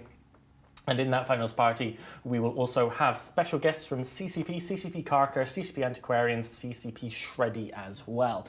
And of course, we cannot forget our amazing sponsors, Chill Blast, sending down 5 badass, super cool PCs that I kind of want to steal one of to take back home with me, just to help the stream run super smoothly. So we've got the tech to support the cool explosions that will be happening after.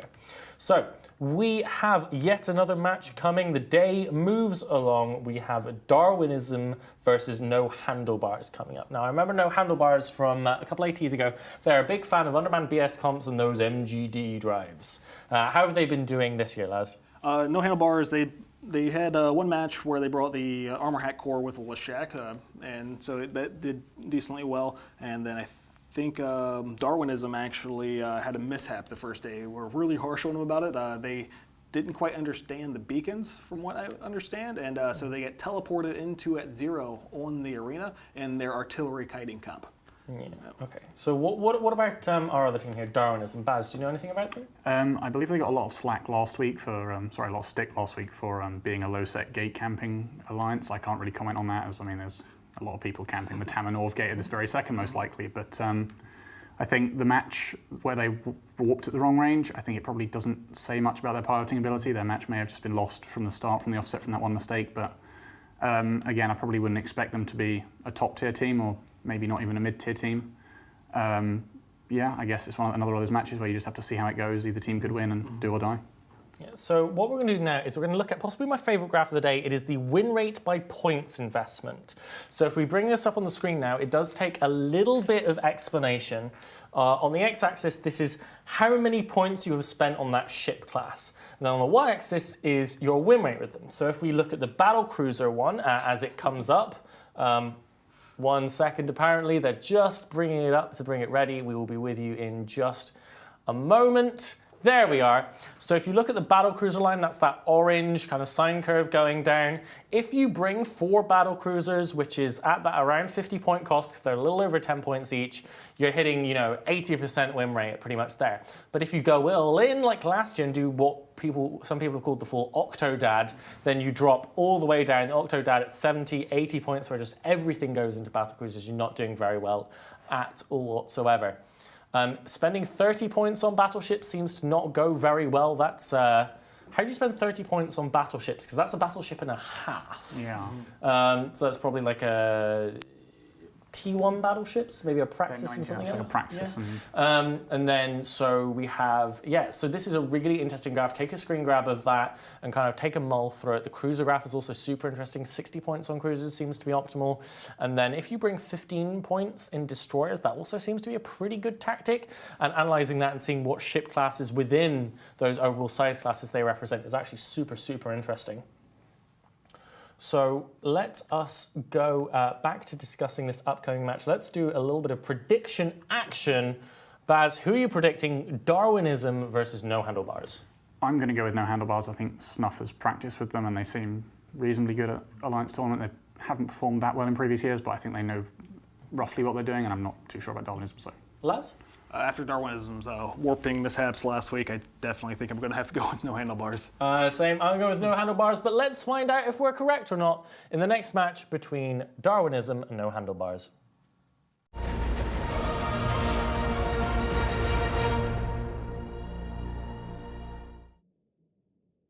Welcome back to Alliance Tournament 16. I am Suetonia. I'm joined by Rain. Darwinism have upgraded their low-sec gate camp to now a Kodari roleplay corporation. They've brought the Basilisk, the Loki, the Tengu, the Rook, the Orpheus, Healer, Navy Caracal, Jackdaw, Hawk, and Caracal, all at 50 kilometers. What do No Handlebars have, Rain? Alright, so No Handlebars have brought the Leshak, which I believe is their flagship. Yes, it is their flagship, flown by Sly. They have the Absolution for Lynx, I want to say a bunch of assault cruisers, and then an Executor, which is a T1 cruiser Logi, a Vedmak, and a Griffin for support, and a Sunesis as well for that tackle. And they have warped in, I want to say at staggered ranges, some of them closer, more like 20 kilometers, whereas others are further away at 30 and then 50.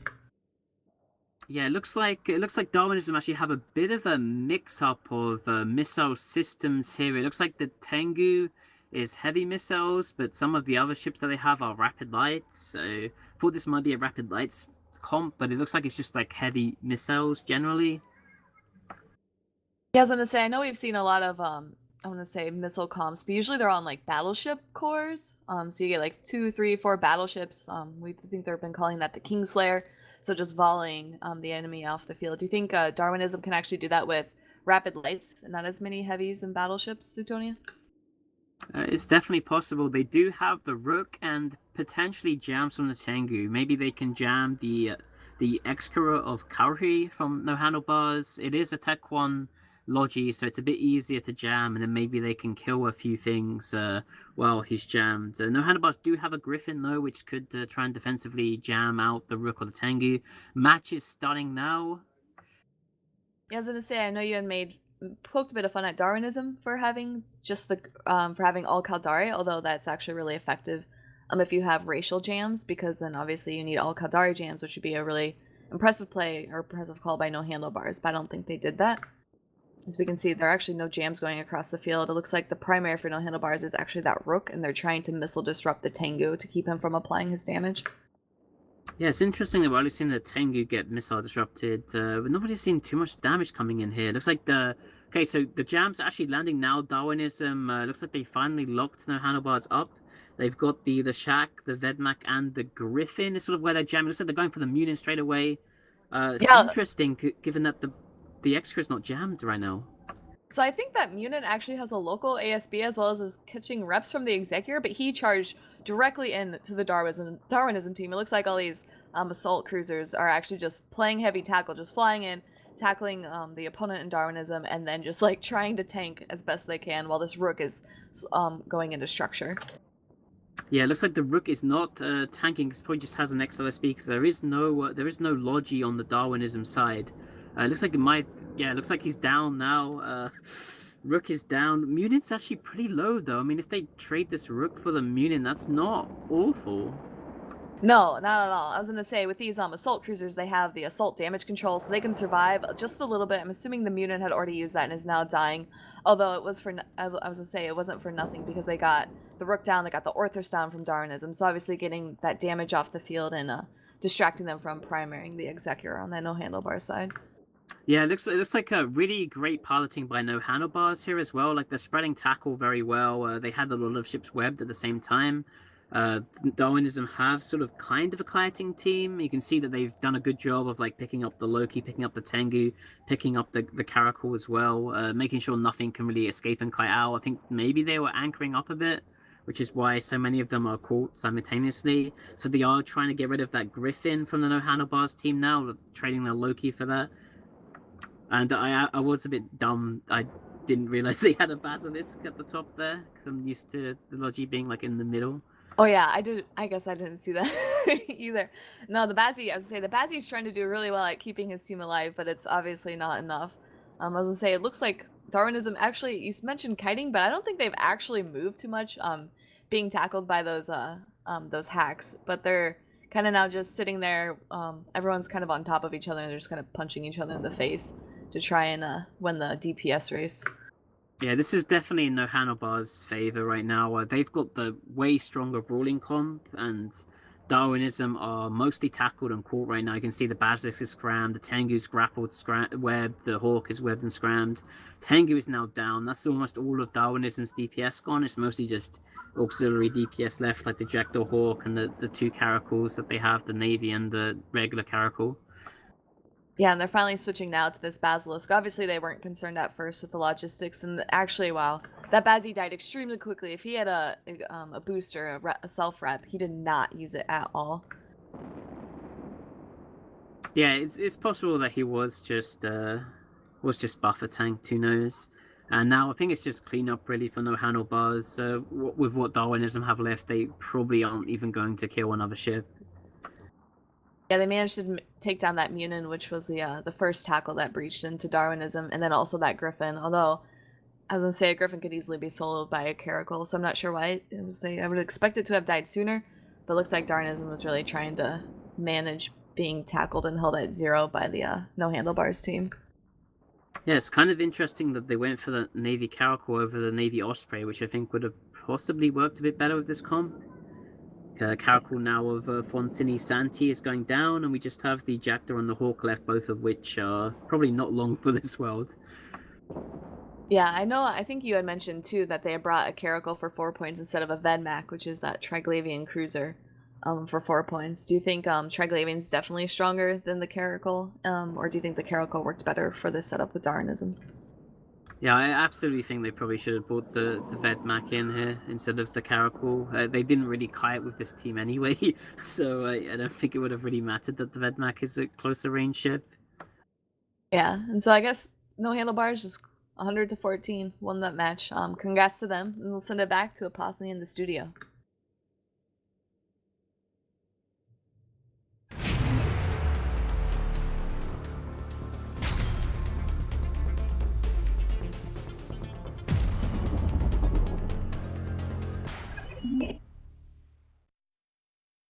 Stay composed. Keep your composure. Yeah, Kate boys, Kate. I'm Go ahead, tight, Joe. bitches. Watch your range. Now. Giving all she's got, most teeth. Give it all you got, baby. Burn them out. They're burning, baby. They're burning. My hands are shaking.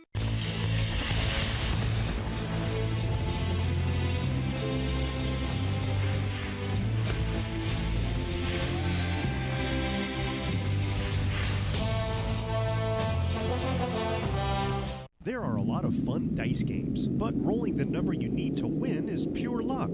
Or is it?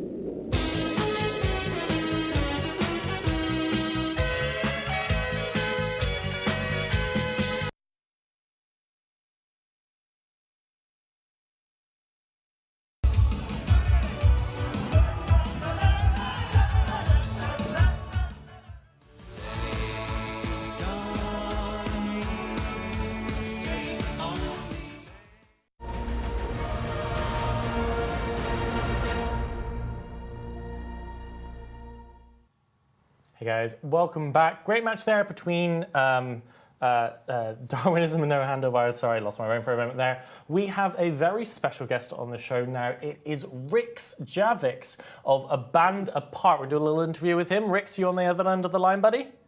I am here, yes. Hey, Hello, how's it going? Bobby. How's Hello, the AT everyone. been for you guys in A Band Apart so far this year? You've been enjoying practices?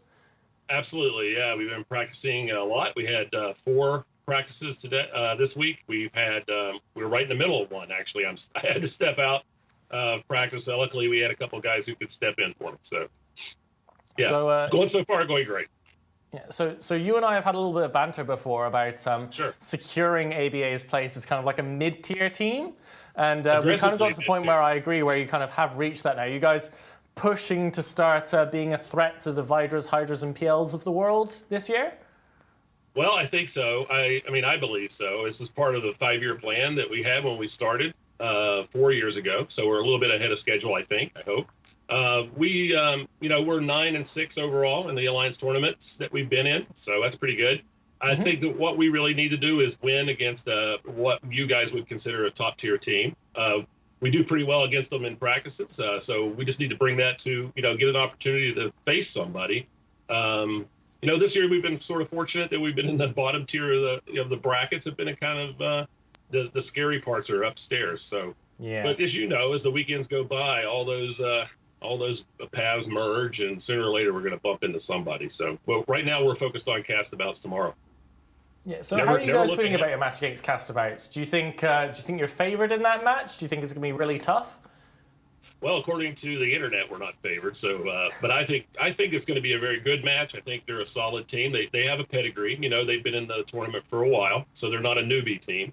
They're a little hard to put your fingers on because they're an NPC team. They don't have a flagship, so we've had our feelers out all week, and we're trying to figure out what the best way to approach that would be. So, it's a little bit different when you're facing a team you're not familiar with. We haven't faced them before, so.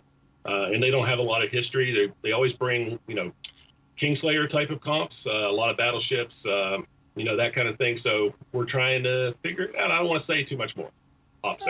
right? Yeah, okay. So assuming you win your match against Castabouts, I think most people would guess that you'd likely be facing Laserhawks in the round after, which is a team that's had a couple of good deep runs, but still isn't considered like a super top tier. So assuming that's the way the bracket goes, how do you guys feel about going up against Laserhawks after? Well, that's the whole reason why we want to beat Castabouts tomorrow is to face Laserhawks next weekend, because they beat us and knocked us into the losers bracket last year. Oh, a bit of a grudge match.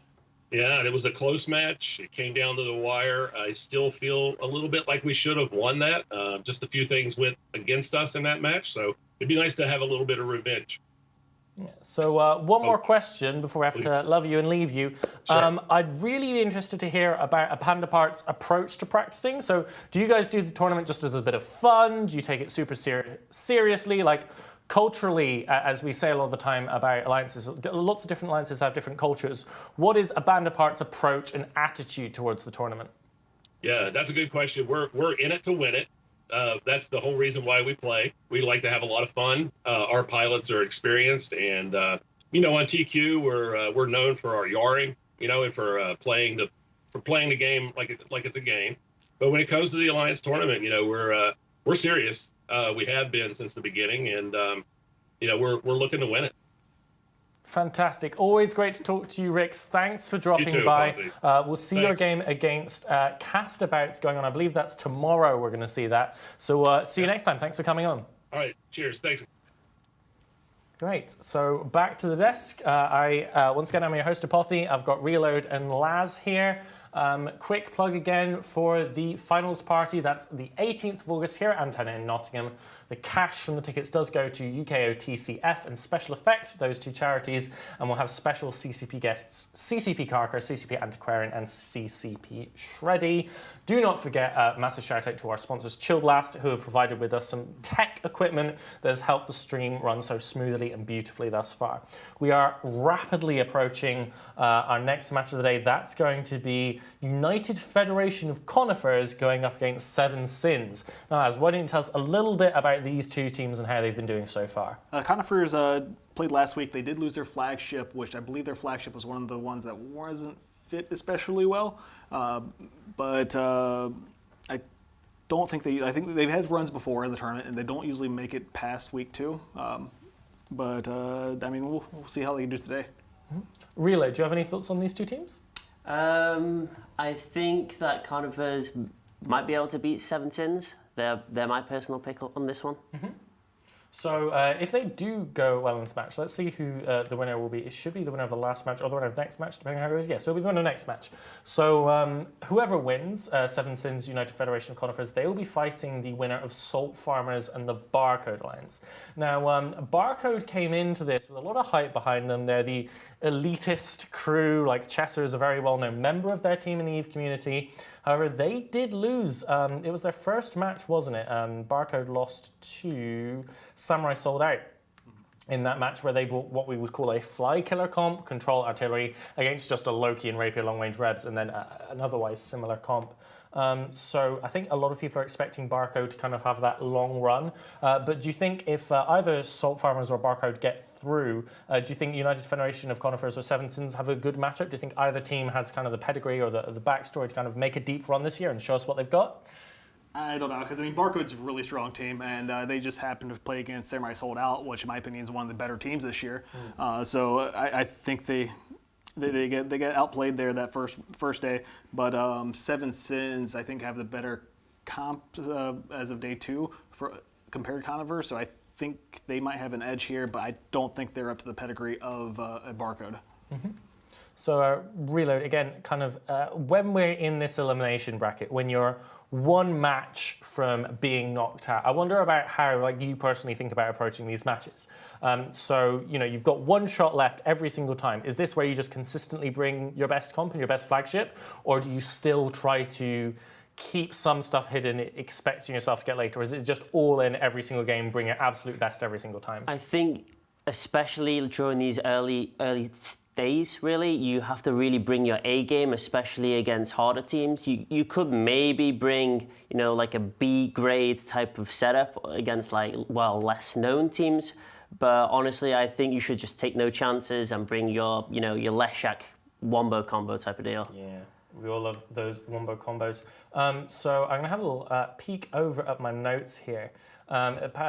Conifers, as we say, the syndicate-based small gang alliance, and then Seven Sins are from Caldari Losec. So they're not actually that far from each other in game. So likely they've had a skirmish here or there from time to time, or maybe they get on and they're neutral or some kind of thing. We do have a flagship. What are our flagships? We have a flagship Scorpion Navy issue from Seven Sins. That's super interesting. Personally, the Scorp Navy is my favorite battleship for the Alliance tournament. I wouldn't argue that it's the best, but it's definitely my favorite. It looks really cool, and I really like the stats and how it works. And then on the other side, for Conifers, have lost their flagship. They lost their Leshak, so they won't be able to bring that. What do you guys think of the choice of the Scorpion Navy issue? It's a historically strong choice, but definitely underrepresented compared to first the Balgorn and now the Leshak. Reload?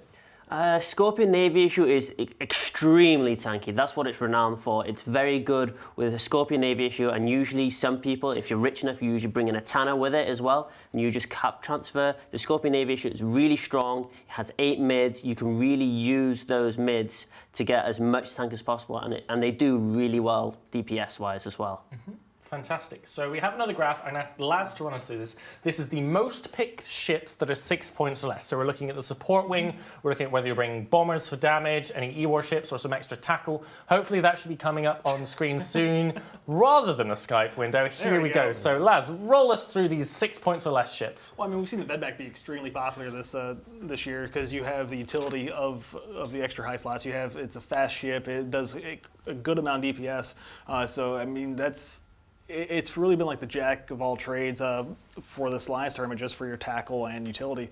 Then you see the Purifier Hound, Nemesis, and Manticore, all the bombers listed on here, just because right now we're seeing a really, really heavy battleship meta, which with the stealth bomber Torps are going to do a lot of damage to these larger hulls. So I think it's really interesting, especially in the lower end. They're kind of even wins and picks. In that you pick them and win 50% of the time. So that's a pretty nice even distribution going all the way down there. Although the Vexer has very few wins for picks. Although personally, I really like the Vexer as a tourney ship. It's got a great utility. You can still run in and then grab stuff.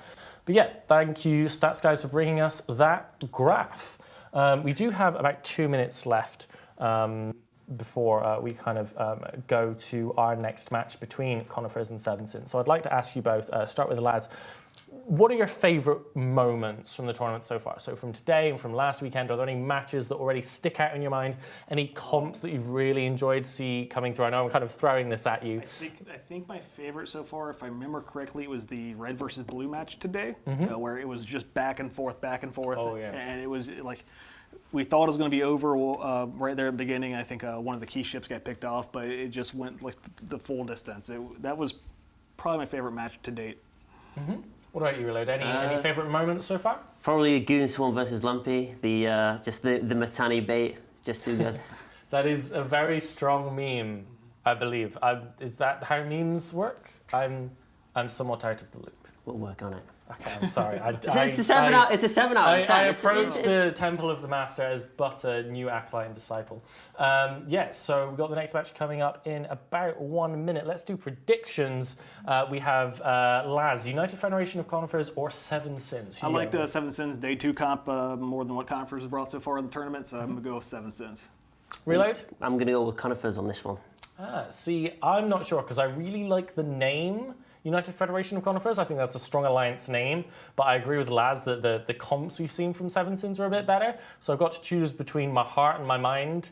And I think my heart has to win. United Federation of Conifers. Let's go. Let's bring that great name and a better comp. Bring a comp that matches the badassery of your name. I'm sure you guys can do it. I'm not entirely sure if we're ready for the match yet.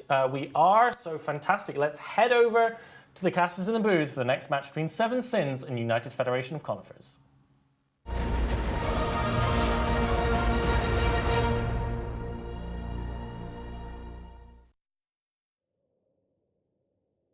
Welcome back. I'm Rain, and I'm joined by Sutonia. We're commentating Seven Sins versus United Confederation of Conifers, otherwise known as Cones. So Seven Sins have brought a Sleipnir, Fleet Hurricane, and Hurricane for the DPS, Basilisk Kozlagi support, a Munin, Hugin, Stork, Hound, Manticore, and I believe also a Nemesis, so the bomber wing for support. And they have staggered their ranges from 30 kilometers with those battle cruiser core all the way to 50 kilometers with the support wing. So Tonya, can you walk through what Cones have brought? Well, Cones have bought a Drake. You can, in fact, bring a Drake to the Alliance tournament. They also have a Scorpion, a Raven, a Cyclone Onyx, Cerberus, Hyena, Kasuni, Burst, and a Bantam, and they're all in a big ball together 50 kilometers away from the arena. Yeah, and I was going to say, they came in at, I want to say, like a 90-degree angle, so they're a bit closer than they would be if they were at 180, but they're still pretty far, with Cones warping in at 50, and then the closest Seven Sins have gotten is 30. It'd be interesting to see what they're trying to do with this comp. They do have the Hyena here, but given that they're all balled up, I think they're going to try and play it a little more defensive. It's not really a Kingslayer, I don't think. We're probably going to see like the Hyena kind of holding back, and the Raven, Drake, and Cyclone and Onyx just cutting away and shooting missiles towards Seven Sins. I was going to say, I believe Seven Sins might do Mimitar rush a little bit and kind of rush and try to pin down some of the Cone ships. They're at least at a decent range to attempt that. I'm not sure if that's going to be their initial go, if they're actually going to try to play it safer and try to be a bit more kitey. Yeah, this is a cruise missile. Oh, Bantam already gone. That was, I was going to say, these logistics frigates, while tiny with a small signature, if they do not get transversal right away, they are going to be volleyed. I guess it doesn't really matter much against missile spam, or I guess no, they're fighting the already spam. But wow, that guy got obliterated. And the Kitsune as well. Just completely wiped out the field before like this burst could even keep him alive. So Conifer is already down 2 ships. Yeah, Seven Sins bringing a Fly Killer comp here, already deleting the Kasuni and the Bantam. Looks like the burst is going to go away pretty soon. It looks like Conifers haven't really killed anything aside from working a bit on this Nemesis and the Sleipnir right now. Yeah, I was gonna say, Cone's not really getting anything for that. You'd think with all the missile spam that they would be able to sink and we'd see some damage applied to Sins, but this Sleipnir is tanking pretty decently. I'm assuming majority of that is from that Basilisk, but he may also have a local rep, not quite sure. Yeah, we're only seeing jam attempts on the Basilisk right now, so we have to assume that the Scorpion is just putting all of his jams on the Basilisk, and they're just trying to go through a tie. It looks like he's swapped now to the Hugin. Now it seems like the Scorpion is webbed by him, so now he's trying to get rid of him. Manticore is now getting painted by Seven Sins. It looks like he is still getting reps, so the Basilisk is not jammed right now. Yeah, I was gonna say, even if the Basilisk were jammed, I'm looking at the Sleipnir, it looked like it had a ton of rep drones on him, so they at least have some support besides just that Bazzi, although Bazzies can dish out a lot of rep power. It looks like Seven Sins now going for that Scorpion. They aren't rushing in, but they are moving closer as Cones try to kite away. Yeah, they're not going to have a good time really kiting away from these Artie, Munin, Canes, and Sleipnir. No, they can hit them where they are in the arena right now. Looks like Conifers are going for a bit of a target swap, trying to kill the Stork, try to get rid of the Lynx. Their Scorpion isn't going to live much longer. Their shield logistics are already dead. And this is probably going to be a buffer tanked shield Scorpion with what he has, so he's probably not going to live much longer once he dips into armor here. Yeah, I was gonna say with the defense bar from Cones, you can kind of, I think I saw for a moment some purple, so I'm not sure if that's ASB. I don't know if the Scorpion had an ASB, but it's gone now, and the Scorpion is rapidly dying. No way is he going to be able to tank Seven Sins DPS. We see that Nemesis finally go down, as well as a Manticore on Seven Sins sides for that Scorpion, but that was not a good trade for Cones. Yeah, Cones are still kind of all balled up here. This is sort of like 2 kiting teams kind of just chilling where they are, sort of, and just taking pot shots at each other. Looks like the Cerberus now is webbed and painted from Conifers. He probably has some assault damage control, so he might live for a while. Looks like Conifers are trying to get rid of this Hurricane from Toxic Decent, as well as shooting the Hound from Ultimate Gunpowder. Yeah, the Hound is barely tanky. You can tell when the reps land from that Basilisk versus when the volleys land from the Cones missile spam. He finally dies, and now they're focused purely on Toxic, especially with that target painter on him. It's very easy to clear. So very easy to tell who Cones are primary. Yeah, so can Cones still bring this back? It looks like they lost the initial trade. They lost their ECM in the Kasuni and the Scorpion. They lost their logistics, but they have killed the bomber wing. They're now kind of working on the Kane, but it's like they're about to lose their Cerberus. They do still have their core, which is the Drake, Cyclone, Raven, and Onyx. Yeah, I'm not sure. I want to say they have to be a little bit better at kiting and getting away from the DPS of Seven Sins. The Raven, I would say Raven, Drake, and Cyclone are all extremely tanky, but obviously if they sit there and just take damage from Seven Sins and not try to kite or get out of range or within the fall off, it's not going to do much. I'm not sure what their next primary. It looks like their next primary actually is that Basilisk. Usually a lot of people will give an ASB to a Basilisk so it can self-rep, so once those charges are out, they may be able to volley through it. But I think if they can't kill the Basilisk, then they really have no hope of killing anything else on the Seven Sins side, especially those larger ships with a bigger tank. Yeah, I haven't actually seen, well, the Hyena's burning now, but I haven't actually, and he's about to die. He's TP'd and webbed by the Hugin. There goes the Hyena. So it's just the Raven, Drake, Cyclone, Onyx. I haven't seen them actually MWD or AB yet in this game. So I think they're just like no prop sniper max tank fits.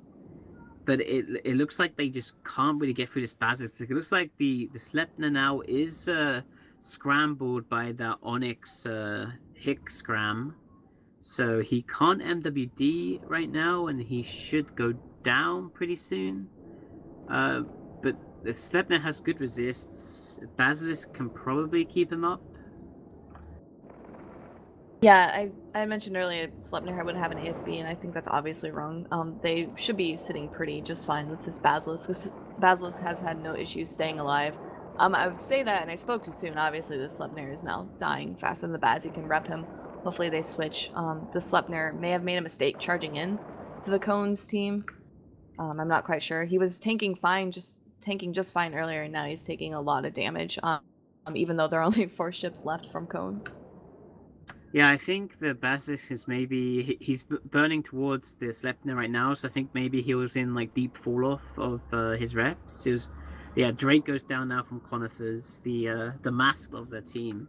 I think probably what happened was when the Basilisk was getting shot, he decided to start pulling range to outrange the Cyclone's heavy missiles, because the Cyclone only has like the 25% range bonus from the battlecruiser hull. So if he's like 70-80 from the Cyclone, the missiles would expire and he could just like lower all the DPS on him. But then they swapped to the Sleipnir, but now he's like come back in to rep his buddy in the Sleipnir, so now the reps were like fully applying. Yeah, and it seems Seven Sins have this in the bag. Killing that Drake, Cones don't really have. I mean, they still have decent DPS, but I don't think they can have decent DPS to break anything with Bazzy reps on them. So it looks like Seven Sins probably are taking this one home with only 3 minutes left and still 3 ships on the Cone side. Yeah, I don't think they have much tackle left here. If the Basilisk has already shown that he's a pretty good pilot by going out and coming back in again when he was needed, I don't think they're going to be able to get that Hick scram on him, which I think is the only tackle that they have. Everything out, like they have no prop battleships here. Everything else I don't think doesn't even have a micro warp drive, so they have no way of getting on top of this Basilisk, and unless they have him tackled, they're not going to be able to apply enough DPS to be able to break him. It looks like as a last ditch now, we're seeing EC300s put onto this Basilisk. So I think what they're hoping to do is maybe get a lucky jam off with the EC300s and try and kill the Stork to maybe get rid of the links, and at least the Stalk links, the Sleipnir might still have some shield links on him. But if they kill the Stalk links, maybe everything else gets a bit squishier, but I think it's over for them at this point. Yeah, especially with, I was going to say, heavy missiles being applied to the Stork. I don't think that's really a good call. This Raven is now falling rather rapidly, and I think, yeah, the no prop mod, we can still see the defense bar for these ships is, like, pretty massive. So obviously they decided to forgo having any sort of maneuverability for the tank, and I don't think that paid off for them at all, because all it just means is that they die slower and still can't really apply their DPS. All they managed to take out was the bomber wing of Seven Sins, which is good, I mean, especially when you have a bunch of battleships, but it didn't help them at all in the end. Yeah, it seemed like they just try to bring like some kind of weird like comp for trading where they just don't fit any They don't fit any prop mods. They all have ships that can kind of hit to most of the arena, and then they go for a lucky jam on the Logi with Scorpion and Kasuni and hope to win that way. Yeah, Raven down. Now just the Cyclone. And we've seen in the past Cyclones tanking pretty well, and this one seems to have fallen actually rather quickly. We have good fights being called on local, good banter between the two teams, so that's always nice to see. So now it's just Seven Sins really cleaning up with the Cyclone and the Onyx left.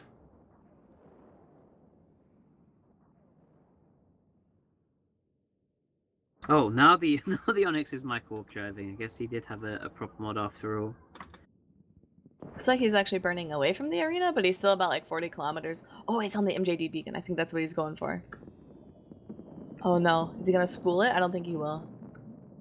He's on it, but I don't see it activating at all.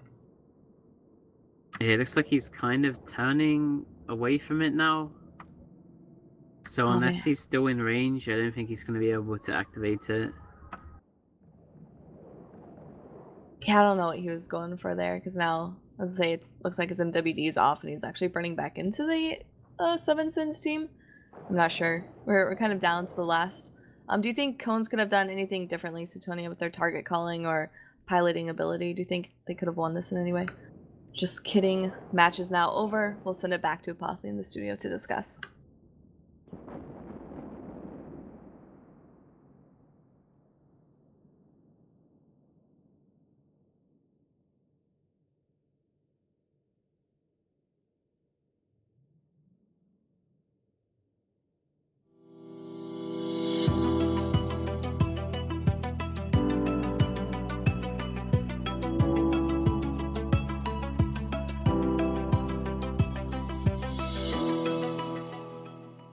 How did we lose to Cyber? We had like 3 seconds up here.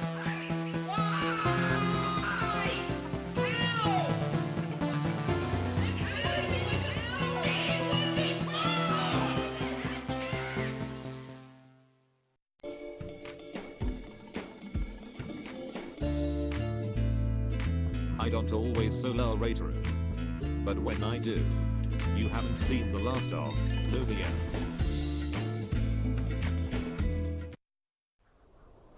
But sometimes, more unexpected sounds grab our attention. Yeah! Like this desert rain frog. Yeah! Boy!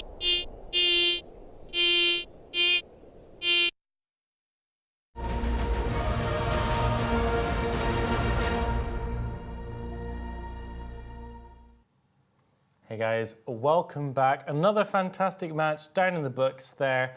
But what I want to bring up with you guys is the Alliance Tournament Pick'em's prediction leaderboard. We should have that ready to come up on screen just about now.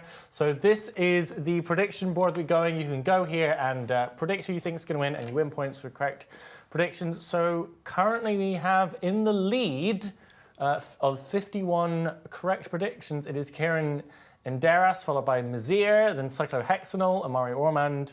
I'm not going to keep trying to predict, to say out names, because I'm just going to make a fool of myself more than I do already. But some pretty high scores going on there. Do you guys enjoy the prediction games? Have you got brackets in either the challenge or on the pick'ems? Oh yeah, I have one that's my actual predictions, and then I have my ones that are the ones that I say here, and they're not super lined up because here I go when I'm on the desk. I go a lot more with my heart versus with looking at teams and being like, oh okay, I'll do that. So I think we have like a little internal one of all the commentators, and I think I was at like 75% the first day, but I'm probably down at like 40 now. But on the actual challenge, I'm doing okay. Yeah, So. how about you? I have two over here, and they're not very good.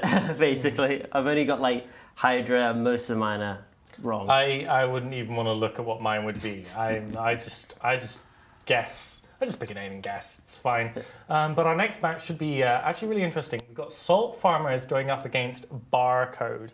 Relay, do you want to tell us a little bit about the Barcode Alliance? So Barcode was formerly Thermodynamics, which is like a US time zone small gang PvP corp.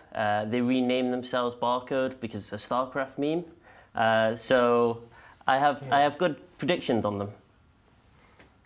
So I've just been informed, and we'll continue discussion in a moment. The following graph or meme or whatever it is made by Pippa, someone who I brought along to help out with the stats team today. And yeah, okay, thanks. Yeah. Wait, is this a meme?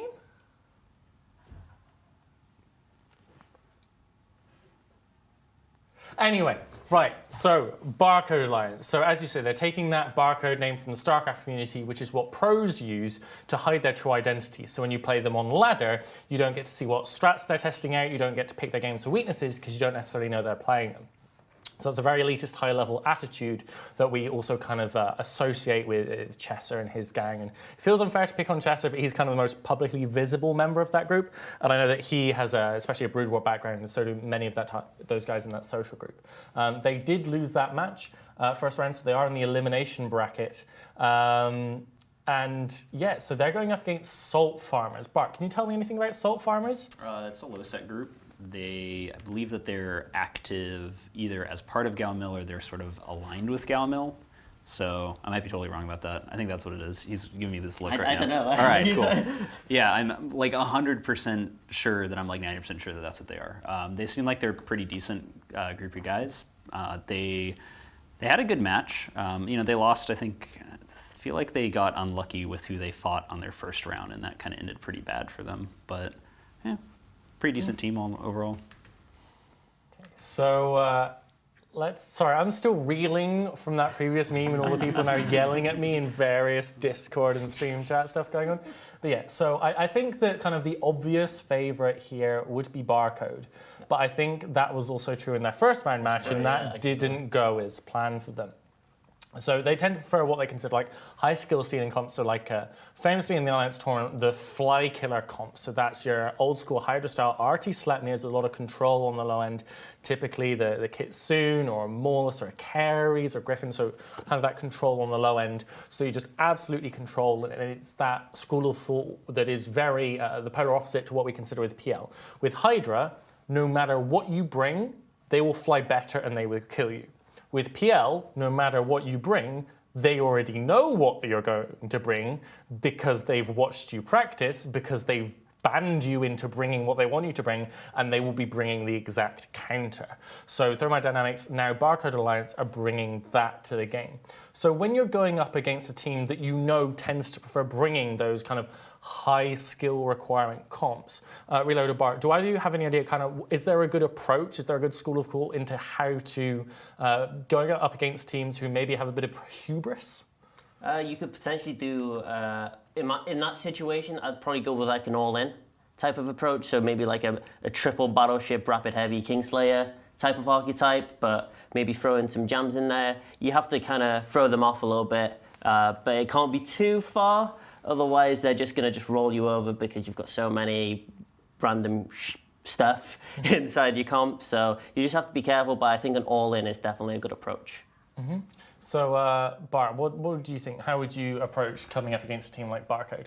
If I was going up against them, I'd bring just some kind of like very tanky armor ECM comp, because like we know that the thing that absolutely like massively triggers Chesser is getting jammed. Like it's like getting jammed, dropping supers on him, and damps. Well, damps aren't good.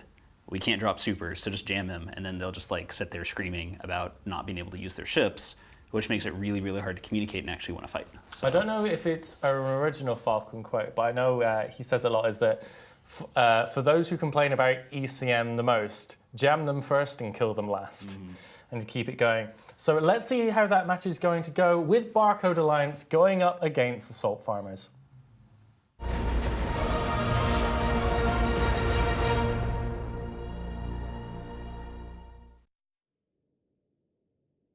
Welcome back to Alliance Tournament 16. I'm Suetonia, joined by Rain once again. We have the Barcode team here in red against Salt Farmers in blue.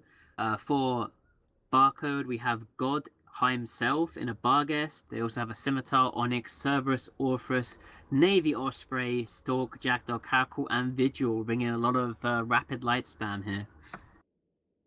Yeah, and so for Salt Farmers, who brought their ships in at staggered ranges between 20 kilometers and 50, they brought the Balgoran Navy Mega, Leshak, which is actually their flagship, an Executor, a Magus Pontifex, so double command destroyers for Lynx, Confessor, Vedmak, Vexer, and Sunesis. We have about a minute till they count down. This is pretty interesting. They are at about a 90-degree angle, so the Barcode team is about 40 kilometers away from this Salt Farmers armor brawling triple battleship core composition. Yeah, and it'll be interesting to see too, because I believe Salt Farmers brought the Bao, Navy Meg, and Leshak a bit closer, in hopes of brawling it out. The Vedmak included with that, but in hopes of brawling it out. But obviously, with the staggered ranges, I feel like, I mean, they all seem to be equidistant. It appears to me from Barcode, though I'm not good at trig, so.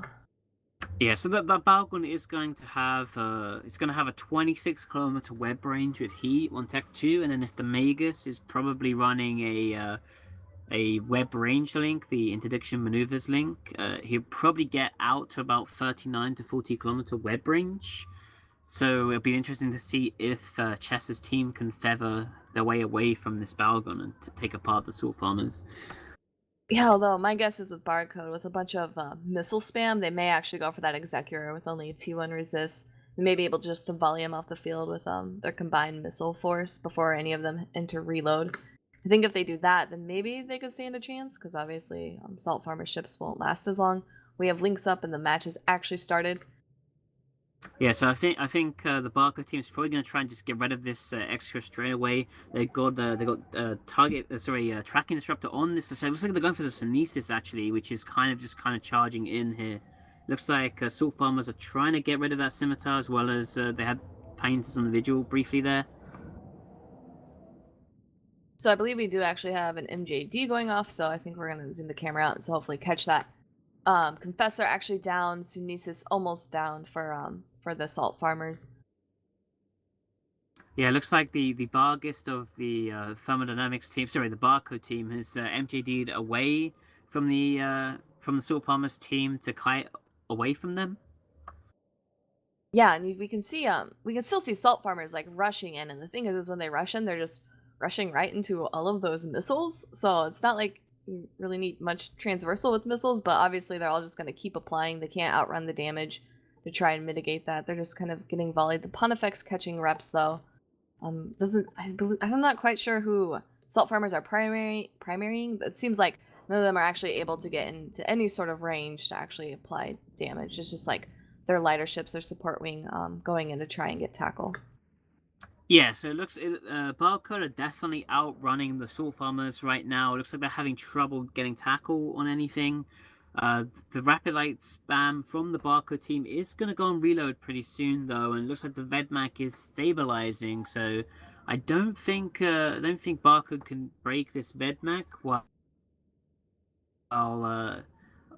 they're reloading. They don't have enough consistent DPS. They're going for the Sunesis again to see if they can take down Budweiser's Sunesis. And they can, it's gone. Yeah, it seems like Salt Farmers are actually going for either the Orthros or the Scimitar. I don't see any reps up there. The reps go on the Orthros, as well as it looks like Logibots on the Scimitar. Scimitar would either need a self-repped or have to rely on its teammates for rep bots to stay alive. Yeah, the extra also already has an afterburner, so he's having a hard time keeping up with his buddies here. It looks like he's taking a lot of damage now too. Scimitar of Havoc too is also taking quite a bit of damage from the Salt Farmers team now as well. Yeah, I want to say I saw his health shoot up really quickly, so I believe he actually has an ASB. And then the Executor is now taking tons of damage on the Salt Farmers side. So it seems Barcode's actually doing pretty well, picking people off as they come in and primarying the I would say the key support ships of Salt Farmers. This is the Executor goes down. Yeah, with that Executor gone, Barcode should be able to kill off all the rest of this fast support here. They're probably going to get rid of the Vedmak, Vexer, the Link ships, and then they'll just slowly work on the battleships, which probably aren't going to be able to do too much here. We're seeing a scram attempt from the Vexer onto the Bargest of God himself. So he's got tackled. The Vexer is getting primaried now. Looks like Barcode are swapping over to that Vexer to try and get him off that Bargest. But if this Balgon and Navy Mega can get on over to him, they might be able to start bringing the match back. Yeah, I was going to say, I think the Bargest was the person who MJD'd earlier. And obviously that he escaped with it, but the Vexer was able to catch up, hold him down. And if he holds him down and out of range, that Bargest has a ton of DPS, but he may not be able to apply it to I want to say literally everywhere in the field, so if he's far off from his team, there's not much more he can really do. Oh no, that Balgorn's getting really close to the Bargus as well, and the Scimitar's taking lots and lots of damage.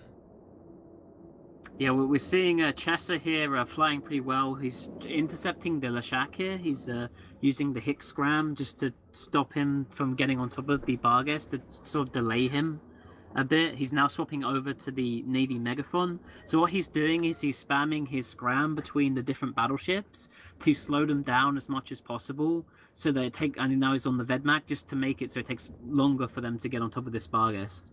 Looks like they're about to kill the Vedmak, and then the Bargus Lynx... MJD. Bargus saved MJD. So the Vexor went down, and now the Bargus isn't scrammed, so he's able to MJD. Wow. Not quite sure where he'll end up. Yeah, amazing play by God himself there. Broke the Scram, MJD'd away. Now he's going to be safe probably for the rest of the game. Yeah, they also, I was going to say that Balgorn that was attacking him from Salt Farmers didn't have a scram. Ooh, So the saying that, Balgorns. the Scimitar of Havoc 2 is in trouble here. He's taking a lot of damage again for some reason. I'm not really sure where this damage is coming from. Is it from the drones? It looks like he's having trouble again. Oof, as he dips into arm. Oh, he's gone. The Scimitar is gone from the Barcode team. Salt Farmers, if they can tackle something here, they might actually be able to take it back. Like, they're probably going to lose the Magus. They're probably going to lose this Pontifex, which is going to get rid of their links. That's going to be bad because it's going to make it much harder for them to tackle things. But if they can catch this Bargus, if they can catch anything and kill it, they could potentially win on points. Barcode now are going to have to kite away. They no longer have any remote reps aside from the rep bots that are probably from the Orpheus, the Navy Osprey, and the Bargus. They don't really have that much. Yeah, Salt Farmers still have their 3 battleship core as the Pontifex dies. Including that flag battleship, so that Leshak should be able... We've seen many Leshaks tank in the past being flagships, and this one may be another example of that, or it could just be just a normal ship they use to avoid a ban. Obviously not in this match, but I mean, this Leshak could potentially tank a ton of damage for quite some time before having to maybe reload an AAR or something along those lines. Yeah, we're seeing Chessa's Onyx now taking quite a lot of damage here. He's been an MVP in this match, like constantly spamming his heavy interdiction scram between these battleships to make their life really hard, but he's now taking quite a bit of DPS. Don't believe he might have an XSP on the Onyx, but otherwise he could be in trouble here. He's burning frantically. Well, he was. Now he's at base speed again. Maybe he's safe. Looks like he is going down, though. If Chessa drops, Salt Farmers only really have to pick off one more thing to be able to win the match on points. Yeah, the Leshak seems to be doing well. He's repping himself back up just alone. Obviously, there's no Logi on the field to rep him. Chester's still taking tons and tons of damage. I'm not sure if he will be able to... If Chester will be able to survive. Looks like he's picking up speed again. Maybe he ran out of cap or something along those lines. It seems like the Leshak is the primary for Barcode, and he seems to just be sitting pretty, just kind of taking some damage, repping it back up, vice versa. Chester does look like he has a local rep, because he is now repping himself back up pretty heavily. Yeah, it looks like the Leshak of Jerica is doing just fine, but they crucially just have 3 minutes left. The Bargus of God himself, MJ did again. It's the 3rd time he's just gotten away now. They don't have links anymore. They've probably expired because the Magus and the Pontifex died about 2 minutes ago now. So they just have to try and catch something and kill something. And it looks like Chester did have an XLSP. The Cerberus has an XLSP. I imagine the Orpheus and Navy Osprey probably have XLSPs as well. It's going to be hard. Chester's taking damage again. It's all about this Leshak and the Balgorn, I think. I think they're going to have to try and go for some kind of crazy MJD pincer maneuver. Otherwise, they're probably going to go out here. Yeah, I was going to say, I wasn't counting the reps of Chester, but once he runs out, he'll have to have a minute of just surviving on buffer alone to try and survive. Looks like Barcode's now finally switching to the Navy Mega, realizing the Leshak was probably too tanky. Not sure if the Navy Mega will have a local rep. It seems like he's going through armor pretty quickly. Maybe he's hull tank. I'm not quite sure. Yeah, there's probably going to be some rep bots from the Balgorn and the Leshak, but it's unlikely they'll be able to keep him up. The Bargus has been webbed by the Balgorn. Chester's actually MJDing right now from an MJD beacon. Looks like he's coming in. The Bargus is also MJDing again, so he's going to blink away from the Balgorn once again. Ooh, this Navy Mega is actually taking a ton of damage. I don't think he's gonna last very long. We have a minute and a half left. I don't think they can take anything in exchange a Navy Mega. So it looks like if Barcode can actually kill this Navy Mega, then the match is easily secured in their favor. And Salt Farmers really have no chance of coming back. Yeah, if they lose the Navy Mega, it's definitely over. At this point, I don't think they have enough time really to kill 2 ships. They just have to kill that Barcode somehow. I don't know if they have any scrams on anything, presumably on the Leshak or Navy Mega front, but they're having a hard time just getting those 2 ships on top of anything with the MJD uses from the Barcode team, as well as very good piloting as well from Chessa, just coming in when he's needed to shut down MWDs from the Salt Farmers battleships. Yeah, and we see the damage dropping off of Barcode, so obviously I believe all of their missile boats going into reload, wanting to time their volleys at the same time to get that burst damage really out there on the field, and we can see it picking back up again on the Navy Mega. That's really what separates the difference between like missile boats versus like gunboats, is the burst damage versus the projectile consistent damage. And so Navy Mega down, and I believe that's it for Salt Farmers. Victory easily goes to Barcode. They had to really fight for it, but props to Salt Farmers for their run. They're now out of the Alliance tournament. Yeah, looks like they farmed way too much, so they got bloated, and now Thermodynamics is taking their spot in the Alliance tournament. Good fight from both teams. Back to the studio.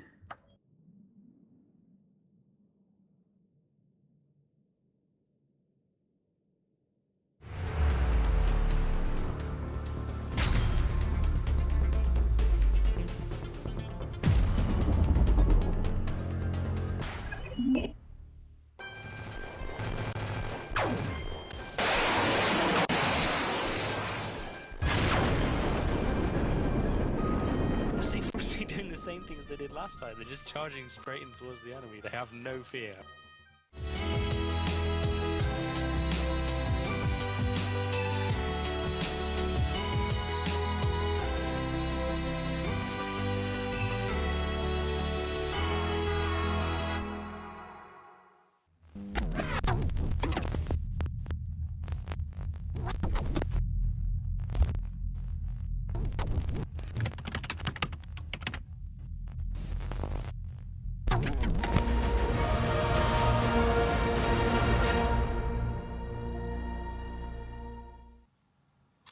Hey guys, welcome back to the Barcode Alliance. Rapid like kiting their way to victory. Reload, walk us through that match. So Barcode immediately tried to take out the support of the enemy team. Who were the enemy team again?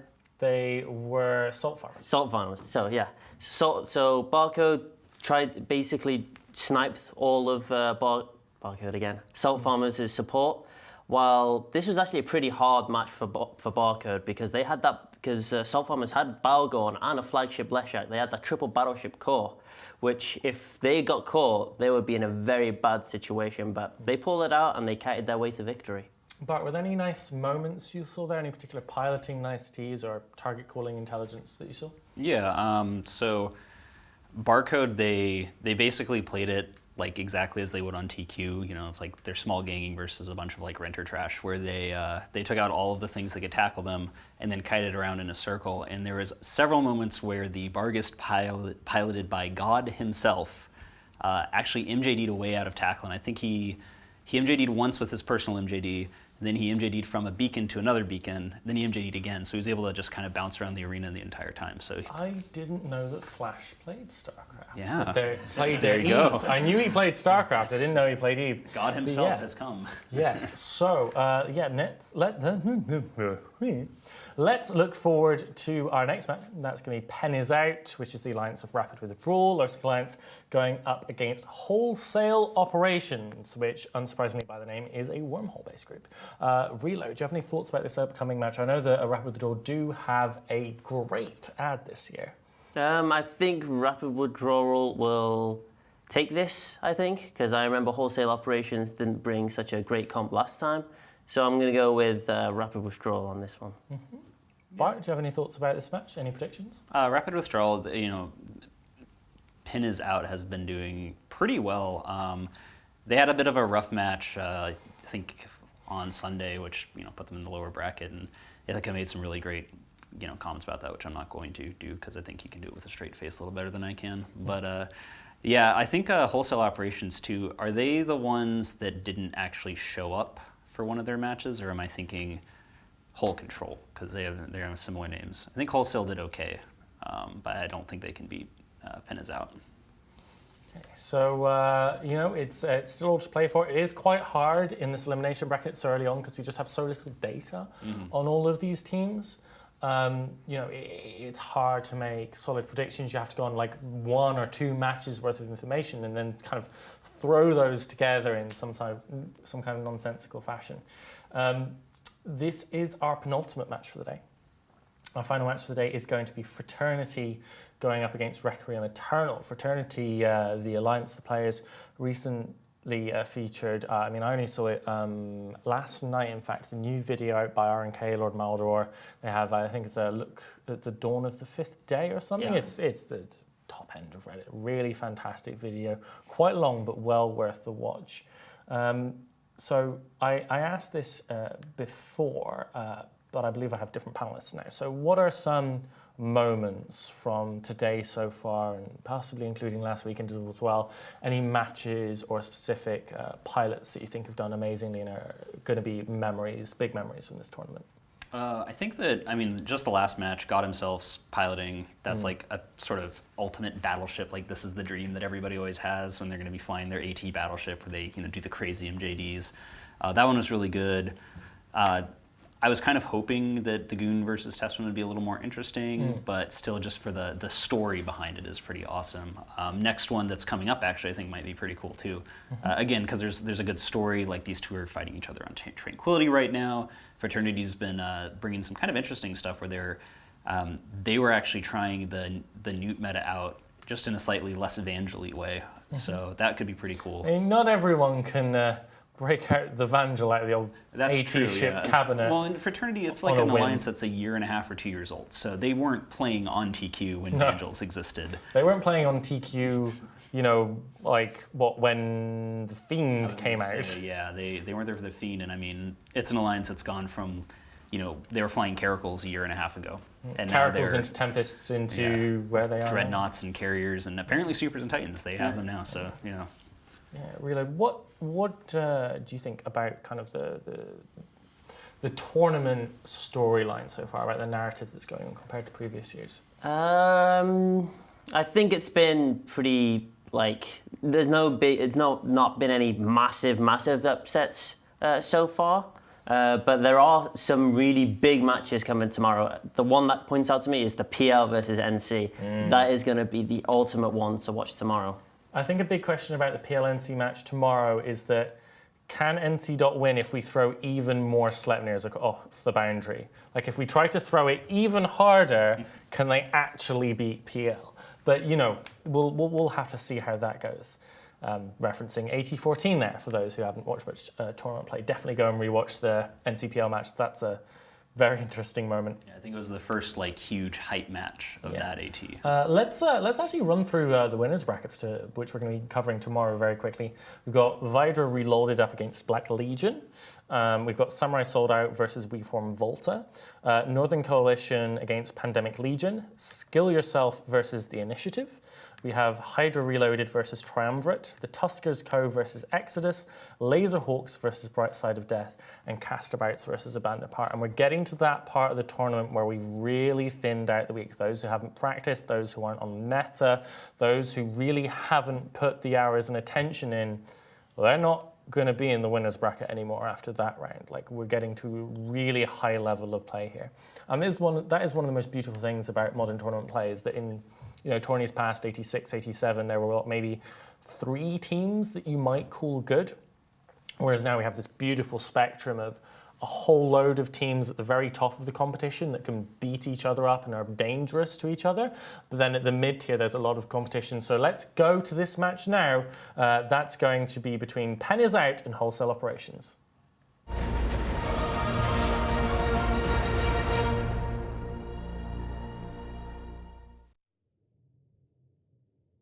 Hey guys, this is the Basilisk, joined in the arena by Rain Chocolate for this match number 69 between Pen Is Out and Wholesale Operations.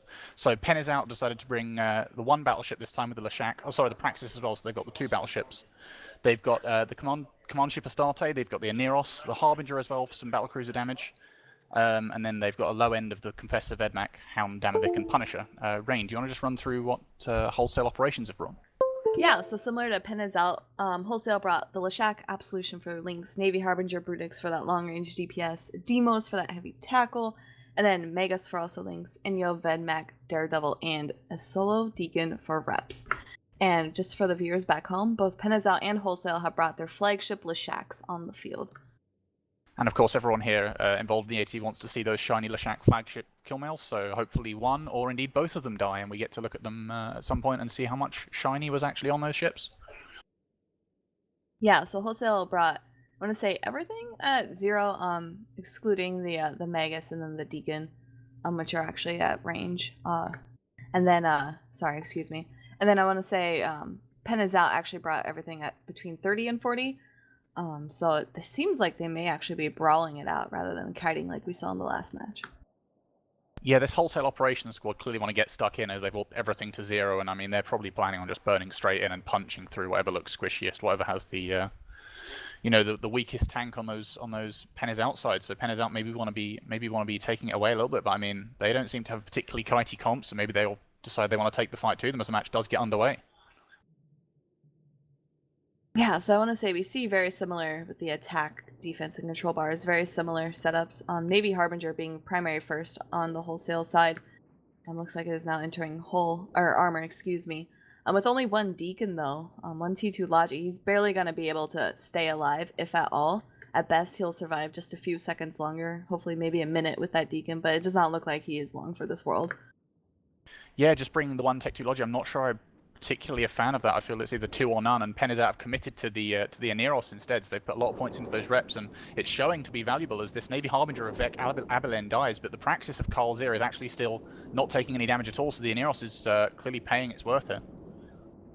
Yeah, and I'm not sure. I was going to say, it looks like they may be splitting damage, half on the Leshak, half on the Navy Brutix, half on the Vedmak, whereas Wholesale actually looks to be focusing on the Praxis, as well as trying to catch that Oneros, which has a scram and a web on it.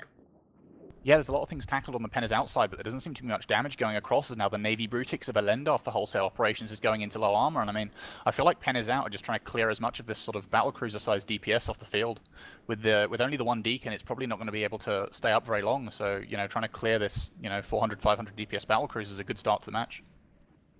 Yeah, I was going to say Wholesale Operations, not going to be looking good for having a ton of DPS after that, but they still have, I would say, the Absolution, the Leshak, the Demos. They still have at least a decent amount of damage on there, especially from a flagship Leshak, which can dish out a lot of damage. I want to say it's the highest DPS battleship that we've able to see in the Alliance tournament. Indeed, but of course, as the Vedmak goes down, I mean, both teams fielding their flagship Leshaks, so there's not going to be any advantage for either team in that side, apart from, slight differences in how much they spent. Maybe one spent 20 billion and one spent 1 billion, but I mean, both going to be taking advantage of the flagship bonuses, but neither going to be getting faction damage mods, of course. Those not available for the new Triglavian weapons, so yeah, probably just tank differences and sort of utility differences like sensor boosters and other sort of modules like that are the differences between these two flag Leshaks, as the Demos of Nightmare Fiend starts taking heavy damage now. I was gonna say, it seems Pen Is Out is just wiping the floor with Wholesale, like Vedmak and Daredevil just off the field, I think, while we were talking. Demos is now dropping into Hull. They have it, I want to say they shot at the Deacon a little bit, but he is like passively regenning his shield now. But it doesn't even matter. They don't even have to shoot him because he's not able to save anyone on his team as we watch this Demos die.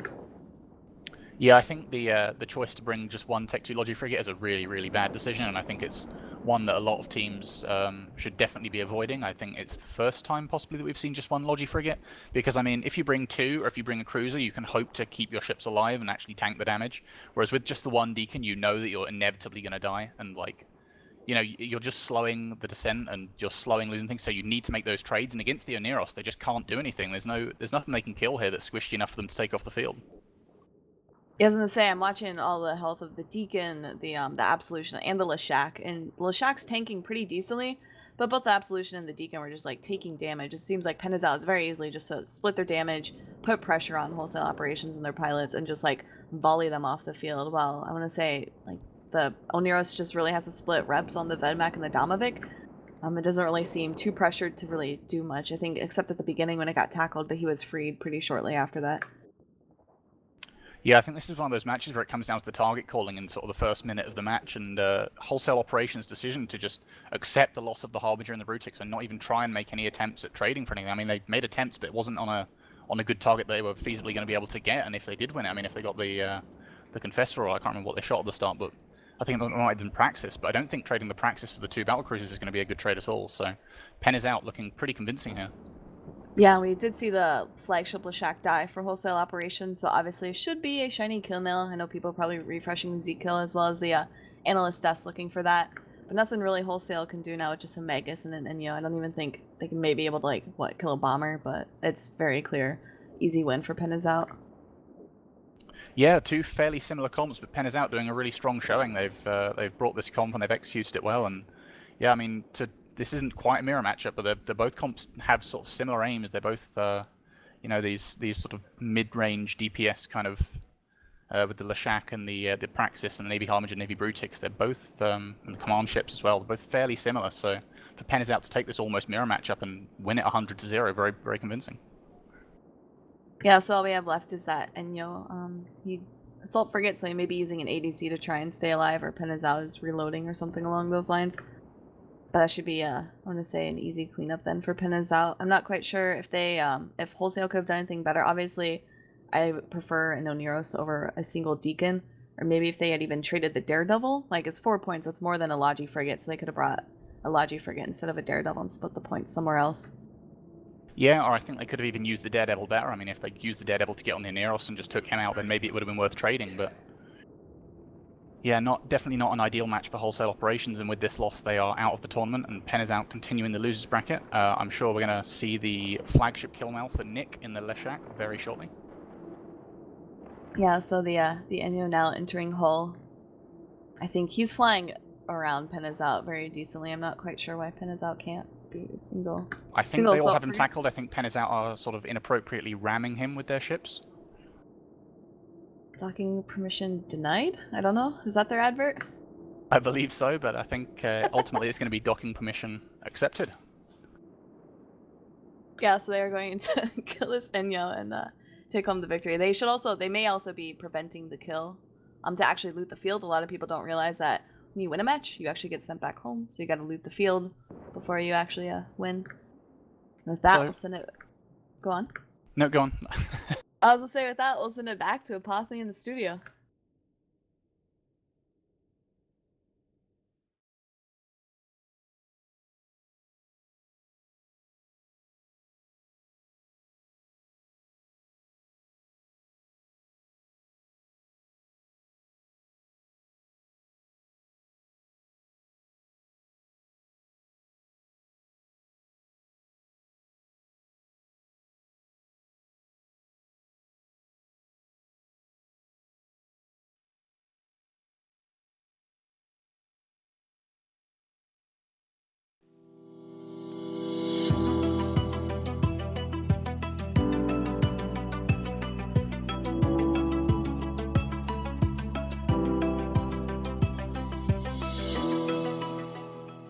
For good fights, make it brave.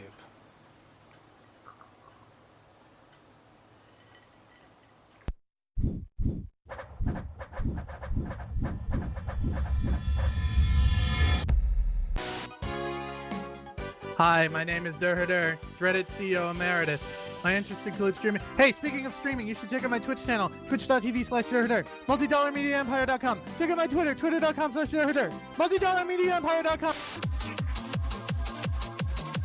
Warp drive active.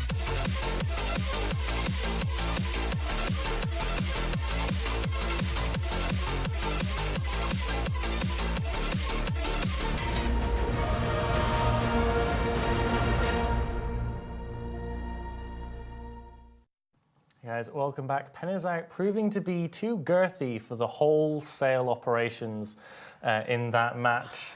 So yeah, we are another match down, and we only have one left. Fraternity up against Requiem Eternal. But before we talk about that, let us go through that Pennies Out versus Wholesale Operations match. Bart, can you just kind of walk me through the story of that match?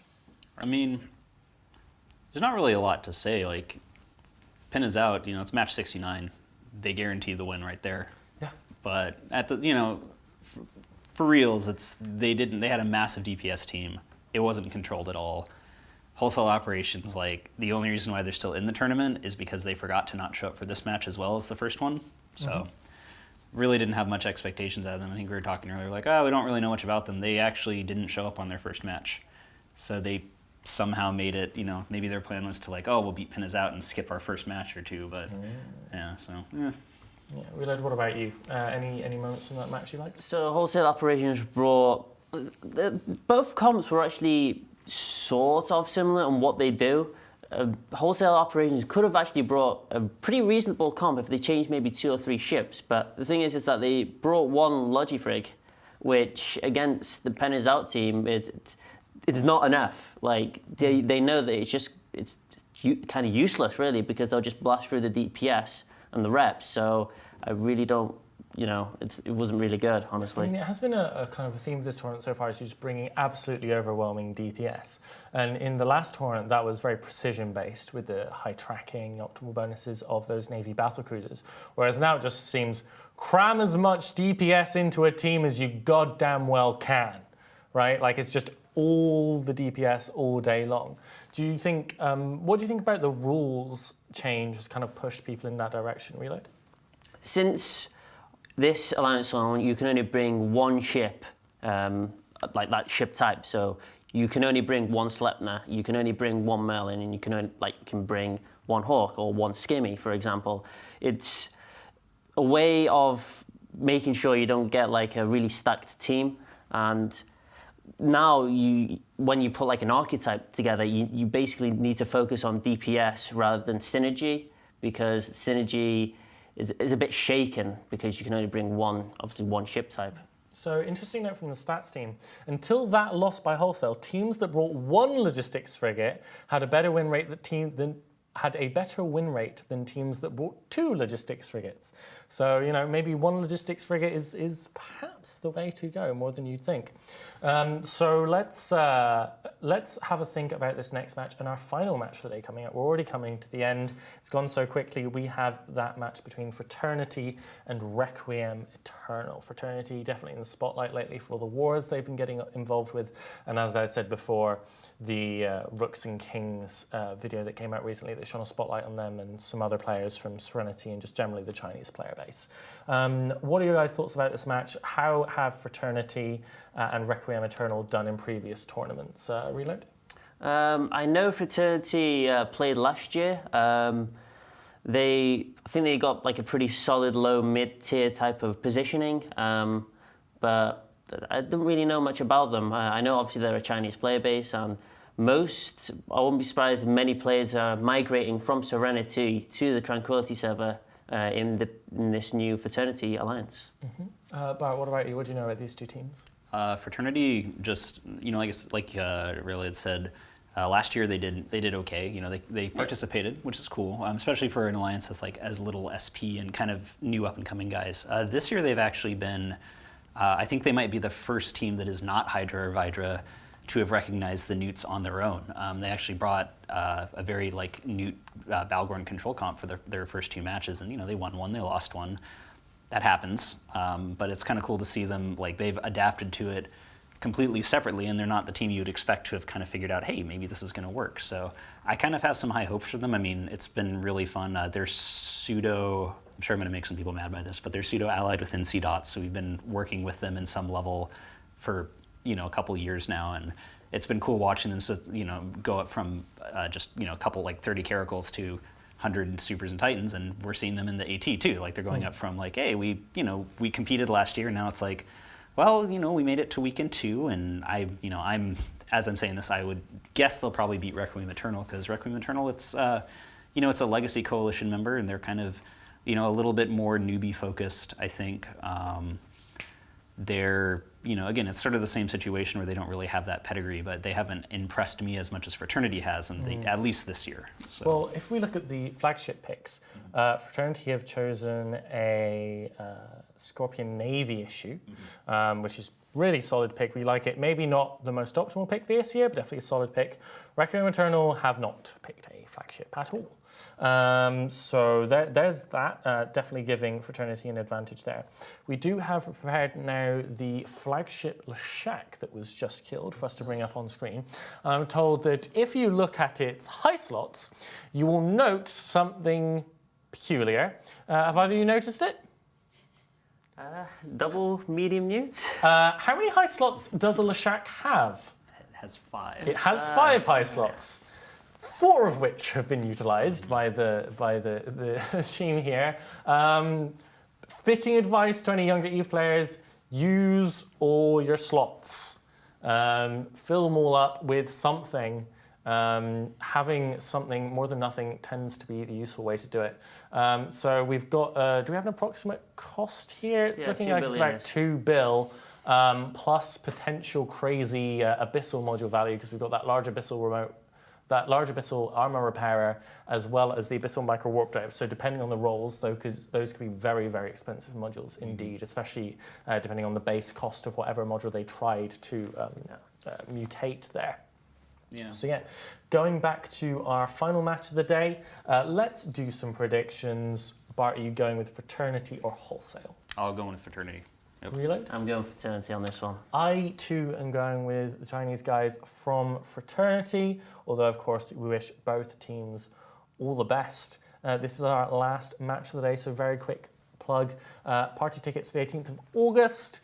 That is our big finals party here in Nottingham. Definitely come down if you possibly can. All the profits will be going to UKOTCF and special effect charities. We're going to have some CCPers flown down to take part. That's going to be CCP Carcour, CCP Antiquarian, and CCP Shreddy. And of course, a huge shout out to Chill Blast for providing us 5 badass PCs to make sure the stream runs as smoothly as possible. And then, of course, Resorian for the artwork for these beautiful, beautiful back panels going on. So now I'd like to ask you two guys, start with Bart, what is your favourite comp of the day? What team comp have you seen? Who brought it that you just went, yeah, that's what I like right there? I'm going to go with the thermodynamics one. I don't think it's maybe necessarily the most on meta or a very good comp, but I think that they took their strength, which is like small gang elite PvP, turned it into an AT comp and won with it, and I can like respect all of that.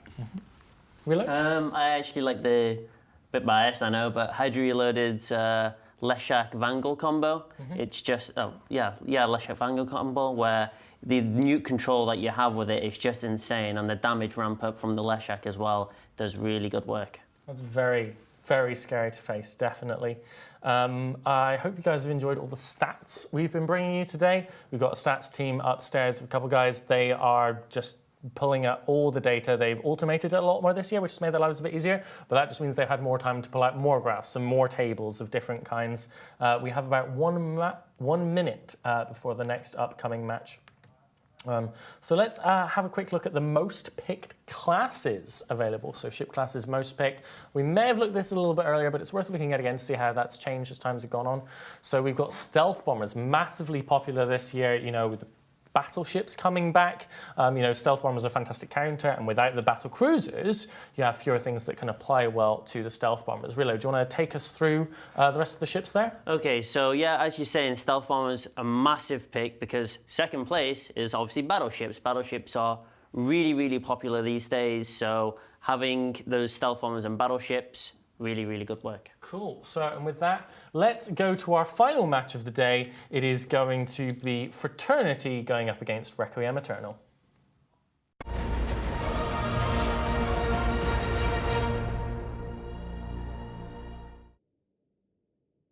Welcome back. I'm Rain, and I'm joined by the Basilisk, and we're commenting the final match of the day, Requiem Eternal versus Fraternity. So Requiem Eternal brought Vindicator, Armageddon, Demos, Zella, Ashimu, Vigilant, Pontifex, Vedmak, Thalia, and Deacon. So finally we get to see those double Logi again. Everything besides the Armageddon and the Vindicator, which is their battleship core, their DPS support core, is at 0. Everything else seems to be around 20 kilometers. Baz, you want to walk us through Fraternity? So Fraternity have brought a double battleship comp. They've got the Vindicator and the Paladin at 0. They've also got quite a tanky team with the Sacrilege and the Zealot as well, the Magus and the Pontifex. They've got all these Tech 2 resists on their ship, apart from the Execror.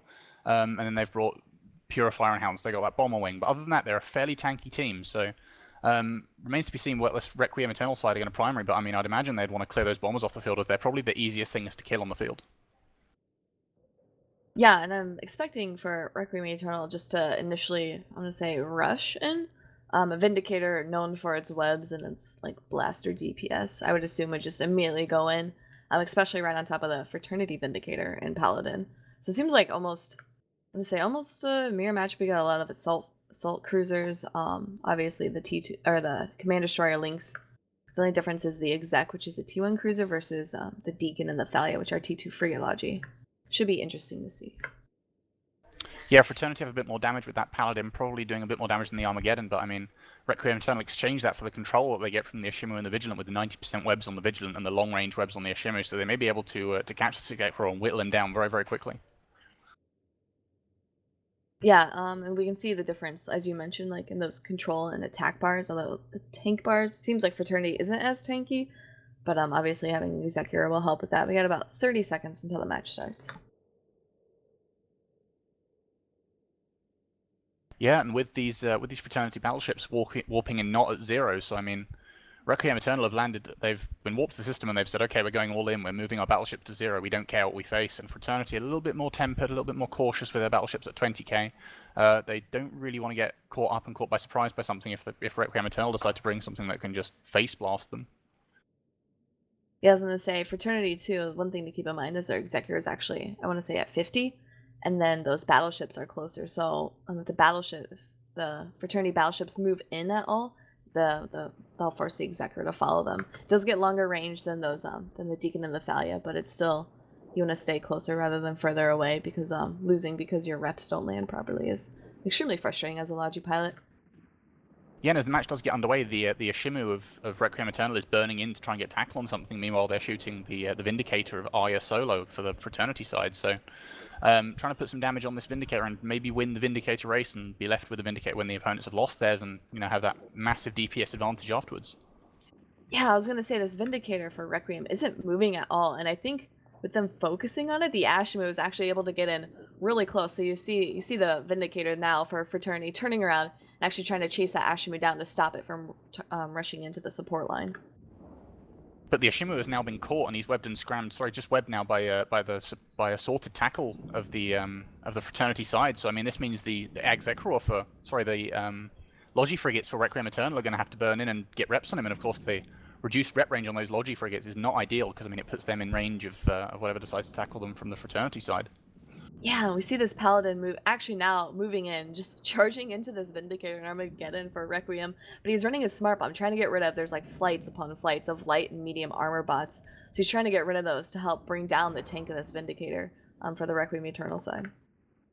Yeah, and meanwhile the Ashimu of Tolnilla goes down, so I mean this Deacon and Thalia not in the right position to keep him up, either unable to sustain him with reps through the Vindicator and Paladin DPS, or just out of range. And now the Vindicator of Arya solo is still taking damage as well, so not a good start to the match for Requiem Eternal. Yeah, and I want to say they 100% were out of range, but I think that was by choice. They are choosing to rep the Vindicator over the Ashimu, so obviously the Ashimu very, very important for support and control, but this Vindicator also has control and is a lot of the DPS for the Requiem Eternal side, so I think it was a good call for the Thalia and Deacon, but still not good for Requiem Eternal overall. And Requiem Eternal now trading back. They take the Magus off the field, trying to get rid of some of these links. They may go for the Pontifex next, or they may go for whatever's in range. I mean, it may depend what they've got near what and what's tackled, but the Vedmak, sorry, not the Vedmak, the Purifier now webbed, but still seems to be holding with these Execror reps.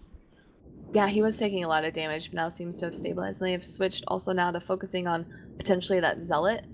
Fraternity loves Zealot fleets. Vigilant down, Vedmak down on the Requiem Eternal side. Yeah, Requiem Eternal seems to be just bleeding ships. They've lost these 3 cruisers now, not the tankiest ships on the field. So Ashimu and Vigilant, you see them for 10 points. They bring a lot of utility, but they don't get those tier 2 resist like recon ships. So yeah, pretty good primary calling from Fraternity side.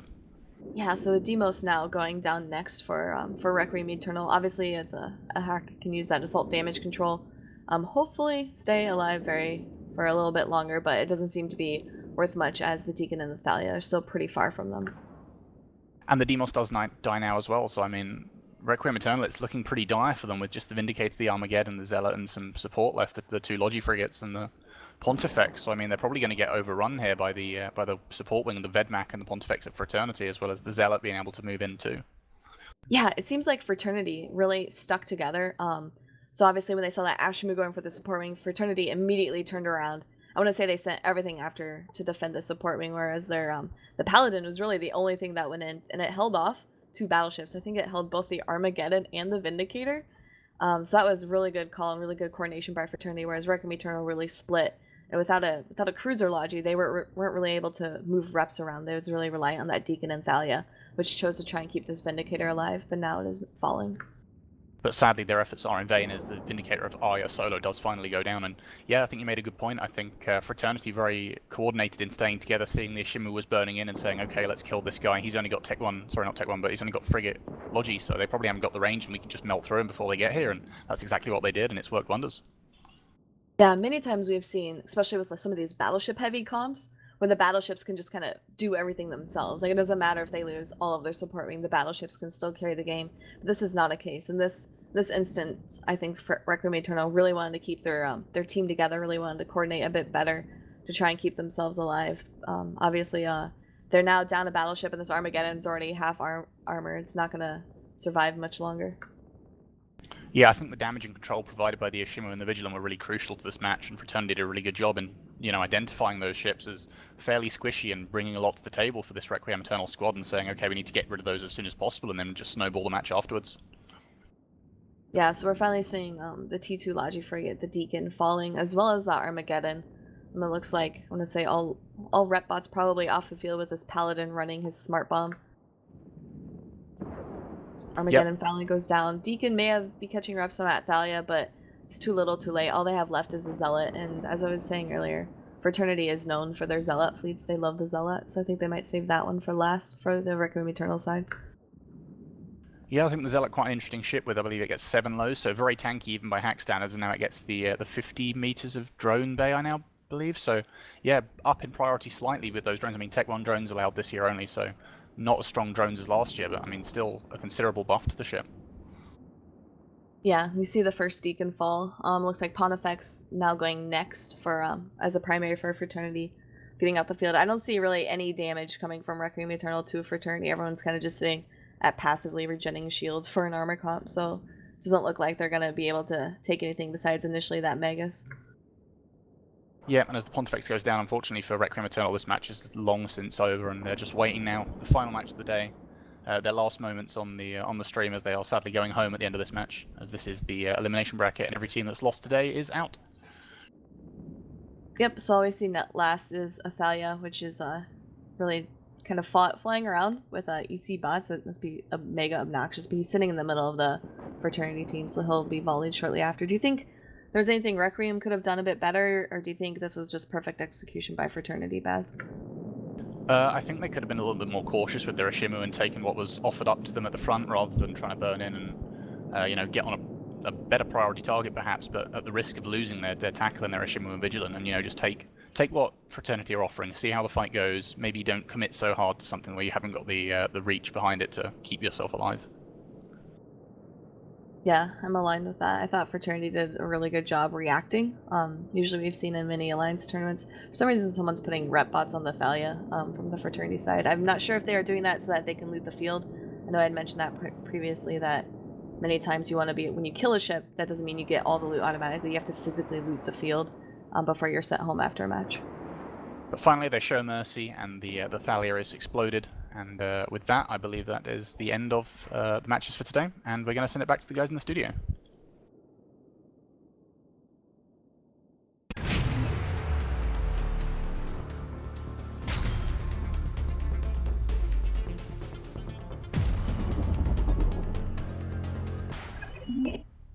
Do we have some of the crew getting ready?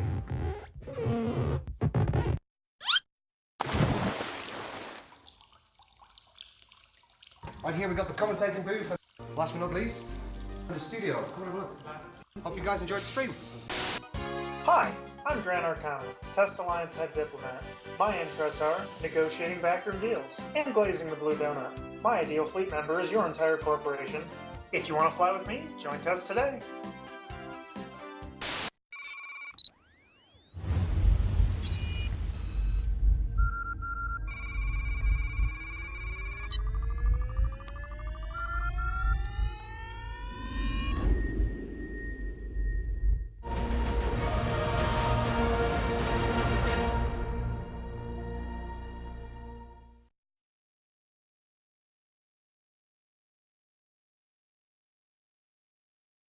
Nottingham. I'm joined now by Nash as well as Bart. Nash is one of the guys with Bay that puts this whole thing together. We've got a whole bunch of shout-outs to do, but just overall, how's your day doing, Nash? Today's been very smooth, actually. Yeah, we've had, I think this is the first one so far. We've had very little hiccups. A couple of little technical glitches this morning, but nothing we couldn't handle, I think, this time around. So, yeah, maybe we're getting good at this. I don't know. Almost. All right, let's not go that far. So many people to thank out. We've got the tech guys upstairs. That's Joel, Ryan, and Jake. We've got all the commentators and referees from online. So that's Rain, Elise, Sutonia, and Ithaca. And obviously CCP's Fozzie, Spider, and Falcon as well, doing a ton of work over the internet in their weird time zone. The Americans, well, Iceland's actually quite close to us. We will be back tomorrow at 2 p.m. Eve time for some more cool fun stuff, and make sure you guys check out the tickets for the finals party. That's on August 18th with the profits going towards charity that Nash is going to tell you about in a second. Also a huge thanks to Chill Blast. Buy their PCs if you want them to go fast. I'm sorry, that was terrible. Oh, apparently there's a problem with my mic. Is that better? Yay, I heard a yay just through there. Should I just start again? I think I'll start again. So thank you, everyone. It's been a great day. And thank you to the tech guys, Joel, Ryan, and Jake, to the bros online who've been helping us. That's Rain, Elise, Sutonia, Ithacus, CCP, Fozzie, Spider, and Falcon, putting in all the work from afar to make sure everything goes smoothly. Massive thank you to Chill Blast, our big sponsors, who gave us five fast PCs to make sure that the stream ran really smoothly. Come to our finals party here on the 18th of August, where we're supporting the charities UK OTCF and Special Effect. And Nash is going to tell us a little bit about that. Yeah, absolutely. So again, like we've said on the previous couple of days, we tried to do our bit for charity.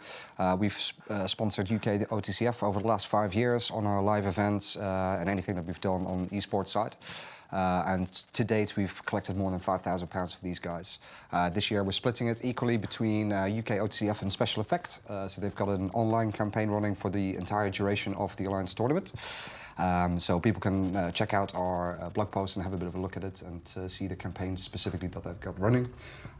They're pretty interesting, and all your help is obviously appreciated from all the viewers. And they will also be attending on the closing party. So they will be here. You can ask them questions where the money is going to. And all the ticket money will be split equally between these two groups as well, which will be really cool. And I think before you sign out, I'll just give a quick shout out to obviously the guys upstairs that haven't necessarily had a mention today. We've got the stats team sitting upstairs working very hard, also accompanied today by a fresh edition of Pippa. So there's Liam and Alexi Aksan who have been sweating up there. EQ, who's been absolutely wonderful on the stream box today. And we also have today Rathnon and obviously our wonderful Bay RJ. Finally, yourself, and I always get to thank the host, which is very good. Thank you very much for today. It was very, very good, very professional. I think it was great. Do need to do a quick shout out as well for the guys who won the Plex prizes for the correct predictions. Yep. So the following people have won 500 Plex for being able to tell the future and know who was going to win their matches. That is going to go to Manessa Kishore, Marcelo the First, Barney Tretho, the Tuddernator, Voxday Pahine, Esterbrook Cumberland, Nicholas Calypso, and Nix Aeon. So you guys all have 500 Plex coming your way. So enjoy that, don't spend it all at once, or do if you're buying something expensive. And do we need to talk about anything else, or is that it for the day, Nash? I think before we sign out, at the end of the credits, we'll try and stick on a little video at the end of every day, and today we will be showing a short video from Special Effect again, just to let you know what these guys get up to. So with that, I'll let you do the final sign out. My nerds, thank you so much for tuning in today for the third day of Alliance Tournament 16. Today was the elimination bracket, so all those who lost are out of the tournament. Make sure you tune in tomorrow at 1400 Eve time. We're going to be doing the winners bracket tomorrow, so that's the cream of the crop, the best of the best fighting for first place. I'm so excited for those matches tomorrow. They're going to be absolutely fantastic. But from all of us here, from those of us in the studio, those of us who have been helping online, thank you so much again for watching, and we will see you tomorrow.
I'm Caroline Baker, my son's Elliot, who's 6.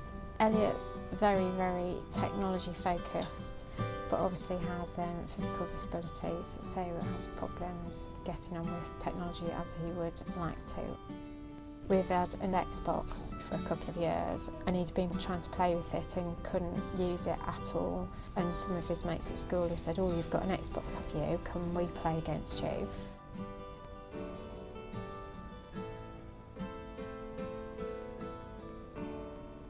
Just makes him, the same as everybody else and be able to challenge and join in. He's got enough things at school that he, can't equally play rugby, can't equally play football.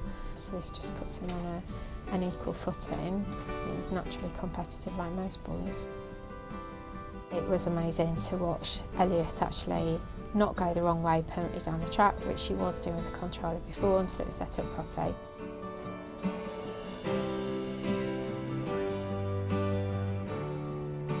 So today's been the first time that they've been able to play against each other on the same game, which is amazing. It's really nice to be able to see that, and also that he's going to be able to play with Dad and play with his granddad, which is, it's going to be absolutely brilliant. So yeah, can't wait.